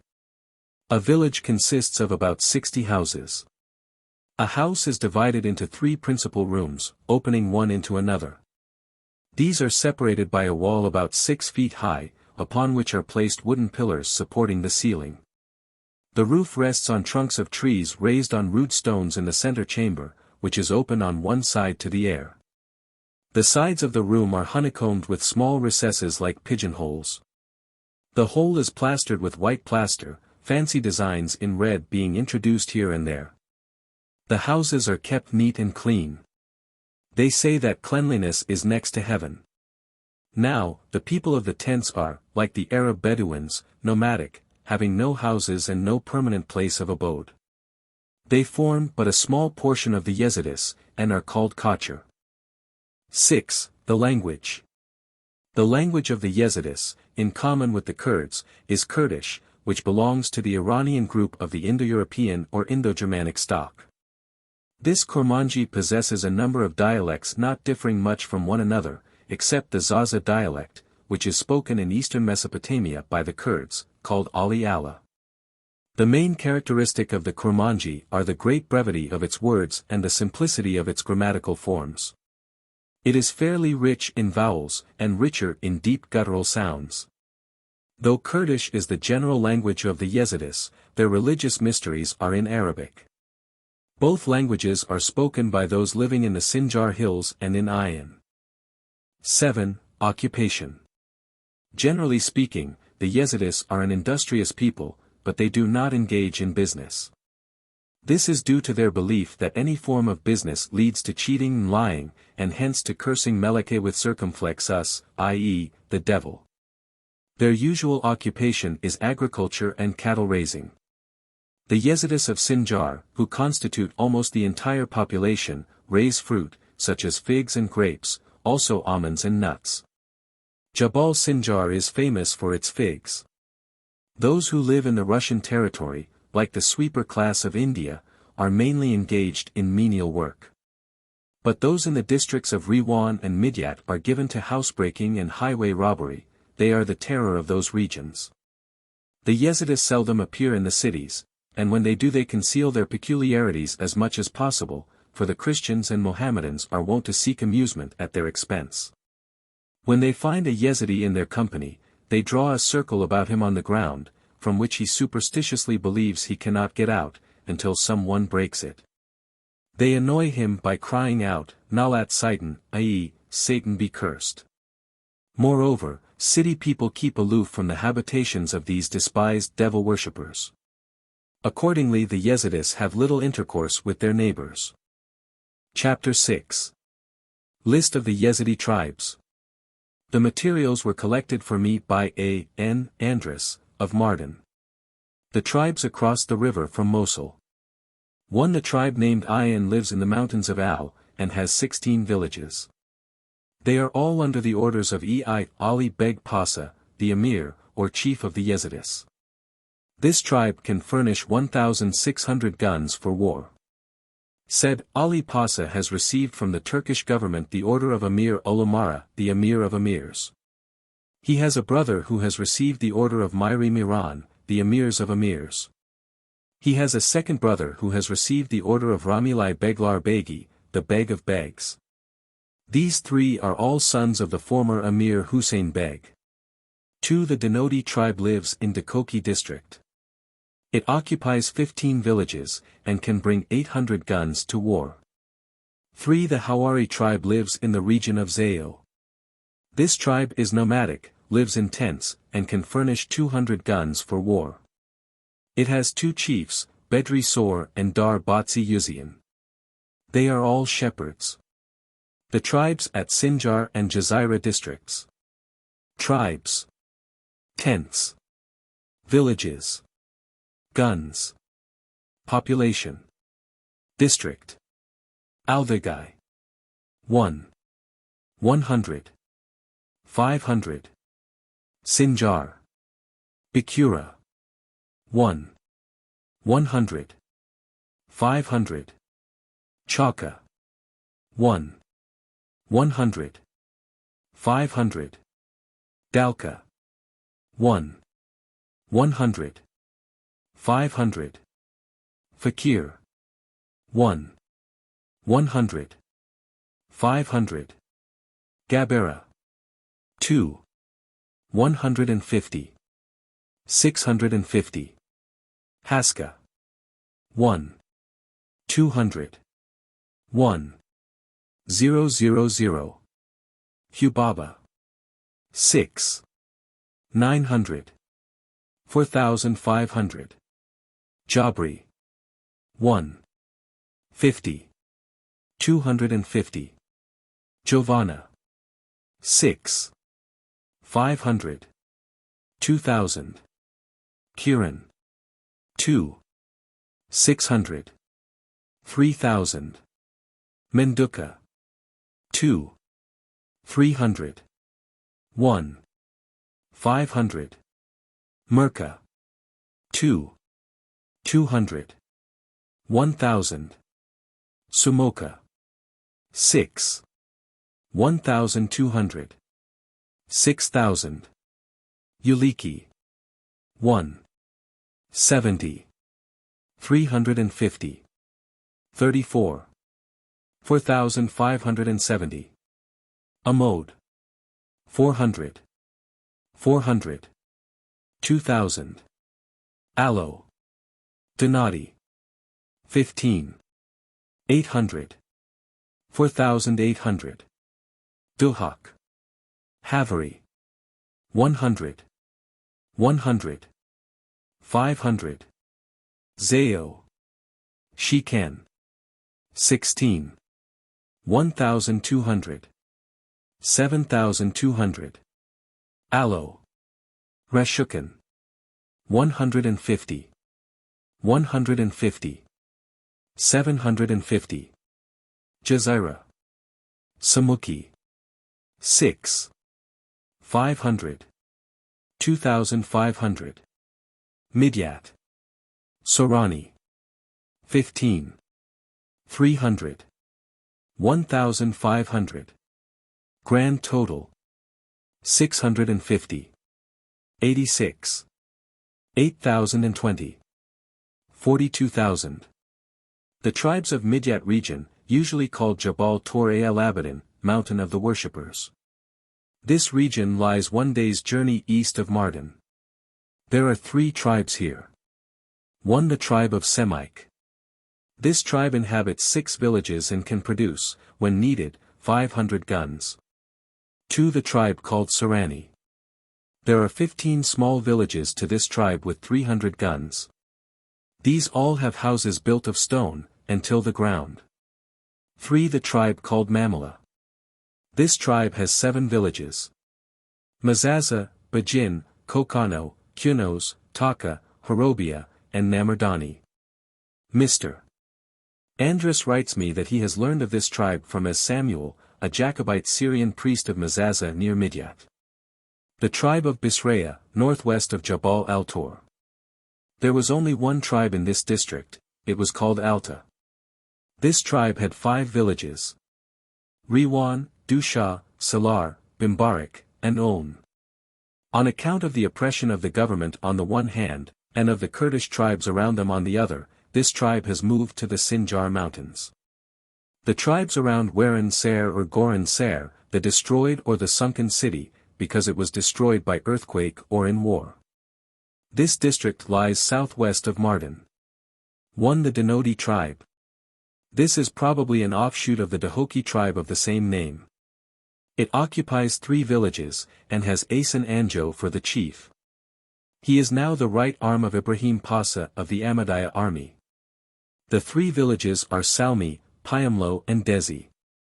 2. The tribe called Aaron. This tribe has 7 subdivisions. A. Turna lives in one village called Lalanji. B. Yupan occupies 4 villages, 1. Amazut. 2. Nudi. 3. Aliyan. 4. Da Oman. C. Baliki has 6 villages, 1. Sadanasu. 2. Mozan ei Bersef. 3. Mozan Auo. 4. Menksuri Mine. 5. Alorai. 6. Menmanik. D. Adi has 3 villages, 1. Tal Erik. 2. Karmi Apo Alo Reso. 3. Karmi Sim, U, Kor Kahia. Sim means hoof, U, and, Kor, blind, Kahia, head man. E. Mardana occupies 2 villages, 1. Haj Zain, 2. Ara Yuzai. F. Mullah Akar has 1 village, Mullah Akar means the mullah flees. G. Maskan occupies 2 villages, Burj Baluji. H. Suan has 1 village, Kafir Bali. Chapter 7. Persecution. The history of the Yezidis, like that of the Jews, there has been one of persecution. The causes of their misfortune have been, 1. The fact that they are not regarded as the people of the book. And with such the Mohammedans have no treaty, no binding oath, as they do with the other non-Mohammedan bodies. For this reason they have to make choice between conversion and the sword, and it is unlawful even to take taxes from them. Consequently they must accept the faith or be killed. 2. Their ceremonies have given rise among their neighbors to fables confounding their practices with those of the Nwiri of Syria and ascribing to them certain midnight orgies, which obtained for them the name of Chereg Sandron 164, i.e. the extinguisher of light. 3. Their determined refusal to enter the military service. The Yezidis with the Christians have been exempt from the military service on the general law sanctioned by the Quran. Namely, that none but true believers can serve in the armies of the state. But from time to time the Turkish government has endeavored to raise recruits for the regular troops among the Yezidis on the ground that, being of no recognized infidel sect they must be included like the Druzes of Mount Lebanon among Mohammedans. But they have resisted the orders, alleging that their religious law absolutely forbids them to take the oath to which the Turkish soldiers are weekly subjected, to wear the blue color in certain portions of the uniform, and to eat several articles of food that are offered to the troops. Hence they have suffered severely at the hands of the local authorities. One of the most cruel persecutions which the Yezidis have suffered was that brought upon them in the Ayan district by the famous Beg Rahmanduz in 1832, who had united most of the Kurdish tribes of the surrounding mountains under his command. His cry was to crush the hateful sect of the devil worshippers. The forces of Ali Beg, the then emir of the Yezidis, were much inferior in number to those of the Kurdish Beg. The latter, Ali Beg, was defeated, therefore, and fell into the hands of his enemy, who put him to death. The people of Ayan fled to Mosul. It was in the spring and the river had overflowed and carried the bridge away. A few succeeded in crossing, but the greater multitude of men, women and children were left on the opposite side and crowded on Tal Armas. The hostile Beg followed and butchered them indiscriminately, showing no mercy, while the people of Mosul were witnessing the horrible massacre from the other side of the stream and hearing the cry of the unfortunate for their help, unwilling to render any assistance. For the Christians were helpless and Mohammedans rejoiced to see the devil worshippers exterminated. From this crude action of the Beg of Rwandas, the mounds of Nineveh gained the name Kuyunjik, i.e., the slaughter of the sheep. Soon after this Suleiman Pasha of Baghdad sent a large army to Sinjar under the command of Lutfi Effendi, who set fire to the Jabal Sinjar and caused all the inhabitants to flee. Then Hafiz Pasha of Diyarbakir attempted the subjugation of the Yezidis of Sinjar, on the ground that they were plunderers. After meeting some resistance, he accomplished his purpose in 1837, and appointed a Moslem to watch over them. At another time Muhammad Razid Pasha of Mosul attacked Sinjar. On both occasions there was a massacre. The Yezidis took refuge in caves, where they were either suffocated by smoke or killed by the discharge of cannon. And thus the population was reduced by 3/4.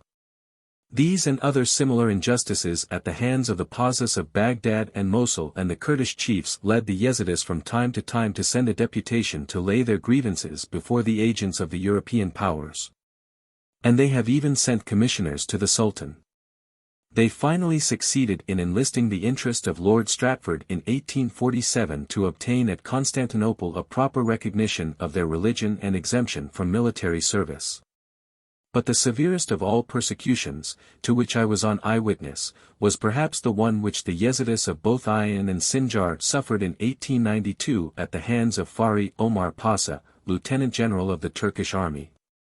This Fari was sent in the summer of 1892 as a special commissioner by the Sultan to accomplish certain definite things in the states of Mosul and Baghdad, to collect 20 years' unpaid taxes, to induce the Bedouins to exchange their nomadic life for village life, to convert the Yezidis of Ayan and Jabal Sinjar from their idolatry to the true faith.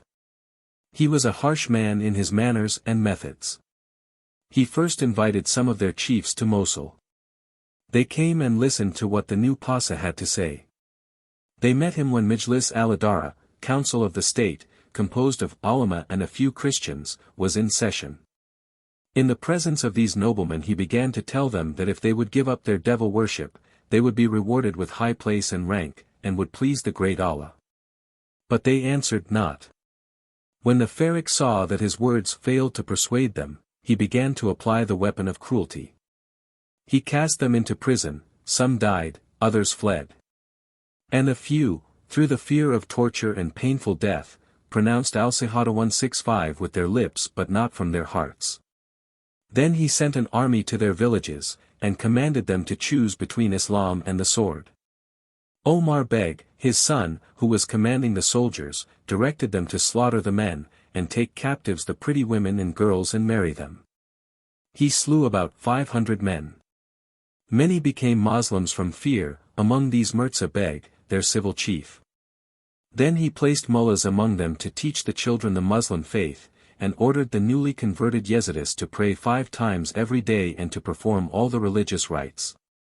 To make them continue to be Mohammedans, he tore down their shrines, especially those at Bazani and Baya. Such events encouraged the Kurds to come down and add greater cruelty to what was already done. But Emir Ali Beg, their chief in civil and religious affairs, after long imprisonment and torture, did not change his religious belief. That he might not be an example of firmness to the Yezidis, the Fahri banished him with soldiers to Katamuni, a place near Constantinople. As a consequence of these persecutions, the number of the Yezidis has been considerably decreased. In the 15th century there were 250,000. At the beginning of the 19th century there were 200,000. They are still declining and remaining under the clouds of misconception, and are consequently objects of aversion and hatred. But they console themselves with the idea that they suffer in the cause of their religious convictions.